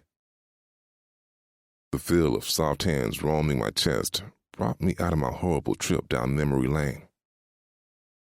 I stilled until Wild's expensive floral perfume filled my nose. My heartbeat began to race as the feel of her bare breasts caressed the middle of my back. Slowly, I turned in her embrace and faced her. The magnetic pull between us was so strong, I couldn't muster any strength to stop this moment. Wild was my greatest challenge, and I felt minuscule under her electric glare. Fear jumped out the window, but not before tagging in lust. My eyes traveled over her flushed peanut butter face, and her eyes sparkled with what seemed like admiration. Yeah, that was the appropriate word to use. I've never in my life seen anyone's eyes roam as fast as hers did. Her light brown orbs traversed over my body like I was a road map to her favorite vacation destination, which oddly had to be true because my erection was aiming right in her direction. Wild's small hands reached out and trailed over the thin gold necklace with a gold cross pendant my mother gave me for my 10th birthday. It was too big at the time, but now it fits perfectly. My large hands wrapped around her small wrist and pulled her forcefully into me. A small moan of pleasure escaped her, and I raised my brow at her. I see Wild liked to be handled. She didn't want to be dominated, but she definitely wanted a man who could lead and knew when to lead. My lips descended on hers as I firmly kneaded her round globes. Her hungry mouth devoured mine, and I worked hard at trying to keep up with her. I could tell she was more than experienced, so I mimicked every move she made. I didn't want to seem like the complete virgin I was. Her small hands gently settled on the side of my face as she got in my head with the same fluid movement as hers. At my own leisure, my hand stealthily crept down her taut stomach until I slipped my thick digit into her warm and snug center. I shuddered at the same time as she did, but neither of us broke our connection. A connection that was my lifeline, like an umbilical cord between a mother and her unborn child. Wild's hand glided down my face and down my toned body until she gripped my pulsating pipe. I moaned into her mouth, but her greedy mouth gripped my lips tighter. Wild didn't come to play at all. I was the meal on her plate, and she had every intention of devouring all of me. My fingers slid in and out of her as her hand massaged my throbbing erection like a professional masseuse. Pleasure from a woman was a foreign reaction that my body had never been introduced to. So foreign that a rumble was building up, and I knew sooner rather than later I was going to erupt. Internally, I was charting new territories of emotions because This must have been what real sensual gratification felt like. Wild's hands performed an Oscar-worthy performance. The fluid stroke from her small hands stimulated my release to climb higher and higher. My breathing escalated, and I couldn't hold out any longer. I prematurely ejaculated in her hand. Slipping my hand out of her soaking wet box, I gripped her shoulders for support. My body shuddered as I released more of my seeds into her hand because she never stopped stroking my dick. This shit turned her on because she was dripping wet while she stared at me with eyes swimming with lust and desire. Embarrassment filled me, and I took a step back slowly, but she stilled me. "You're fine, love. You needed to release that first nut, baby, so you can have stamina for the real ride." Her tongue slid over her fleshy top lip, and I gulped hard. I always dreamed of losing my virginity to my favorite R&B singer. I never thought it would happen. The moment did arrive, and it was happening, so there was most certainly a God. Wild reached behind me and turned off the shower water. She held out her hand to me, and I hesitated a bit. She flashed me an encouraging smile, and the power her smile had over me was downright pathetic, but I didn't care. This was the woman of my dreams, and I had plans to follow her wherever she went. Mustering up the courage, I placed my hand in hers as she led us to the bench. Wild gestured for me to take a seat, and I did. Once I was seated, she hiked her leg over mine and sat comfortably on my lap. Her soft lips took mine hostage again, and her hands trapped my face in place. My hands gripped her plush, round ass while she rotated her waist on me. Her soft moans sent a signal to my dick because it pulsed on her stomach, mirroring the slow movement of a lava lamp. With my eyes closed, I fell deeper for this woman. I'm talking about deep-sea diving for whatever underwater entity she desired. The feel of her slightly standing promoted me to open my eyes, and our lips lost temporary contact. Wild stood on her tippy toes, and her hand gripped my dick before she inched her way down on me. Our eyes penetrated one another as my palms grew sweatier. As soon as my tip pierced her tight and warm opening, my eyes shut on their own as I let out a moan. Shit! I had no clue my first time was going to be this heavenly. My hands rested awkwardly on the bench as she led this ride. "Open your eyes and look at me. You'll want to remember everything about this moment, handsome." Doing as she instructed, my hands massaged her coconut-sized breasts. I wasn't sure if she had work done or not, but her body was beautiful.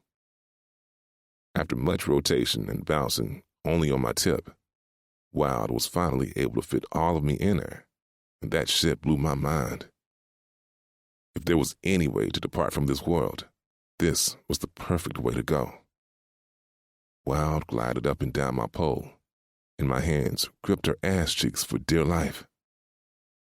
My head rested on her perky breasts, while my lips suckled her erect nipples, causing her to ride me harder. Her hands wrapped around the back of my neck, and she rolled me like a champ. Wild's head was tossed back in a pure wanton fashion, and I savored both of her nipples at the same time. I watched quite a few porno films, so I knew what to do. "Oh, baby, right there," she panted in a lust-filled tone. I was grinning on the inside, like a high school freshman watching porn for the first time. A winning feeling washed over me because I was doing something right. I was making her moan and plead for more. Me. The man who had a heavy prescription for his astigmatism. The guy with one leg shorter than the other and a bad asthmatic. She sought solitude and sexual pleasure from me. Pleasure was invading my body like aliens invading the earth. This what it finally felt like to make love. Her honeypot tightened around my stiff member, and my knees damn near gave out on me. I had to quickly wrap my arms around her waist so she wouldn't fall. What the fuck kind of voodoo was that? She clenched her honeypot on me again, and the same reaction happened.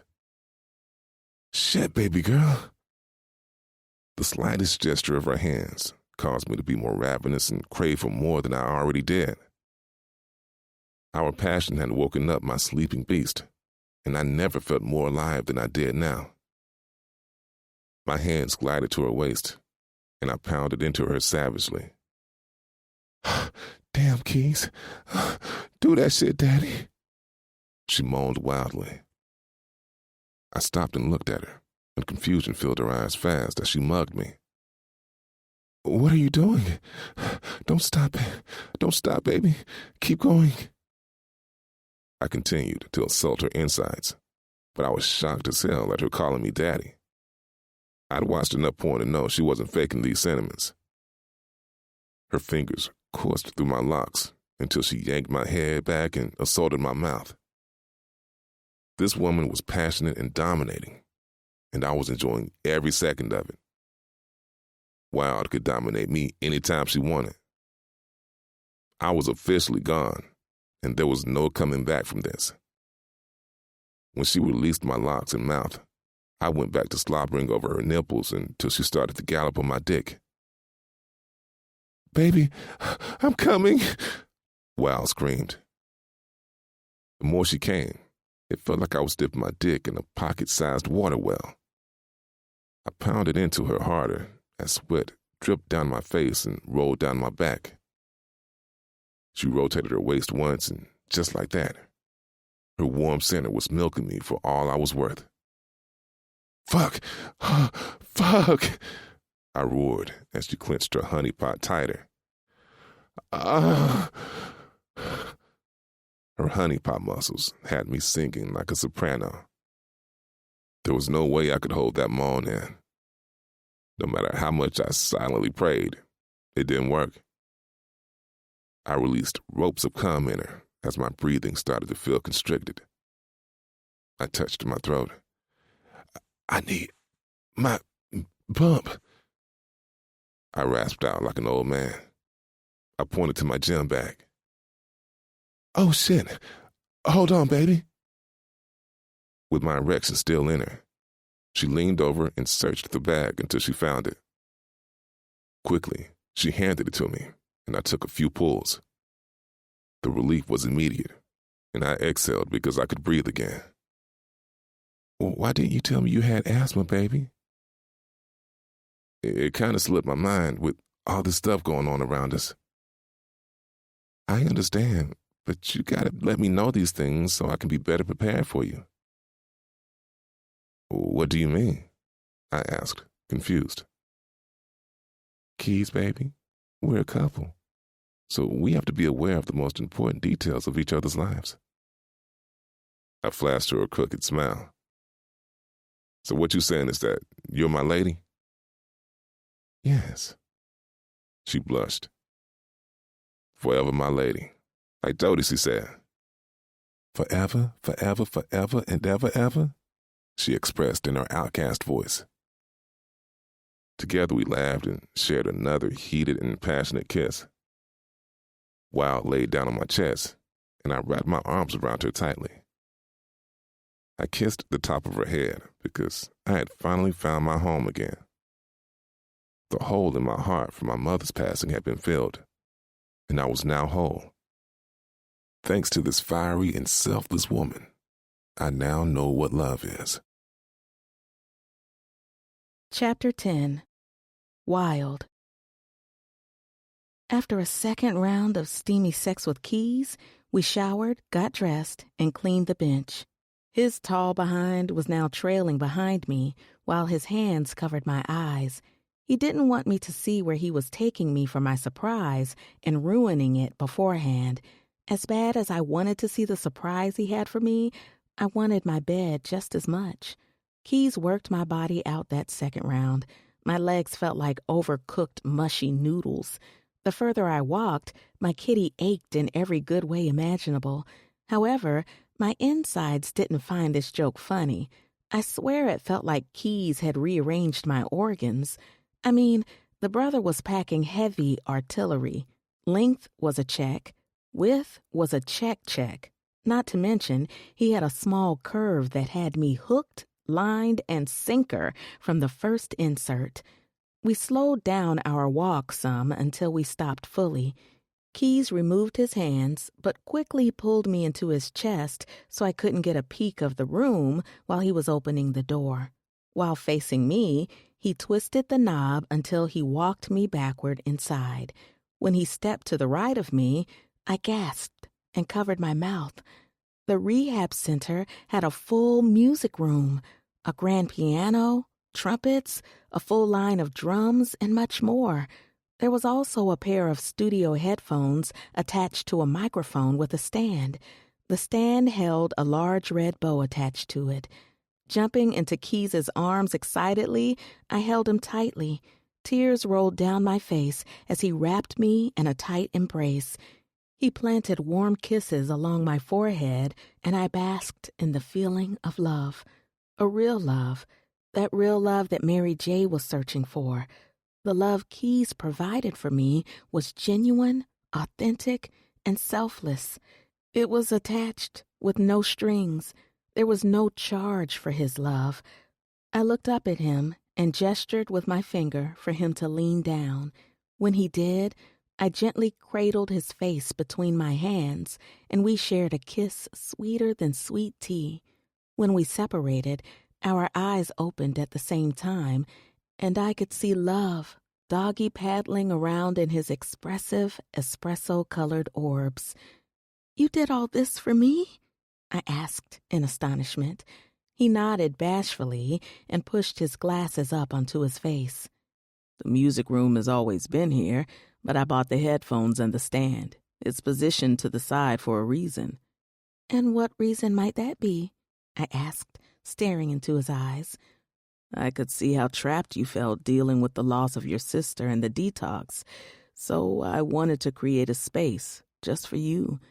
This is your own little getaway from your harsh realities. Whenever you feel down or when I can't provide you with peace and comfort while you're here, this place should be able to. There's also the small fact that I'm pretty nice on the ivories when I'm not creating my comic books." "Wait, what?" His smile faded, and he looked down at his shoes, pulling him closer to me by his waist. He looked at me. "Kings don't bow, remember?" "Yeah, I know, Queen." "If you know, then you gotta start believing it. You're much stronger than you know, babes. I won't preach to you, but I will blame myself for not knowing you play the piano or create comic books." "It's not your fault, baby girl." "Yes, it is. You're always so focused on taking care of me and listening to my woes, you hardly get a chance to express yourself much. So, I want to know all about your comic books." "You sure you want to know? It's kind of geeky," he expressed and chuckled. "Keys, I want to know everything about you that I possibly can." He smiled and pecked my lips as he happily led me to the piano bench. "So where should I start?" "Start from the beginning. How did you become interested in comic books in the first place?" "Okay, well, I got into comic books at age 8. That's when I fully realized I was physically disabled. The older I got, the more kids made fun of me, including my own brother.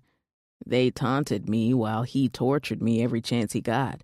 Whenever I told my parents, they disciplined him, but that never stopped his crazy ass. It's like it fueled him to go harder. So I found a superhero comic book lying on the ground by my school bus stop, and ever since then, I've been hooked. Jetty was the hero's name, and I dreamed of being him so I could defeat Locke. I must have read that book 30 times before I worked up the courage to ask my parents to buy more. The comic books and video games were my escape from the humiliation I endured daily. When our mother died, shit really got worse for me. Locke went from torturing me to full-on abuse when our dad wasn't around. The abuse was so horrible. I taught myself how to draw and create comic books.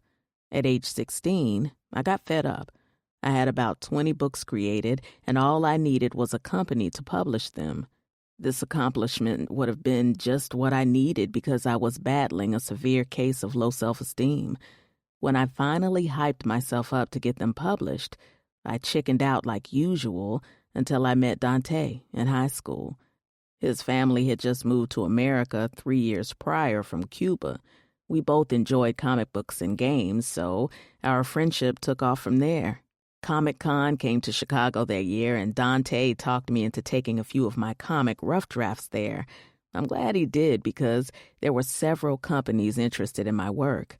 I floated home on top of the world until I noticed Locke was home. To make a long story short, he jumped me and probably would have killed me if I hadn't stabbed him in his leg. My dad arrived home earlier than usual. He said he called me 3 times and there was no answer, so he hauled ass home. The cut tore through his muscle and left permanent nerve damage, so he took the pain meds prescribed to him, but he never stopped, even after his prescription ended. He looked at me shamefully and down at the piano keys. What do you mean he never stopped? I mean, he got hooked on them. Locke has a drug addiction, as you pointed out earlier. I'm sorry I lied to you, but I still have a hard time admitting it to myself. Silence surrounded us, and I got real quiet because my speculation was right all along. I rubbed his back soothingly, and he looked at me. It was just pills at first, but I guess he's graduated to something stronger. You said you saw the blue tint to his nails like the others, so that proves it. I nodded and perused his locks piled at the top of his head in his sexy bun. His long and wide shoulders filled out the plain white V-neck tee he sported. I loved the way his eyes sparkled through his designer glasses. Who would have ever thought I would fall hopelessly in love with a guy who wore glasses? I was as shallow and conceited as they came. Now, I was exploring new and unrefined territories of what unconditional love was. Keyes' deep and sultry voice pulled me out of my perusal of him. My family drama ruined the moment, didn't it? Actually, no. I learned more about you in this one sitting than I have the other times we've shared a deep conversation. Also, I learned that we have way more in common than we think. There's no coincidence that your mother and my sister died the same way during different periods of time. We just need to find the missing link to the chain. I honestly believe Dr. Watson and Martin may have something to do with my sister's death. We're going to get to the bottom of this. I hired a PI firm a while back to investigate the passing of my mother, Malcolm, and your sister. Are you serious? I questioned in a surprised tone. Yes. We need to understand and figure out what's going on before another death. You're amazing. Thank you. But this next piece of info I have, you might not understand or believe, I stated sadly. What is it? I gulped hard before I answered. I believe Locke had something to do with your mother's passing. Solemn was definitely the emotion I was emanating, because that statement was a large serving to digest. Keyes' brows furrowed together as his entire body questioned me. What makes you say that? It's what he said to me as he was choking me. He said, "You keep your head down and mind your fucking business before you get a taste of that praying powder like my mother." What the hell? There's no way that bastard killed our mother, he shouted, slamming down on the piano keys. I'm sorry, love, but you have to relax. I'm not completely sure if he had anything to do with it. He could have just been angry and talking out his ass. I do know there's a weird relationship going on between Locke and Crystal, Dr. Atkins and Shine, and Dr. Watson and Martin have a weird relationship as well. We will be able to figure out a few more pieces to the puzzle once my manager and assistant arrive tomorrow. All right, sweetheart. We'll go over everything tomorrow. Fridays are my short days, so I can spend all day and weekend with you if you'd like. He asked shyly. If I would like? Keys, don't play with me. I would love your company as much as I can get it. I pulled him in for another enchanted kiss. When we separated, Keys grinned like the Cheshire cat, and I wiped my gloss from under his bottom lip. All right, little lady. Let's get you in bed. We have a big day ahead of us tomorrow. Oh, man, I don't want to leave your face, but my body is worn out. You worked my body out that second round. I winked at him, and his shy self blushed. You really enjoyed it? While cheesing like a fool, I peppered his face with kisses before I answered. Enjoyed is a major understatement for the ecstasy you brought me, baby. Scooting closer to him, I leaned in and nibbled on his earlobe, then his neck. I loved to see him try to fight against his emotions and hold in his moans. It lasted no time as the sexiest groan escaped his masculine voice. As I trailed back up to his ear, his body shuddered. Wait until you experience makeup sex. That's going to blow your mind, I whispered in his ear. Keys turned and looked at me. Can we start a fight now? I bellied over as laughter filled my body. This man had some kind of sense of humor. Once I collected myself, we left the music room and headed toward my room. We talked along the way and learned more things about one another. Keys was full of surprises. His dad made him take ballroom dance lessons and etiquette classes for young men at the age of 13. Director Hart really took good care of him and made him a well-rounded man. When we made it to my room, I unlocked the door and stepped inside.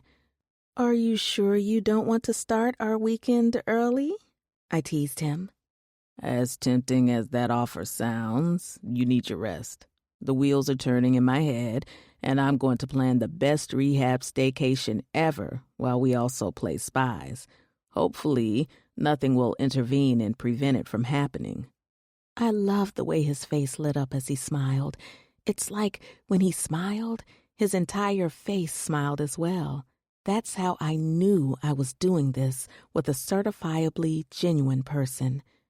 Nothing will get in our way, and I'm looking forward to this weekend of fun. This time, Keys hungrily savored my lips and led our kiss for the first time. He turned savage and scooped me right up. Without even thinking twice, my legs wrapped around his waist. Our tongues wrestled for dominance until his large hands kneaded my ass, and I submitted to him. He guided us into my bedroom and broke the connection by placing me on my bed. I'll see you tomorrow, Queen. I grinned like a lovesick fool, and Keys turned and swaggered away. He was growing on me like a rose in a garden. Everything about him seemed to be more sexy and noteworthy. After spending all this time with him, I had forgotten all about his limp. The bow of his legs was my primary focus. He made it to the door and blew me a kiss before he closed it behind him. I stood and locked the door and changed into my pajamas. Once I was situated, I placed my phone on the charger and allowed the smooth sound of my nature app to put me to sleep. The next morning, when I got up, my phone was chiming and lighting up with notifications. Most of them were from my assistant, Yaz, and manager, Martin. They were on their way here to Better Days Rehab. The missed call from my banker prompted me to sit up and call him back because he didn't contact me unless there were issues. Dialing him back, the phone rang 3 times before Robert answered. Hi, Robert, how are you? I just noticed I have a missed call from you. We shared our greetings, then moved on to the important news. The bomb he dropped made my pulse quicken, and anger filled me. Are you sure it was her? He agreed and told me he was ready to move forward with charges pressed against Yaz. Well, I second your sentiment, and please fax all the information to my lawyers. Oh, damn, you were on it, I chortled. Thank you for the heads up, Robert. Enjoy your day." When I hung up, my mood went from 1 to 10. I couldn't believe Yaz tried to seduce him into stealing my money and transferring it into an offshore account for her. I'm so glad I had all the fraud protection on my accounts, and I had some loyal staff members. Only thing her stupid ass got out of the deal was a wet ass and face. I couldn't believe she slept with Robert's 63-year-old ass. However, this led me to believe that in some kind of way, Yaz was in on the underhanded mischief going on here. There's no way her little hookup was a coincidence as well. Not to mention Martin wanting me to do another tour again added fuel to the fire burning within me. I had a trick for them today. I was going to play my usual role until it was time for me to take action. Today, Martin was going to find out I wouldn't be touring for a while. I was enjoying the slow-paced life and looking forward to being more domestic with Keys. I wasn't going to give up my singing career, but I planned on not spending too much time away from him. A new me had developed here, and I had every intention of restating what I wanted and how I wanted it. Climbing out of bed, I jogged into my bathroom and handled my hygiene. Once I was done, I poured a hefty amount of moisturizer into my hand and thoroughly massaged it through my mass of curls. Keys had me feeling on top of the world this morning. Since I was in good spirits today, I let my natural mane hang out without styling it. Today, I dressed in my red maxi dress, designer black crew neck sweatshirt, and Ugg boots. I was feeling free and lighter instead of heavy and drowsy from my drug-induced state. It felt great to feel like the person I once was before I made it big in Hollywood. Exiting my room, I locked the door and shot Yaz a text to meet in the dining hall as I descended the stairs. I, however, skipped past the dining hall and entered the kitchen. My heart was giddy, and I needed my morning fix of round-rimmed glasses, chestnut locks, and panty-wetting kisses. Before I could enter the box that held my love inside, Shauna's Missy Elliott-looking ass jumped in my way. I swear, she was dressed like Missy from her hit video, I Can't Stand the Rain. Her short cut was gelled down, and the burgundy lipstick she wore stained her teeth, and too much gloss was added to her lips. She must have just gotten here because she was still dressed in her street clothing. The yellow double extra-large bubble coat she sported was what made me snicker. I wasn't even about to get started on the olive green camo pants she wore with some wheat Tims. Rolling my eyes, I swallowed with disgust and responded, "Ugh, what do you want?"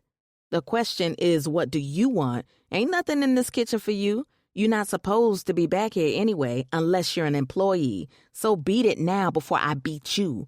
"Listen here, you large, mismatched dust bunny. I know that already, but I'm coming to see my boyfriend." I smiled after saying boyfriend. Whew, child, this man had me gone. Shauna's eyes widened as she clutched her imaginary pearls like I had the audacity. "Yo, boyfriend? You got some nerve. Keys is not your man. He's mine," she growled and rolled her neck. I walked closer to her, and her scary ass took a couple of steps back. That was the typical move for a coward. "Well, if he wasn't my boyfriend before, he definitely is after last night," I recited with a smile. "He's not your boyfriend," she screamed while enunciating each word. Shauna lunged at me, and I quickly moved out of her way as she ran smack into one of Keys's pastry chefs. She was holding a large brown tray filled with plates of desserts. Both of them tumbled to the ground, and cream topping and filling spilled over them and onto the floor. The sound of glass breaking resonated through the kitchen, and broken plates surrounded them. I covered my mouth in shock as Keys emerged from his office. "What the hell is going on out here?" He looked in my direction, and I blushed. He raised his brow in question. "Babe, did you do this?" No. Missy Elliott over there lunged at me when she found out we were together now. I moved out the way, and she ran into that innocent woman. This is how they ended up on the floor."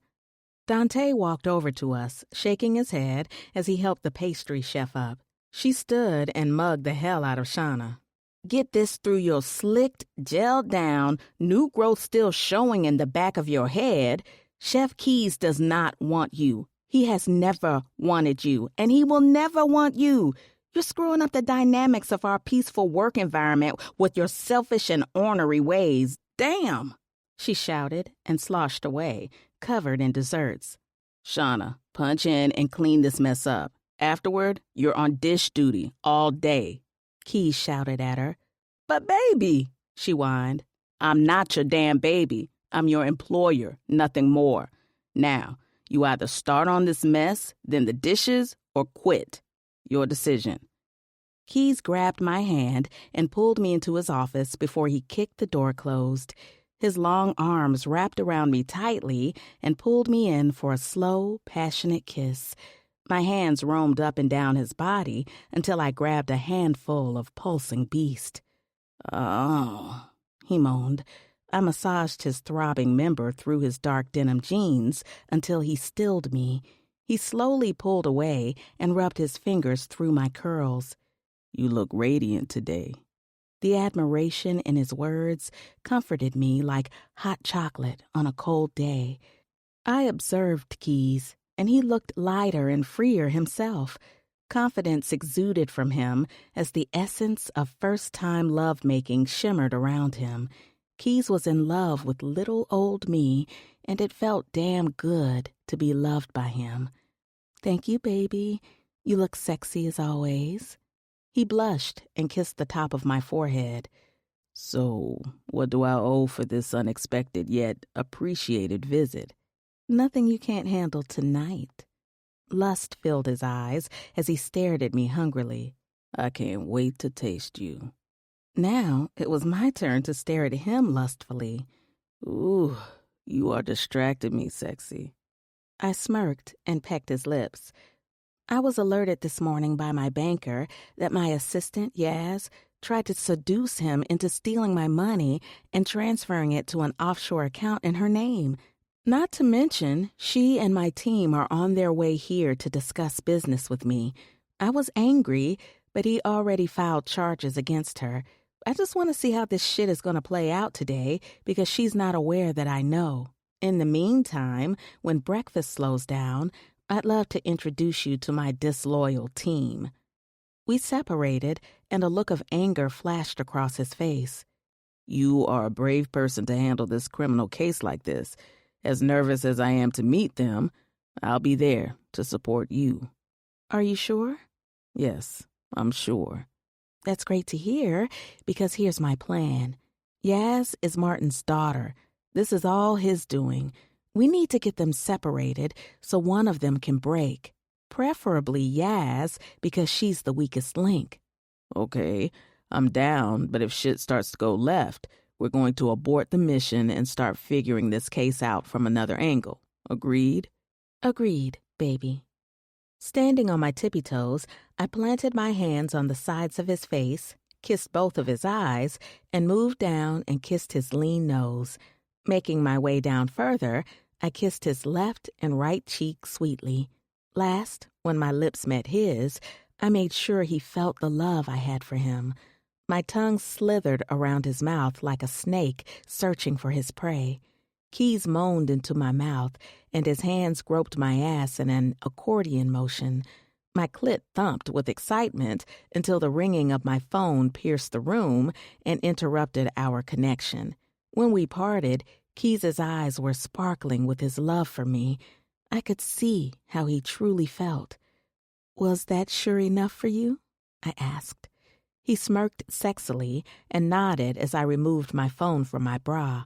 I hit the button on the side of my phone to silence the ringing. The text was from Yaz, letting me know they were here in the dining hall. All right, baby, I gotta go, but I hope I will see you in the next few minutes. You will, gorgeous. I pecked his lips one more time and hightailed it out of his office and through the kitchen. When I entered the dining hall that was decorated with maroon tables, chairs, and booth seating, I looked around for Yaz's platinum blonde pixie cut. She waved me over, and I swallowed down my newfound hate for her. Slapping on my fake, happy smile, I trotted over to them. I allowed all the years she'd been by my side and good memories to fill my heart so she wouldn't feel me cringing from her touch. Yaz and I embraced in a tight hug before we took our seats. "Hi, baby girl. How are you?" she asked me with the sincerest face ever. Whew, this bitch had no remorse or love for me at all, but two could play that game. "I'm doing well, babes, as best as I can." I turned when I felt a kiss on the side of my cheek. "How you holding up here?" my manager asked as he took his seat across from us. "I'm hanging in there. This place will suck the life out of you, but you need to focus on something worthy, and you'll get through it. It hasn't been easy at all, but I found some motivation to keep me going." I smiled, and Yaz's eyes widened. "You been getting you some?" she asked, and I fell out laughing. "No way. No. This glow is more than sex. The giddiness, the healthy shine from your hair and skin. Wild, you're in love," she gushed. It was moments like this that she and I shared like we were sisters, but that was all gone now because of her greediness. The sound of a deep voice behind me caused me to shiver slightly. "With whom?" The deep timbre behind me belonged to none other than Dre. Slowly, I looked up at him, and he was standing there in all of his beautiful yet masculine glory. His long brunette tresses were piled at the top of his head in a high bun. Dre's tan skin was flawless and flowed like he was in love as well. His thick brows and hazel eyes seemed to focus solely on me. His massive chest and shoulders were very defined, and the gray crewneck sweatshirt he sported molded to his massive chest. Dre's Samoan heritage was very pronounced in his features, and that's why I called him Khal Drogo, because he looked just like the actor who played that character. His arms were filled with steaming breakfast dishes, and he placed them on the table one by one. He took a seat next to Martin, and I noticed both of them were mugging me. I always felt small under their glare, but today was a new day. Those days of me giving in were over and diminished. Clearing my throat, I sat up straighter and smiled at them both. "You all will meet Keys soon enough. He's working right now, but he'll be out when he can," I stated with total confidence. On the inside, I was praying he didn't stand me up because Keys was shy and kept to himself. Martin's mug shifted into one of those savvy businessman smirks before he nodded at me. "Okay, love. I'm looking forward to it." Some of my worry subsided, and I was able to focus better on the conversation. Slowly, I lifted the hot mug of coffee that Dre placed in front of me. He was still mugging me while he ate, so I rolled my eyes and focused on Martin. He could have definitely passed for a Blair Underwood impersonator. Martin even had the man's sultry swag. I laughed to myself as he placed his briefcase on the table and opened it. It was filled with legal documents as usual. Well, in this case, seeing as Yaz tried to steal from me, I was hoping the documents were legal. "All right. You have a couple of weeks left, and I say we start working on your promo for your next big gig and tour.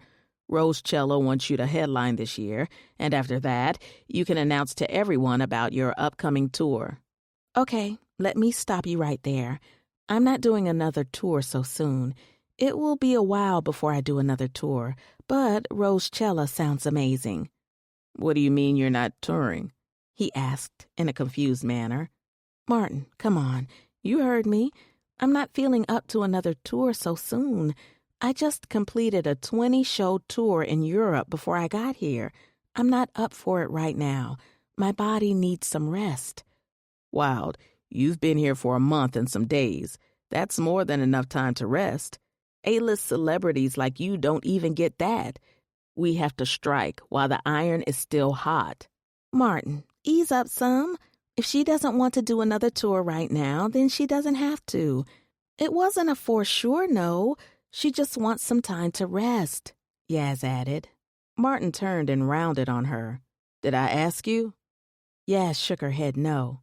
Exactly. You sit over there and do your job and assist. My mouth dropped open, and I looked at him. I couldn't believe he had spoken to her like that, especially since she was his daughter. Yaz smacked her lips and rolled her eyes as she stared into her steaming teacup. Martin, that was completely unnecessary, for one. Two, as my assistant, Yaz has the right to speak up on my behalf if you've forgotten. Last, I'm not doing another tour so soon.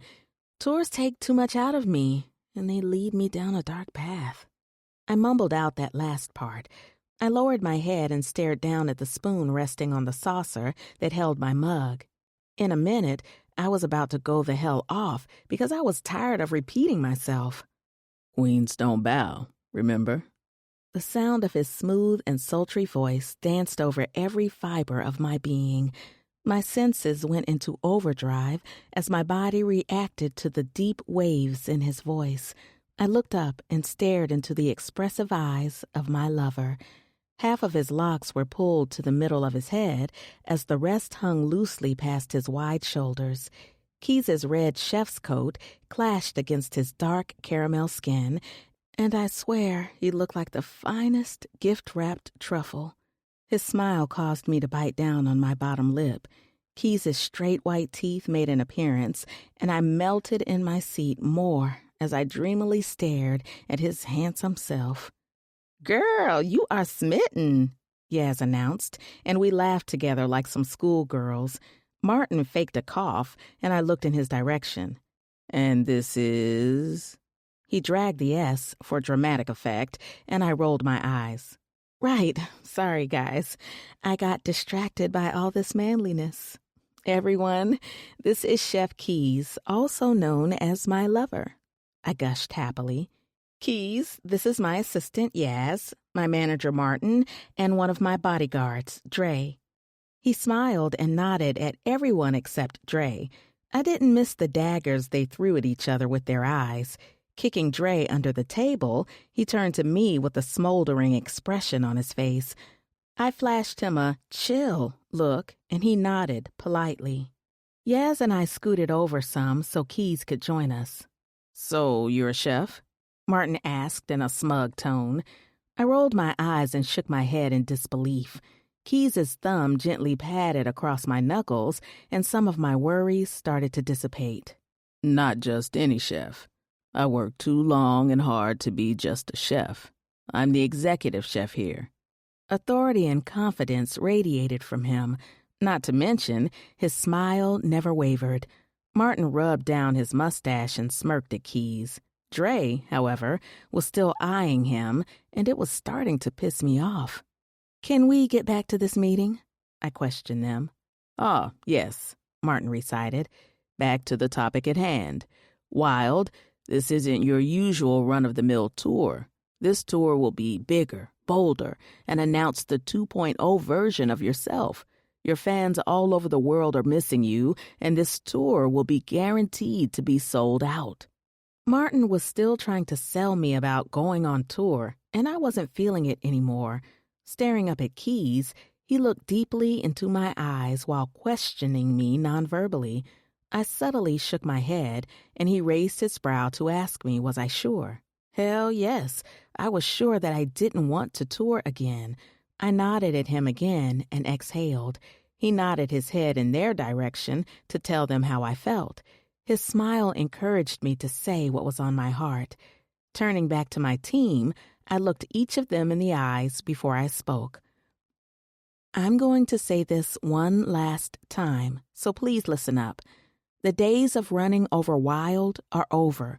You all work for me, not the other way around.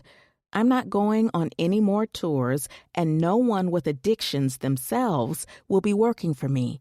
The death of my sister was a hard pill to swallow, but also the reality check I needed. This will be my last and final trip to anyone's rehab center. In a couple of weeks, when my time is up here, so will my contract at A&P record label. I'm not re-signing. I'm going indie, so I can write and create the music I want. So, you're right, Martin. This is the 2.0 version of me. Now, If you all want to stay on board with me, then please do so. If you all don't agree with my new conditions, then there's the door. Since I was 17, my sister and I have given this industry every part of us, and now I'm all alone, but I will survive. What am I saying? I'm already a survivor. So, in a nutshell, I don't owe any of you a damn thing. That goes for my fans as well. I have to be healthy and 100% in order to perform another tour, and I'm not. Now, the ball is in y'all court. What's it gonna be? I asked, looking at them through determined lenses. Well, you've always had my support, and you will continue to. I'm all in, boo, Yaz voiced. It took everything in me not to lean over and drag Yaz out of this damn booth. This bitch was really sitting here acting like she had my best interests at heart, and like she didn't just try to steal from me last night. I'm so glad Robert sent her goofy ass off. I prayed to God that he controlled my facial expressions until I saw my opening. Until then, I had to fake it. Great. I see this place hasn't only cleansed you, but it also helped you find your backbone, Martin expressed through squinted lenses. It has, Martin, and I hope you can understand that this is simply business, not personal. Wild, I don't understand how you can pass up on a deal like this, but I do respect your wishes. We'll table the touring discussion until further notice. Thank you, Martin. I looked at Dre, and he stared back at me. You know, Pax and I will have your back, but Pax is no longer in the bodyguard business. Wait, what? When did this happen? I asked, shocked. Maybe 2 weeks after your stay here. He went back to his hometown in France. We kept in contact, and he's always checking on you. So you'll have me, and surprisingly his sister Max. She's hardcore and not as pretty as me, but she's already proven to be a great partner. Wow. Well, I'm looking forward to meeting her. I reached across the table and squeezed his hand to thank him, and his thumb caressed the top of my knuckles. Quickly, I snatched my hand back. Looks like everything is settled then. Sure is, Martin said before sipping his coffee. I don't know how he missed his entire mouth, but hot coffee spilled down his expensive suit.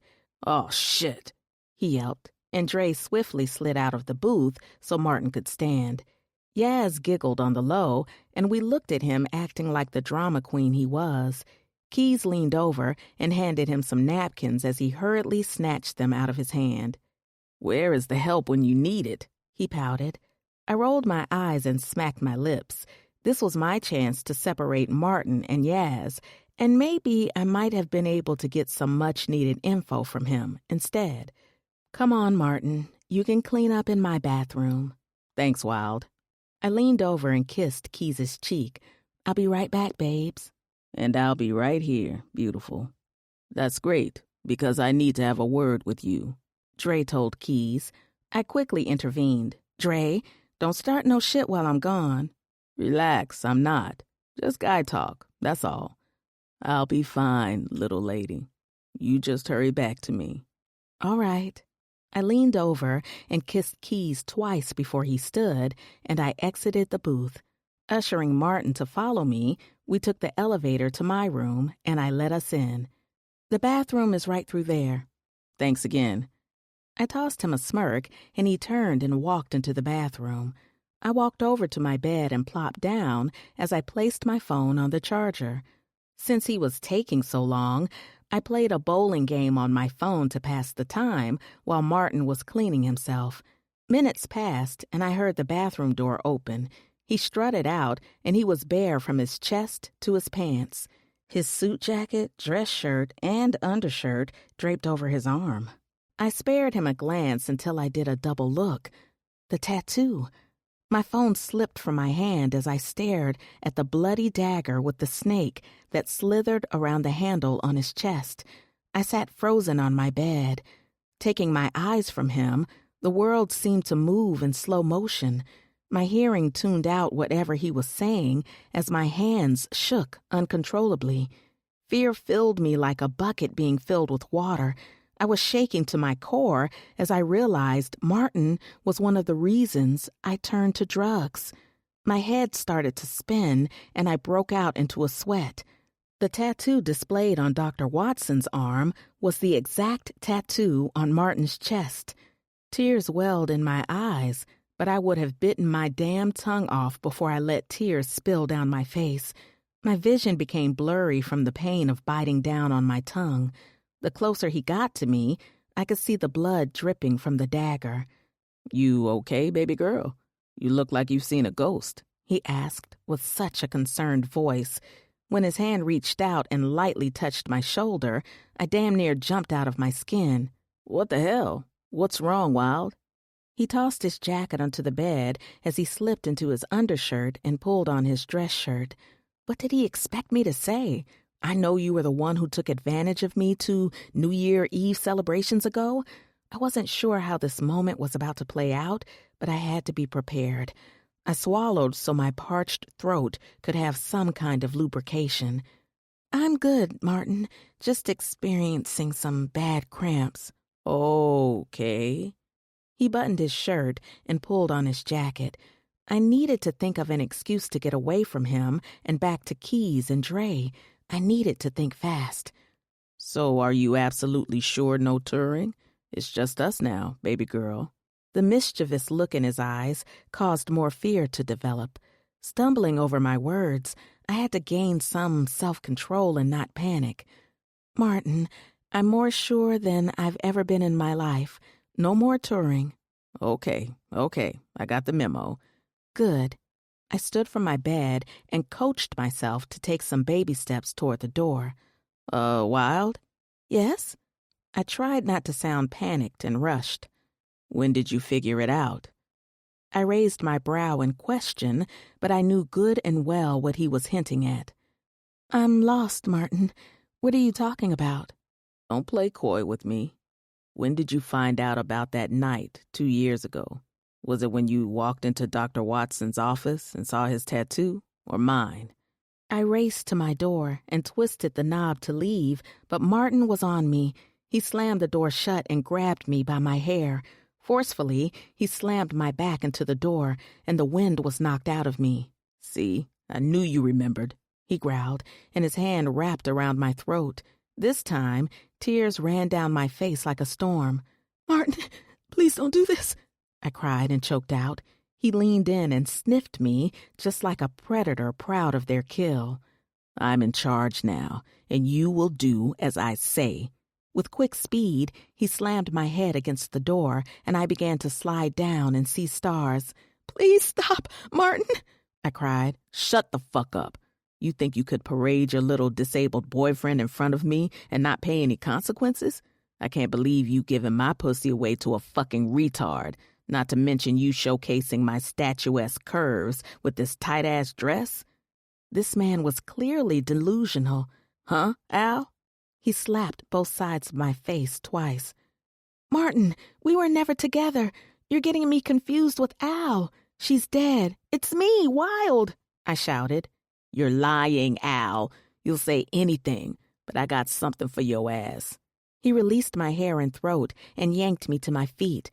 His strong hands eased down my body and firmly gripped my ass.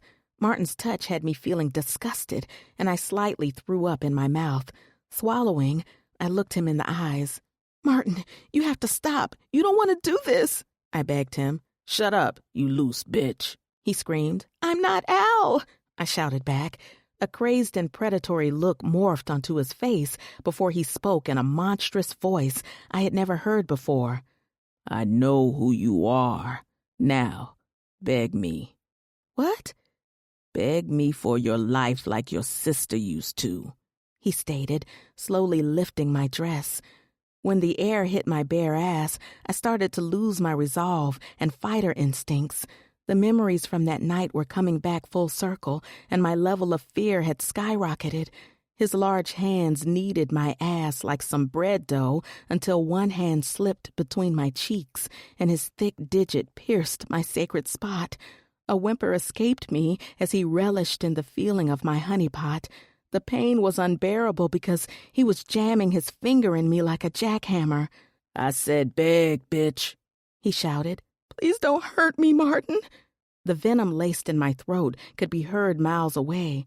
You know, Al didn't listen either. Now look at her, pushing up daisies like the others, he stated humorously. Don't talk about my sister, I sobbed. Why not? She knew all my plans with you that night. She pretended to be intoxicated, but truthfully, she was fiending for that praying powder.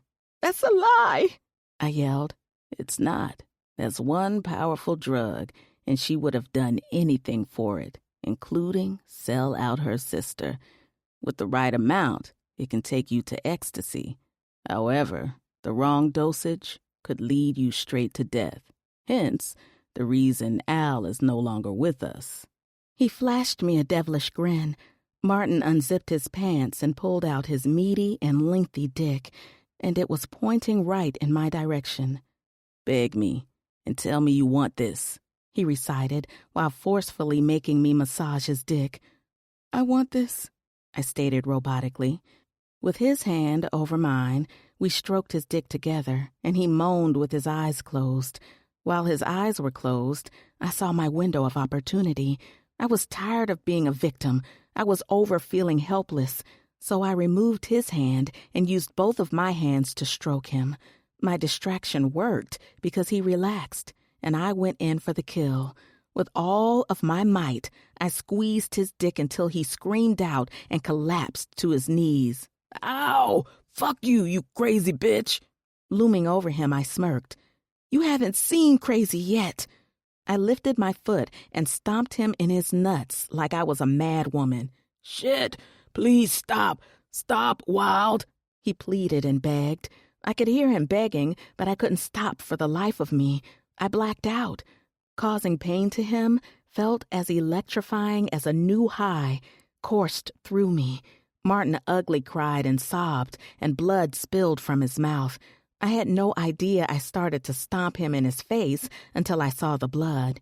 After this, I was sure he would keep his dick to himself. At the feel of someone lifting me into the air, I swung wildly at my opponent, and I tried fighting my way loose. Wild, relax. It's me, Keys, baby. At the sound of his voice, I snapped out of my rage and looked at him through watery eyes. Baby? Tears spilled down my face as he wrapped me tightly in his arms. It was him, Keys. It was him all along. Shh. It's okay, love. Keys and I parted, and Dre glowered at Martin. What the hell? Dre walked further into the room, and Yaz's face was void of all emotions. Call 911, now, Keys shouted. Martin groaned and whimpered until he passed out. Yaz dialed the number, and Dre and Keys looked at me. We need to talk. Chapter 11. Keys. Doré and Martin left. I noticed Yaz was making googly eyes at someone, and I looked in that direction. Just like the others, she was enamored with Dante's looks. He gestured for her to come here, and she quickly excused herself. Dre and I waited until she left before we began to converse. 2 questions. What the hell are you doing here? And why didn't you tell me that you were acquainted with Wild? You could have given me a heads up or something, I told him. My bad, bro. It slipped my mind that you both were at the same place. I was out taking care of business when Martin called me and asked me to join them for this meeting. He probably felt I could help persuade Wild to do what he wants, Dre answered. Now my antennas were perked, because I knew Dre was withholding some information. Now, why would you think a thing like that? I sat up straighter and leaned across the table so he could have my full attention. Dre flashed me a crooked smile, and the small gesture told me that he and Wild had a history. Are you sure you want to know? Nah, I'm good. What y'all had in the past is simply that, the past. I'm not here to pass judgment on what she's done in her past. You seem confident. Are you willing to bet your life on that? Dre stared at me, and this time it was my turn to smirk. I'm as sure of that as I'm sitting here breathing. She's not only my woman, but Wild is my best friend. Now, you want to stop playing games and tell me why you're really here?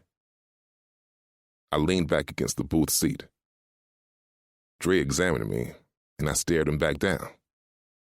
Yeah, I wore glasses and I walked with a limp, but my days of being pushed around were long gone.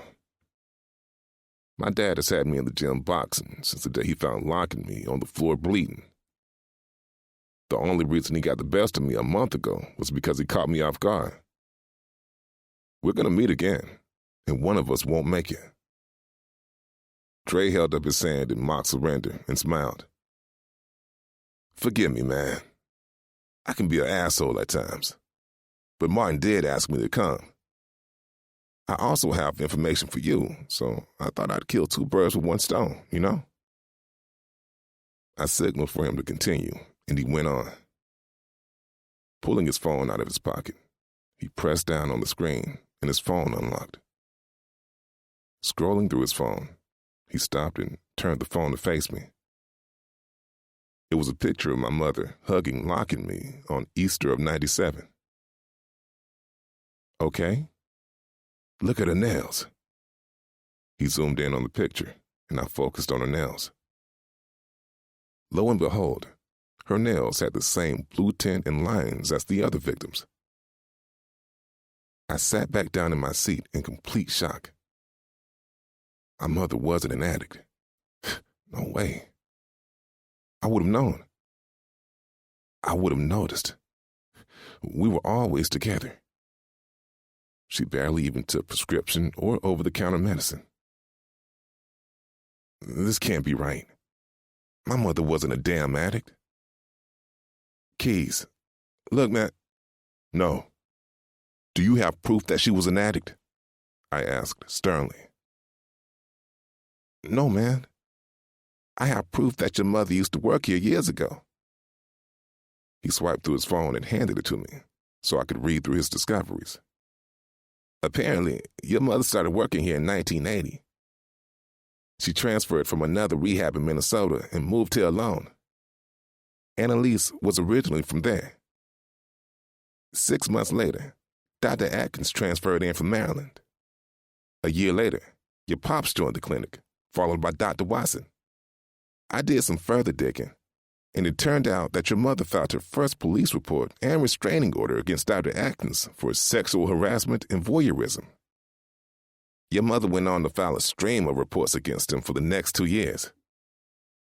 In 1982, your mother and father got married, and soon after, Locke was born. From 1983 to 1997, it seemed as if Dr. Atkins had finally gotten the picture, but that was wrong to think.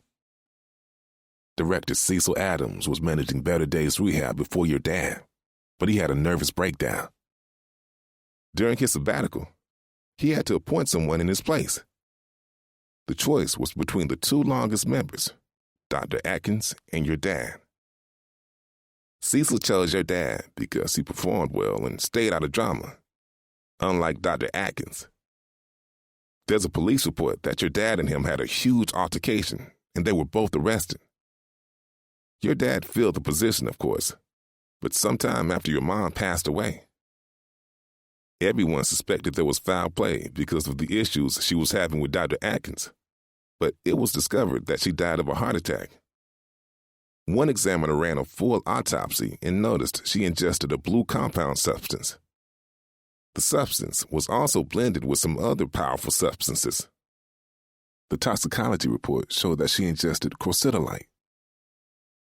What the hell is crocidolite? A better word known for it is blue asbestos.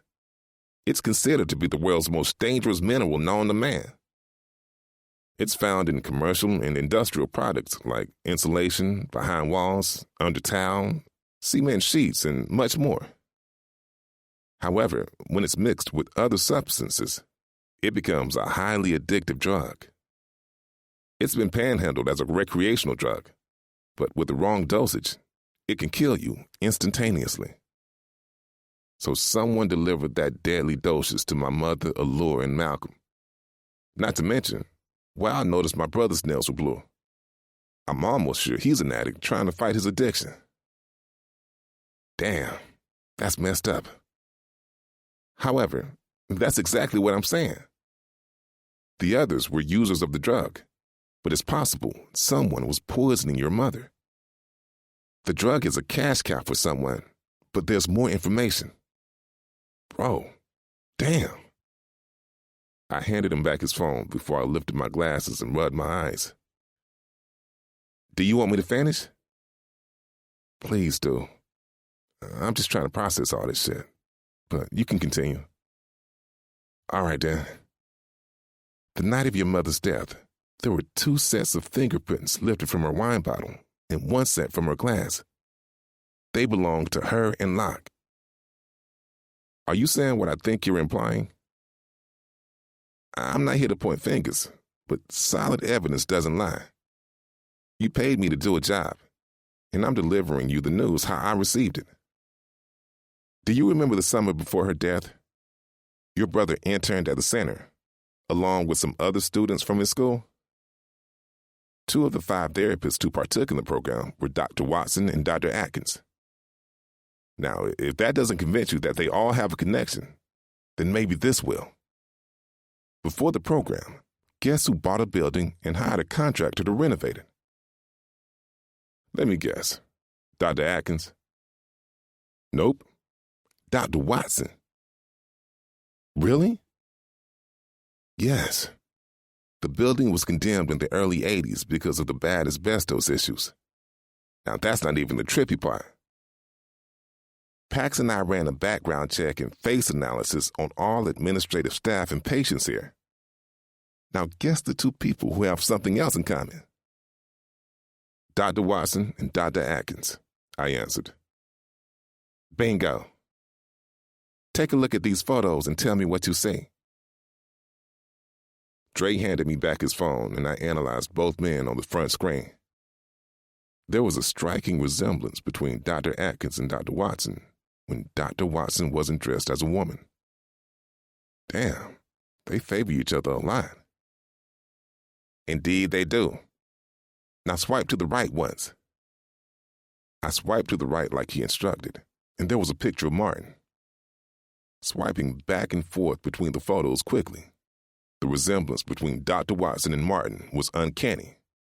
So much so that they could pass for twins. No, they most definitely were twins. You can tell because Dr. Watson was always dressed as a woman. Damn, these discoveries are trippy as hell. My sentiments exactly. Yet the pieces to the puzzle are starting to fit.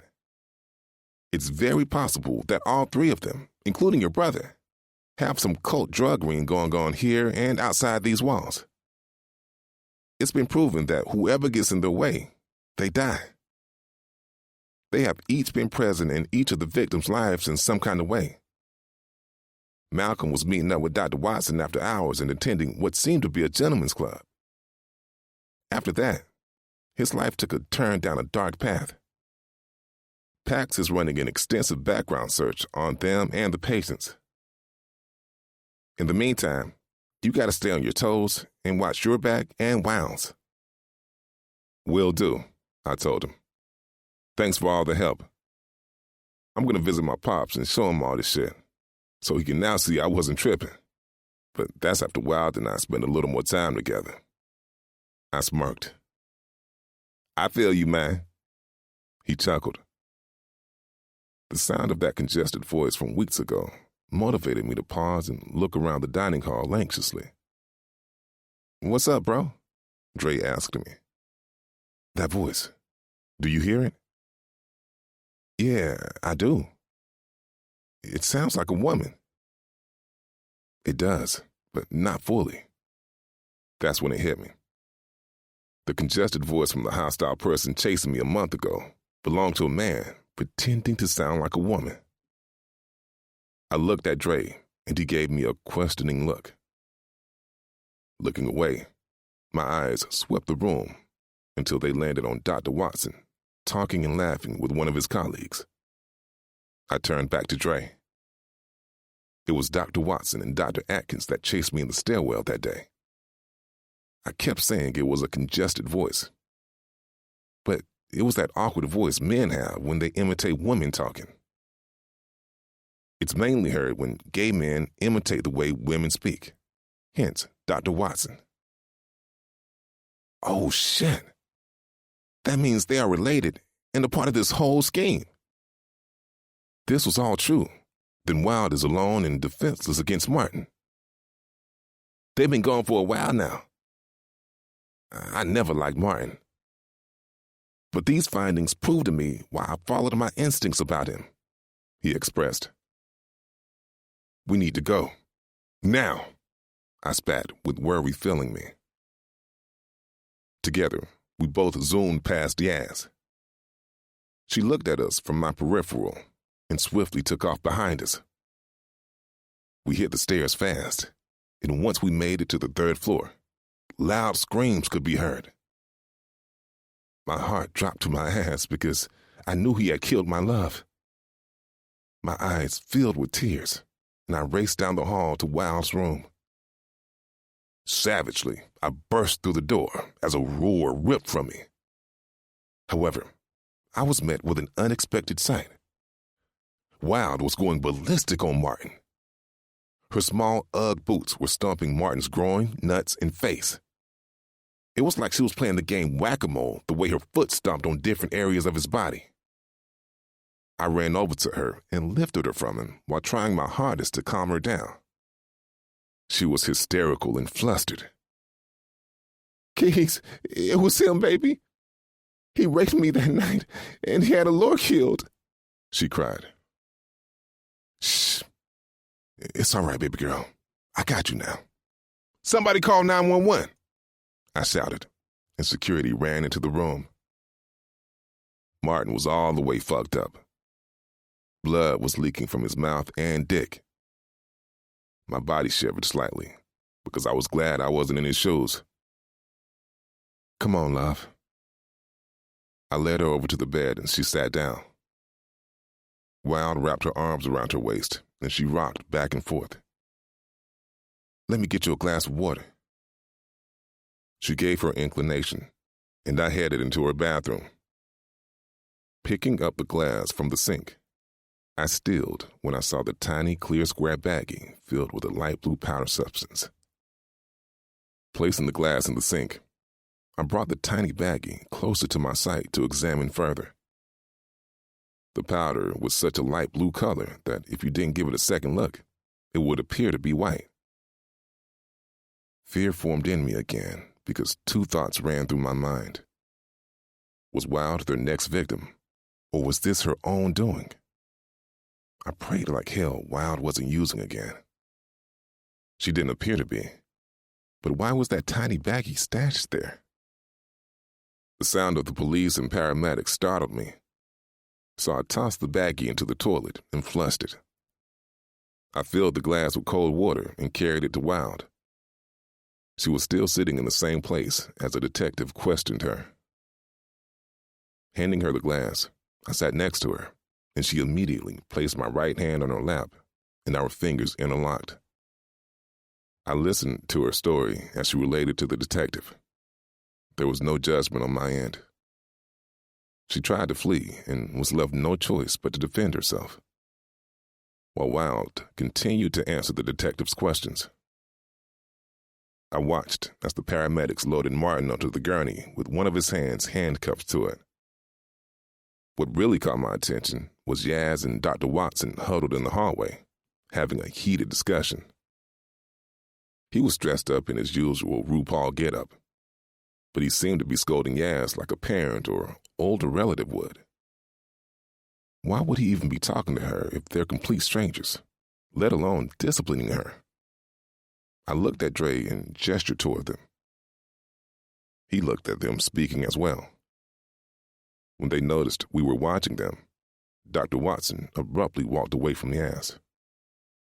She quickly wiped her eyes and pasted on a fake smile before she stepped to the side for the paramedics to pass with Martin.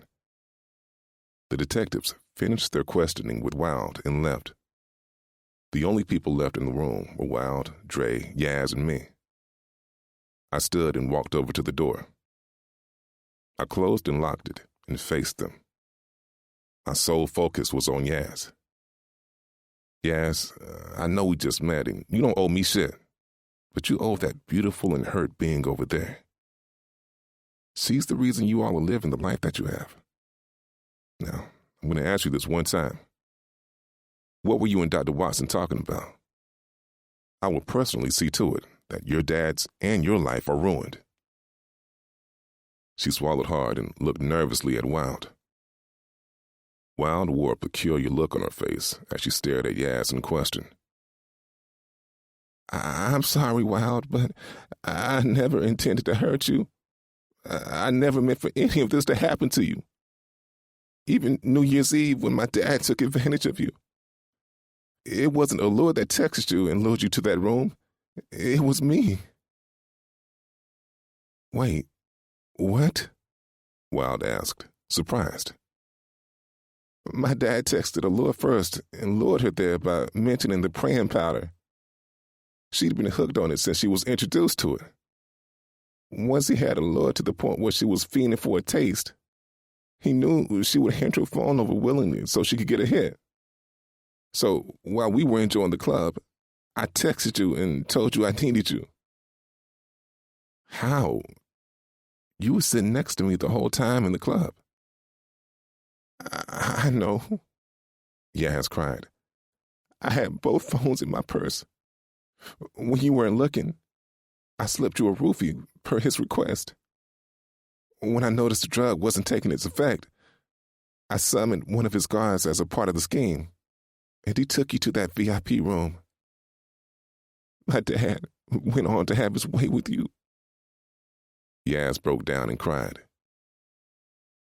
The next morning, I found you and gave you 2 pain relievers and a morning after pill. Why? Why? Wild screamed, with tears rolling down her face. I thought you were my friend, but I was clearly mistaken to have trusted you and your sick-ass father. That night wasn't good enough because you then, just recently, attempted to steal from me, bitch. Wild shouted at her. Wild, no amount of apologies will ever make that hurt go away, but I had to do it. If not, they were going to kill my sister. Who's your sister, and who are they? I asked her. Her name is Shine Wells. However, you all may know her as Lady Spice. The whole room gasped. Wild jumped up. Are you kidding me? She asked. No, I'm not. When she performed, she always wore long weaves, shades, or outrageous costumes to hide her identity. So no one actually knew what she looked like besides her family and closest friends. We have the same mother, but different dads. My father was managing her first. A few years before you and Allure made it big, he claimed she had a nervous breakdown and retired from singing. I knew that wasn't true. My sister lived to sing and perform. I got the shock of my life when I entered a touring bus to bring her a latte and saw my dad and uncles fucking every hole she had available. I tried to run, but Uncle Derek was on me. You all know him as Dr. Watson, or, as I call him, the monster. He's the nastiest one of all 3 of those lunatics. Shine had been confined to this place for years. She's been here under different aliases and descriptions. I've been forced to help them do their dirty work by finding young and rich women to fund their drug cartel. I'm so sorry, Wild. I know this isn't a good excuse, but you would do the same for your sibling. We all stared at her, but I had a few more questions. So, your dad and Dr. Watson are brothers? She wiped her face. More than brothers. They're twins. Dr. Atkins completes their triplet ring. Together, they're the Roden brothers from Rhode Island. they've been on America's Most Wanted list for decades. They're not doctors at all. Just really cunning and savvy con artists. Yaz fished through her purse and produced a white envelope and handed it to Wild. Axel told me to give you this letter. He was instructed by our lawyer to give you this letter at the 1-year anniversary of her death. He didn't follow directions because here it is April and you're just now receiving it. Axel didn't have the heart to deliver it, so he asked me to. I didn't open it, but he did tell me those were her final thoughts. Wild's shaky hand reached out and grabbed the letter. Her other hand covered her mouth, and tears spilled down her face. She hugged the letter to her chest like a mother would cradle her child. Wild, I'm sorry for all the pain I've caused you, and the pain I'm still causing you. Wild never said a word. She just cradled that letter as Yaz spoke sadly. But you never answered my question. I intervened. Yaz turned to me. What question? She asked nervously as her purse strap slipped down her shoulder. What were you and Dr. Watson or Derek speaking about? How to distract the both of you and bring Wild to their safe house. What? Dre exclaimed. Yaz swiftly removed a gun from her purse and shot Dre in the chest and me in the shoulder. What the fuck? I heard Wild scream. The strong notion of numbness and blindness overpowered me, and my eyelids grew heavy. Through blurry vision, I saw Yaz aiming the gun at Wild, and she coached her out of the room before darkness fully consumed me. Chapter 12. Wild. Yes, what's wrong with you? Why would you shoot them? I hollered. It was a tranquilizer gun with a low dosage, so they should come to consciousness fairly quickly. She placed that tranquilizer gun back into her purse, but removed another one. Now, this gun is real. My uncle wanted me to kill them, but I couldn't. I'm hoping they will make it in time to save us. She removed 2 bullet-like objects from the front zipper of her purse. She pressed down on the ends of each one and placed one next to Keys, then Dre. What are those? I asked, worried. I was praying they weren't little detonators. They're trackers. That way, the guys will be able to track our movements once we make it to their safe house. Now, shut up with the 21 questions so we can get the hell out of here. She gestured for me to walk as she aimed the gun at me. Just follow my directions and everything will go smoothly. Now, leave the room and make a left. We're taking the emergency stairs all the way down. Yaz walked next to me with the gun digging into my side, and we entered the hallway and the emergency stairwell. We descended the stairs until we made it to the basement and exited the building. My legs were burning, and I was sweating from all these fucking stairs. As soon as I saw my window of opportunity, this bitch was mine. When we exited the building, there was a black sedan parked by the curb for us. Get in and drive. She unlocked the doors, and I climbed into the driver's seat. She followed suit and slid into the passenger seat before hitting the locks on the car. Starting up the car, we peeled away as she spouted off directions. Yes, why are you doing this? Haven't I lost enough because of you and your family's hands? I asked, while never taking my eyes from the road.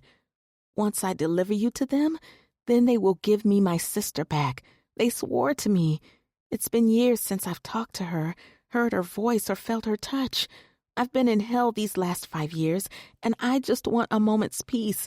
I just want my big sister back, she cried. Yes, have you ever stopped to think about anyone else but yourself? Have you thought there was a chance they're still stringing you along? What if you deliver me and they still don't reunite you with Shine? They're fucking killers and crooks. What makes you believe their word so much? Or how about the fucking fact that I want my sister back? Your sister is still alive, while thanks to you and your family, mine is dead. Which brings me to my next question. Why did your father kill my sister? Truthfully, I asked, didn't I? Well, she found evidence of my father and his brother's wrongdoings. Allure was getting clean behind everyone's back.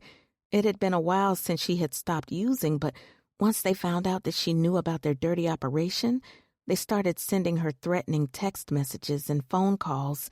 The stress drove her to start using again. That night, one of Martin's runners switched her coke to the deadly dose of praying powder, and she died once it hit her system. I mulled over her words before I spoke. There were no ifs, ands, or buts about it. Al had my entire heart. My sister was going through hell, and I had no idea.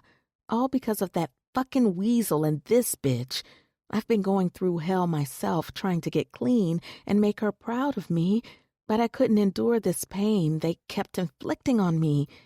Yeah, I felt sorry that Yaz couldn't see her sister, but they took mine from me. I'd been in a prison of hurt and suffrage since her death. If it wasn't for Keys, I would still be dealing with it. He was loving, caring, and downright selfless. It was so easy for him to care for a wretch like me. He planted seeds in me, then had the audacity to water and nurture them. There was no way I was giving any part of him up by abiding by the will of my tormentors. No, I was tired of running. The world was about to see a whole new Wild. Yaz could cry and apologize all she wanted, but her ass was going to pay as well. I noticed a very elevated speed bump in the street, and I smiled on the inside because I saw my opportunity. Nonchalantly, I clicked my seatbelt in place and mashed down on the accelerator. "What the hell are you doing? Slow down before the police stop us," she panicked. While accelerating more, I counted down from 10 in my head. I slammed down on the brakes and slid a couple of feet until I hit the speed bump. The car bounced off the ground, and Yaz went soaring out the front window. My body bounced back and forth from the impact while I tried to shield my face from the glass flying everywhere. Yaz's body landed on top of the pavement and slid a few feet. Blood pooled around her, and I said a quick prayer for her.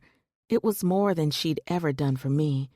Afterward, I threw the car into reverse and peeled out of there. I floored the sedan back to the rehab center. My heart was palpitating as I sped through traffic lights and stop signs to get back to my baby Keys and Dre. Turning onto the main street where the center was located, I had that car damn near on 2 wheels the way I bent that corner. Speeding into the guest parking lot, I parked and hopped out.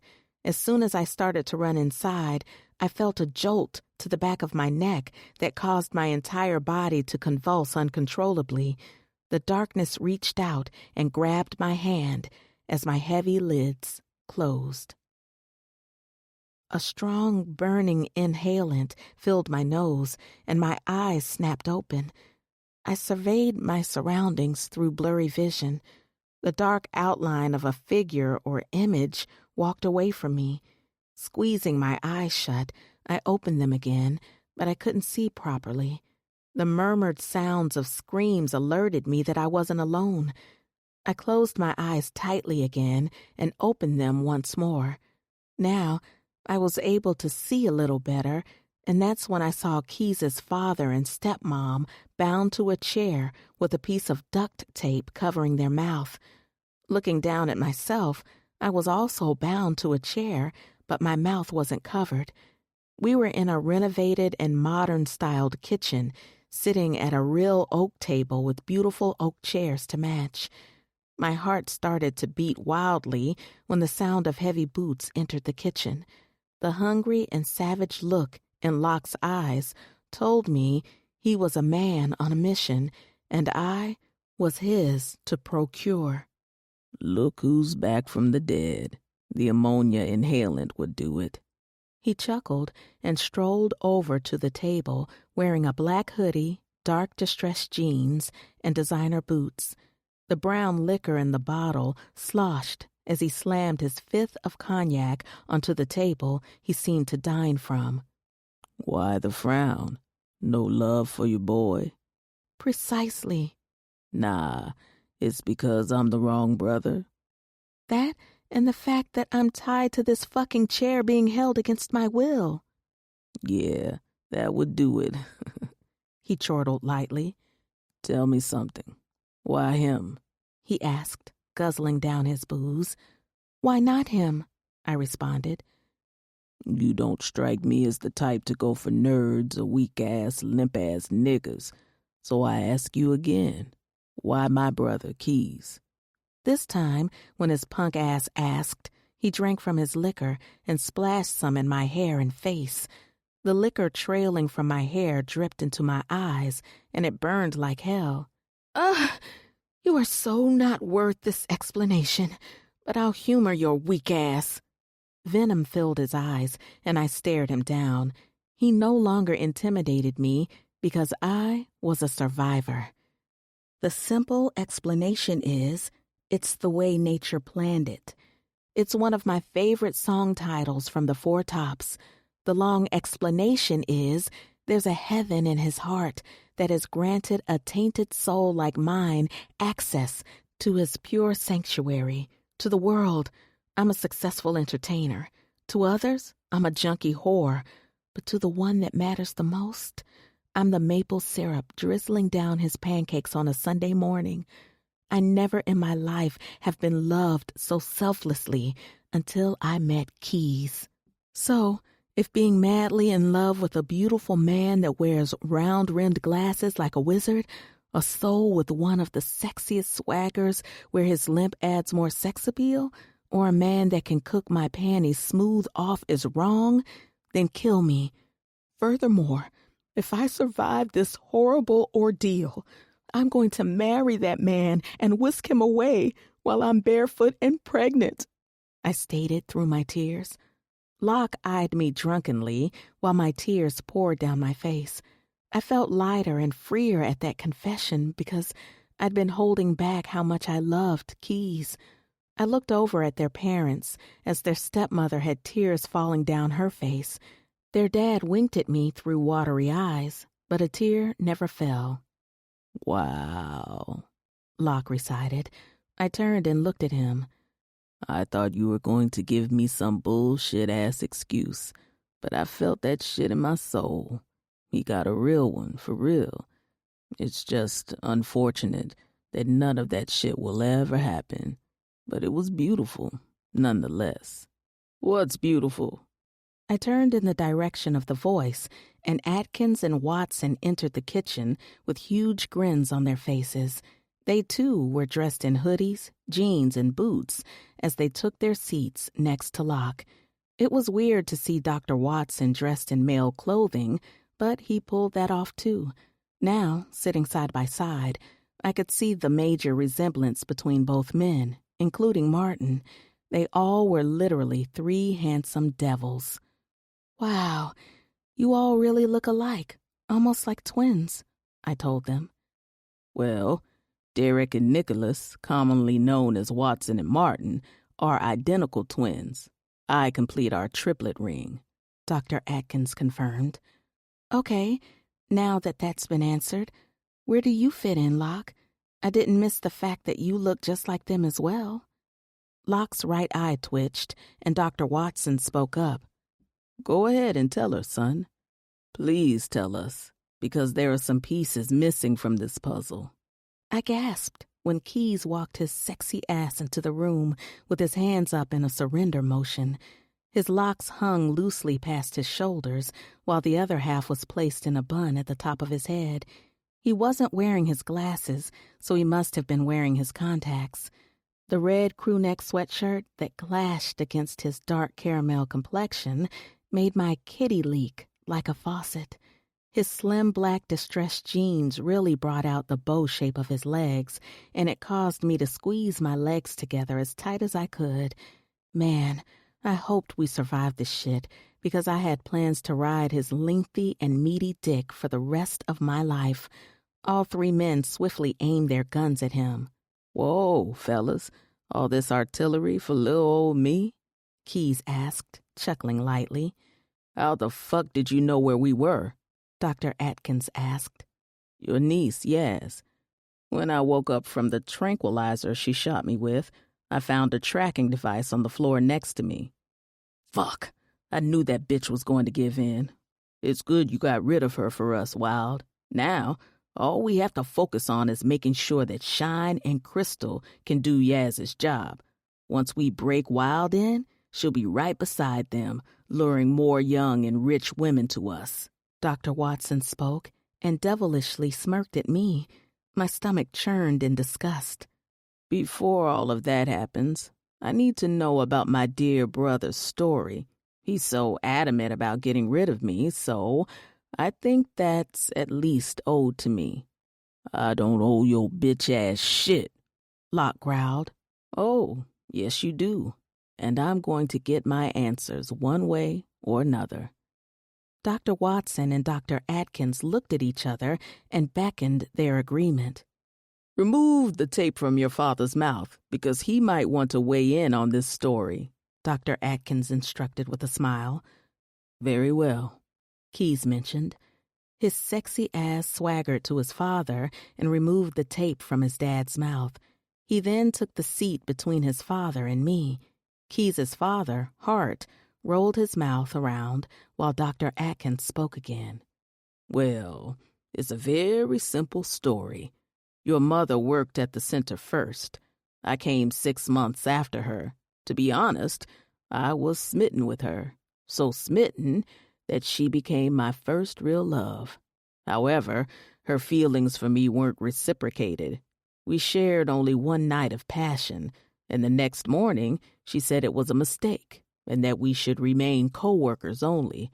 Those words sliced my heart in half.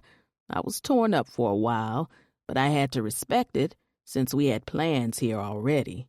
Shit changed for me, though, when your bitch-ass daddy got hired. Still a bitter and hating-ass nigger, I see. Hart spat, uninterestedly. Fuck you. You stole my woman away from me. I didn't steal Annalise from you. You two were long over before my arrival. Neither she nor I knew you got her pregnant until 4 months later. By then, we were already in love, and I stepped up to the plate. So don't even sit there and act like we didn't tell you or try to co-parent with you. You wanted absolutely nothing to do with Locke unless there was a chance for you and Annalise to get back together. That's a lie, Dr. Atkins shouted. It's not, and you know it's not. The biggest regret I have in my life is allowing Locke to intern at the center under Watson's care because I had no idea you fucking psychos were brothers. Y'all filled his damn head with complete bullshit. I saw his behavior and attitude change toward me right after that internship. He was dropping innuendos that he was well aware that I wasn't his biological father, but I refused to sit here and feel bad for being a good father to him. From the moment he entered this world, I promised there was nothing I wouldn't do for him. My boys, my fucking boys, are the lock and keys to my heart. So y'all can continue to fill his head with all the nonsense you want, but I treated them both with fairness and showed them unconditional love. Hart turned to Locke. I'm sorry that I failed you, son. I really am sorry, but killing us won't solve anything. Damn, Keith said, laughing lightly. Is that why you hate me? Because we don't share the same father? Come on, Locke. This old shit is between our parents, not us. I've always wanted a big brother I could look up to, not a fucking enemy. Just let this shit go, man. You know Mama wouldn't have ever condoned all this fighting. I fucking know that, Locke shouted and smacked the top of the table. But she's not here, is she? I made sure of that. My eyes widened at his murderous confession. Looking at Keys, he kept his cool, but the muscle in his jaw flexed, just like his father's did. What the hell did you say, boy? Hart asked, menacingly. Locke never removed his eyes from Keys as he spoke. I said I killed her. That night when no one was around, I removed the cork from her wine bottle, added the deadly dose of praying powder, and replaced the cork. Her death messed me up bad, but it had to be done." "What the hell do you mean you had to? You killed my wife, your mother, for these niggas who don't give a fuck about you? Can't you see they're using you? You're just a pawn in the grand scheme of things. They got you right where they want you. So when shit pops off like it is now, you're either going down with them or alone," Hart shouted. Dr. Atkins and Dr. Watson aimed their guns at Hart and Keyes. I watched as a lonesome tear rolled down Keyes' face, and that one tear seemed to outweigh everything here tonight. That's how heavy this moment was for him. It wasn't the guns that scared him at all. No fear was present. Grief was dominating. But there were a couple more emotions that crashed this party. Hatred and vengeance created their own yin and yang symbol in his eyes. That tear was for his mother, but the infrared beams that entered the room were for Dr. Watson and Dr. Atkins. They had no idea that their fate was sealed. "Let's get this shit over with because I'm dying to see what that young pussy feels like in Cuba," Dr. Atkins stated while grinning. "I'm excited about breaking in Wild's pussy as well," Dr. Watson voiced while staring at me like a hungry beast. "Thanks for the trip down memory lane, but we got a charter bus with our names on it. Locke, grab the girl and let's go," Dr. Atkins directed as they stood from their seats. "On the contrary," Keyes stated. Bullets began to pierce the room, and Dr. Watson and Dr. Atkins' bodies were lit up like a Christmas tree. I prayed to God I didn't get hit as I flipped my chair backward while lying on my side. I watched in slow motion as Keyes stood from his seat and removed a huge machete from his back. The long, almost sword-like knife glimmered in the light as he swaggered over to Locke. The gunfire ceased, and he stood over Locke's bitch ass, holding his side. Blood oozed from his gunshot wound, and he slid backward on his butt until his back rested against the wall. Keyes lowered, and in one swift move, he thrust the knife into Locke's chest. "Ah!" Locke screamed. Removing the machete, Keyes flashed Locke a sadistic smile and grabbed the top of his head. "Game over, pussy. I win." Locke gave Keyes a bloody grin before he responded. "I'll see you in hell, bitch boy." "Probably, but first I'm going to marry my queen over there and pump a few of my babies in her. Until then, enjoy your new home." Swiftly, Keyes thrust his machete into Locke again, and I looked on as his eyes glossed over and life left his body. Keyes stood and exhaled. "I'm sorry, Pops. I really am. I hope one day you can forgive me," he spoke sadly. Keyes marched over to me, helped me up, and removed my bounds and ties. We sloppily kissed each other until Hart cleared his throat. "You guys have a lifetime together. Can you untie us, please?" Hart requested. We laughed and trekked over and freed him. After sharing hugs, we left the renovated home, and Keyes led us to his truck, and we all climbed in. We drove a few feet away from the home before Keyes slowed down and removed a small black remote from his pocket. He pressed the center button, and the house exploded like a scene from an action movie. I exhaled and turned forward in my seat. Keyes accelerated away as he interlocked our fingers. "Welcome to the first day of our lives together, beautiful." Epilogue. Keyes. 1 year later. A year had passed since the fiasco with my deranged brother and his psycho uncles. Thanks to Dre and Pax, we were able to get my family in record time and set that whole outcome up before they all escaped. Both men were skilled at killing a person while not being in the same room as them. The airsoft rifles that killed Atkins and Watkins were on a timer. When the timer vibrated in my pocket, the beams settled on their chest, and I knew it was time to get the show on the road. Martin didn't escape either because Dre dressed as a doctor and injected a syringe filled with praying powder into his IV. He lasted no time when the tables were turned on him.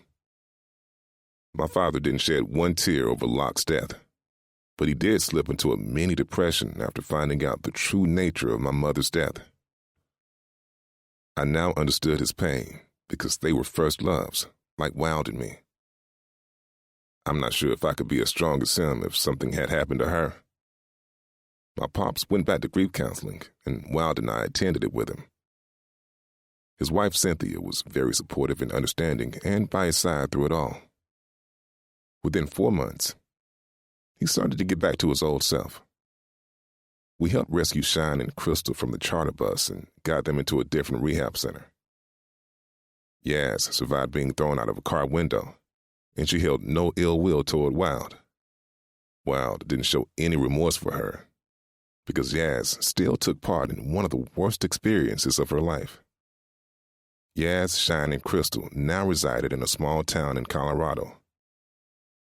They ran a successful home daycare business, while Crystal sometimes performed singing gigs at major venues. They also had a new book coming out titled Surviving a Modern-Day Slavery. 4 months after all the drama, Wild not only graduated from the rehab center, but I helped her acquire her online high school diploma. By her and Al becoming superstars at age 17, they weren't able to finish their senior year and graduate with their class. Seeing her in her cap and gown at the hall rented for all the online graduates filled me with a sense of pride. I was able to partake in an event that she not only accomplished, but I got a chance to witness. My baby walked off that stage and straight into my arms. I was the one person she looked for, checked in on constantly with reasons of her own, and loved unconditionally. So why was I held up in this bathroom stall?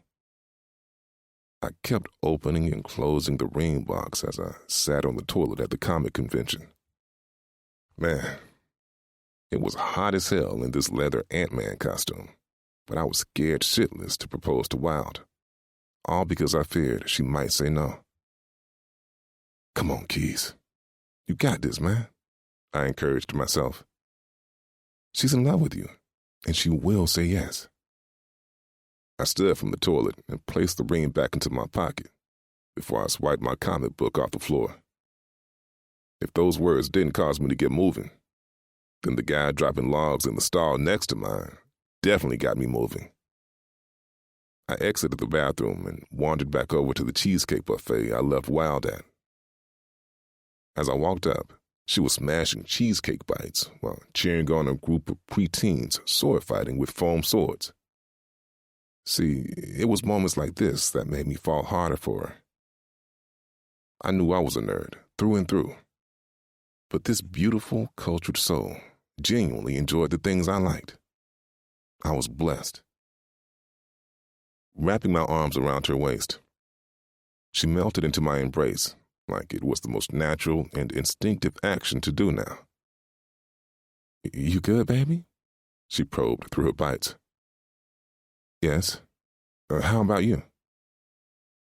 I got you and my cheesecake bites. I'm in heaven. She laughed. That's great, because I got you something. She turned quickly in my arms, because this woman loved gifts. I laughed at her giddiness and excitement. I handed her the comic book, and she handed me the plate. I placed it on a nearby table. This is beautiful, baby. I've never seen a baby blue comic book before. Open it up and flip through it. Okay, love. She opened it and flipped through it and smiled widely. Her smile instantly dropped, and I got nervous. Babe, is this me? You turned me into a comic book hero? She asked in awe. I did, beautiful. I'm the soprano Punisher? She asked, more to herself than me. I love the singer by day and superhero at night idea. My glittery microphone is my weapon of defense. Wow, You are so freaking talented, love, she voiced with tears welling in her eyes. Wild hugged me tightly, and I returned the hug with the same vigor, but my nerves were starting to rattle me. Thank you, baby girl. Can you flip to the last page and tell me what you think about the dedication page? Can you read it out loud? Of course, my love. She smiled. Wild held the comic book up and she focused on finding the page. Easing down on one knee as she began to read, I knew at that very moment why God wanted me to stay single until it was my time. This book is dedicated to the love of my life, the woman who has overcome more obstacles than most people I know. She's the unwritten lyrics to my new favorite song. I, Key Strong, pledge my life, loyalty, and love to you forever. Soprano Punisher, will you marry me? Wild enunciated each word in a shaky voice. Slowly, she lowered the comic book, and it slipped from her hands. She covered her mouth, and I held out a custom-made princess-cut diamond ring. What do you say, Soprano Punisher? Can you spend the rest of your life with the master key? Tears rolled down her cheeks as she sang. Baby, don't worry. You know that you got me. Yes, yes, yes, and 1,000 times yes, she screamed. Loud applause erupted around us as I slipped the ring onto her finger and then lifted her into my arms. We kissed each other deeply and passionately as we celebrated a major milestone in our lives. Wild. 1 month later. The contents of my sister's letter were heavy. I'm talking heavy-duty bag heavy. I cried because she endured a lot and put me through a lot. I never knew how much she took me for granted, purposely introducing me to drugs so she wouldn't be alone on them, helping Martin rape me so she could get her next fix. Not to mention the affair she was having with Pax for years, and she thought I had no idea. However, the letter went on to say how much she looked up to me and how I inspired her to be better. Al said deep down inside she never deserved a sibling like me. If ever given the chance, she would have named her baby girl after me, but things didn't go that way. Before she died, she had a foundation in the works for battered and addicted women. My job was to make sure it kept going successfully in her honor. Even though her dirty deeds hurt me, I still loved her unconditionally. The sound of my lover's voice pulled me from my thoughts. Beautiful, you doing okay in there? Keys asked, standing outside my dressing room bathroom. I'm good, baby. I'll be out in a second. Okay, lovely. I turned and looked at my mama. What time is it? 8 minutes to showtime, baby girl. I smiled and admired my costume. Tonight's performance was extra special, and I had to make sure I was on point. Mama, this costume isn't too revealing, is it? I asked one more time. Girl, I told you 10 times already. You're not exposed at all. The costume change will be successful, she relayed. Okay, Mama, I believe you. Let's go before Keys comes in. We laughed loudly as we exited the bathroom. My new assistant, Sita, walked over to us with a huge smile on her face. She was a striking middle-aged woman, married, and a good friend to my parents. Sita was a plus-size beauty with a toasted caramel complexion and long gray locks. Are you ready? I sure am. You look beautiful, and everyone will love your surprise. Now, let's get to it, because it's showtime, she squealed. Let's get it, I agreed and danced in place. Sita and my parents exited the room, and I motioned for Keys to come here. He rose to his 6'3" height and strolled toward me. His locks were in a neat bun at the top of his head as he sported a no-collar white Oxford shirt with the sleeves slightly rolled. the ankle-length olive green slacks molded to his toned thighs and legs. Keys's swimmer's build was still sexy as hell, and so was his mouth-watering, bow-legged limp. I also liked his white, bedazzled designer platform sneakers because they added the right amount of flair to his simple attire. I was puzzled at how he found such great shoes when his feet were so big. But then again, he did tote around a big stick. I don't know if all slim men were carrying around Major Wood, but I knew for a fact he was. "You good, babe?" he asked, licking his plump lower lip. "I am, baby. How are you?" "I'm in heaven. Crush that performance like only you can." "You know I'm on it." We shared a passionate kiss, and Dre and my new lady guard, Max, escorted us to the stage. Our parents and Dante took their seats backstage. Keys stood behind me and rubbed down my arms while the announcer delivered a great introduction on my behalf. He placed a tender kiss on my neck and stepped back. I walked out onto the stage, and the arena went wild. This was my first performance after taking some time to get my life in order after all the drama from Better Days rehab. Plus, I wanted to love on my handsome fiancé for a while. It took Keys a while to adjust to living in the spotlight and the paparazzi always following us, but he was doing much better. It also took him a minute to adjust to our new mansion in Illinois after selling the townhouse he owned. I could adjust to the domestic life, but I needed my lavish home because it was a lifestyle I was accustomed to. I was already a multimillionaire, but with my new endorsement deals, I was approaching billionaire status, so a gated home was best. With my glitter mic in my hand, I sang my heart out and performed the choreographed routine by Axel. My gold and glittery sweater dress stopped at my knees, and my black thigh-high boots covered the rest of my exposed skin. My heart raced with excitement, and I relished in the love my fans poured out for me. After performing a few more selected numbers, there was an intermission, and now I was back on the stage for my final number. "What's up, my sopranos? Y'all still with me?" "Yeah," they all shouted loudly. "That's great to hear, because for my last performance, I would like to bring out my sexy fiancé, Keys. Y'all been all over my social media pages about how fine he is and how great he cooks. Now, you all get to meet him live." His eyes widened, and he shook his head no. "Y'all, my baby is so shy. Can y'all make some noise to motivate him?" Screams erupted throughout the arena for minutes until it died down. "Thank you, sopranos. Come on, Keys, baby." Dante pulled him out of his seat and nudged him in my direction. Keys limped onto the stage, and applause broke out again. He floated right into my arms, and he embraced me tightly.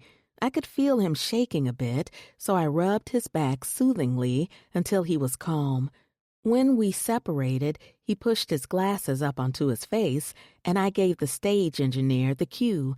A large screen descended, and the music to my latest single, 2+1, started. Keys looked on in awe as the screen displayed pictures of our growing love. "Sopranos, this song is dedicated to this man right here. His selflessness and unconditional love helped deliver me through the roughest time of my life. Those are his superpowers, and he uses them every day on me for good. Sopranos, do y'all mind if I serenade him for a minute?" "No!" they all screamed in unison. "Hey, that's what I like to hear." When the sultry beat dropped, I performed my heart out. There's nothing like real love, that unconditional, no-strings-attached love. I can't count the many ways I love you because there's no measurement for forever. But here's what I do know. 2+1 makes 3. 2+1 will always be 3. I sang as Keys looked back and forth between the screen and me. The sound of a loud heartbeat blended with my R&B beats as a video of our baby's first heartbeat appointment was displayed on the video. My mother and Mama Cynthia attended the appointment with me. The crowd went crazy, and Keys covered his mouth. I zipped down my extra-large sweater dress and stepped out of it, my blush-pink bodycon dress molded to my small baby bump. I told Keys I had gained weight when he asked about my stomach, and naturally, he was fine with that answer. Facing the crowd, more screams erupted throughout the arena. The screen displayed the lyrics, 2 + 1 makes 3. Sopranos, sometime in the fall, we'll be welcoming a beautiful baby girl named Allure Annalise Strong. She holds the names of 2 of the most important women we've lost. Keys picked me up and held me so tight. Excited applause and screams were all that could be heard. He leaned down and whispered in my ear, I love you, woman. Thank you for making me the happiest man alive. How the hell did I get so blessed? I smiled. It's the way nature planned it. We kissed tenderly, and my fans roared with support. Our families came out on the stage. Keys placed me back onto my feet, and I wrapped up my performance. Grabbing each other's hands, we all bowed as the curtains closed. Tonight was the first day of my new album titled Life After Recovery. We were free of the devil's reign, and we no longer had to obey his law. The end, or is it? Allure. I sat on my designer sofa and smiled with elation as tears trailed down my face. My sister got her happily ever after. She was engaged now, expecting a beautiful baby girl, and she had overcome the addiction that I had selfishly given her. Wild thought she was dreaming that night in her room when I appeared and motivated her to get up and not give up. I risked my cover going to see her, but I needed to. She was my sister and needed a helping hand. The night I collapsed and seized on stage in the middle of our performance, I thought I was dead. However, the EMT found a faint pulse, and he went to town bringing me back to life. After I came to and was permitted to leave the hospital, my parents immediately had me shipped to France, where I successfully completed a detox rehab and left my old life behind. Visiting Paris with Wild was one thing, but living here was completely different. It took some time to adjust, but I got the hang of things. My parents felt it was best to leave Wild in the dark about my life. She not only needed to detox from the drugs and her toxic environment, but from me as well. They were right. Wild was at peace now, and so was I. The toilet flushed, and my chocolate king walked out and plopped down next to me. Pax kissed my lips and stared at me. How are you? With my legs pulled under me, I turned and faced him. I'm good. Pax eyed me like he usually did before he gave me the 3rd degree. Tell me how you really feel. He patted his lap, and I placed my legs on him. Although I'm very happy for her, I just wish I could be there for her. You don't know how much I miss her. We're each other's other half. Don't get me wrong, my life here with you is incredible, but I miss my twin. Pax massaged my feet while he listened to me intently. I hear what you're saying, and I empathize with you, baby doll. You have to know we all made the best decision for both of you. I pray one day you two will be reunited. But until then, this is how things have to be. I removed my legs and climbed onto his lap. Pax's strong arms wrapped tightly around my waist, and I stared deeply into his warm brown eyes. My eyes inspected his rich, dark chocolate complexion and lazy, fluttering lashes. Pax really was the man for me. I spent years pining after Martin when Pax was the perfect recipe for my soul. You know that French accent of yours always does something to me. Pax smirked and his dimples appeared. You'll say anything just to get into my pants. You damn straight, but you know I mean it. Come here, he commanded. A sexy grin covered my face, and I leaned down to take those sexy lips of his hostage. Pax's large hand cradled the side of my face, and the warmth from his touch always blessed me with security. The minute our lips touched, the baby monitor on the table sounded. We laughed together, and my head rested on his shoulder. Our own little nugget was seeking some tender, loving care. I looked up at him. "I'll go this time. You went last time." "No, I got it. I enjoy being a girl dad." He spoke proudly. Pax kissed my lips and rose to see about our daughter. I sat back in my seat, and he walked away. Our little Wild was 8 months, but she had the spirit of an active toddler. Baby girl had my sister's spirit, and that's why she's her namesake. Looking back at the TV, I couldn't help the wide smile that covered my face as I watched Wild's fiancé hug her tightly. The tears that coursed down his face displayed how happy and full he appeared to be. "I'm happy for you, sis, and I wish nothing but light, love, and prosperity." I blew the TV a kiss, and the credits started to slowly roll. This was our life now, and I prayed one day that life would blow us into each other's arms again. This concludes Obeying His Law by Wintertime, narrated by Midnight Michael and Jair Bush. Copyright 2023 by Wintertime. This unabridged audiobook is published by arrangement with B. Love Publications, care of SBR Media, and was produced in the year 2024 by Tantor Media Incorporated, a division of Recorded Books which holds the copyright thereto.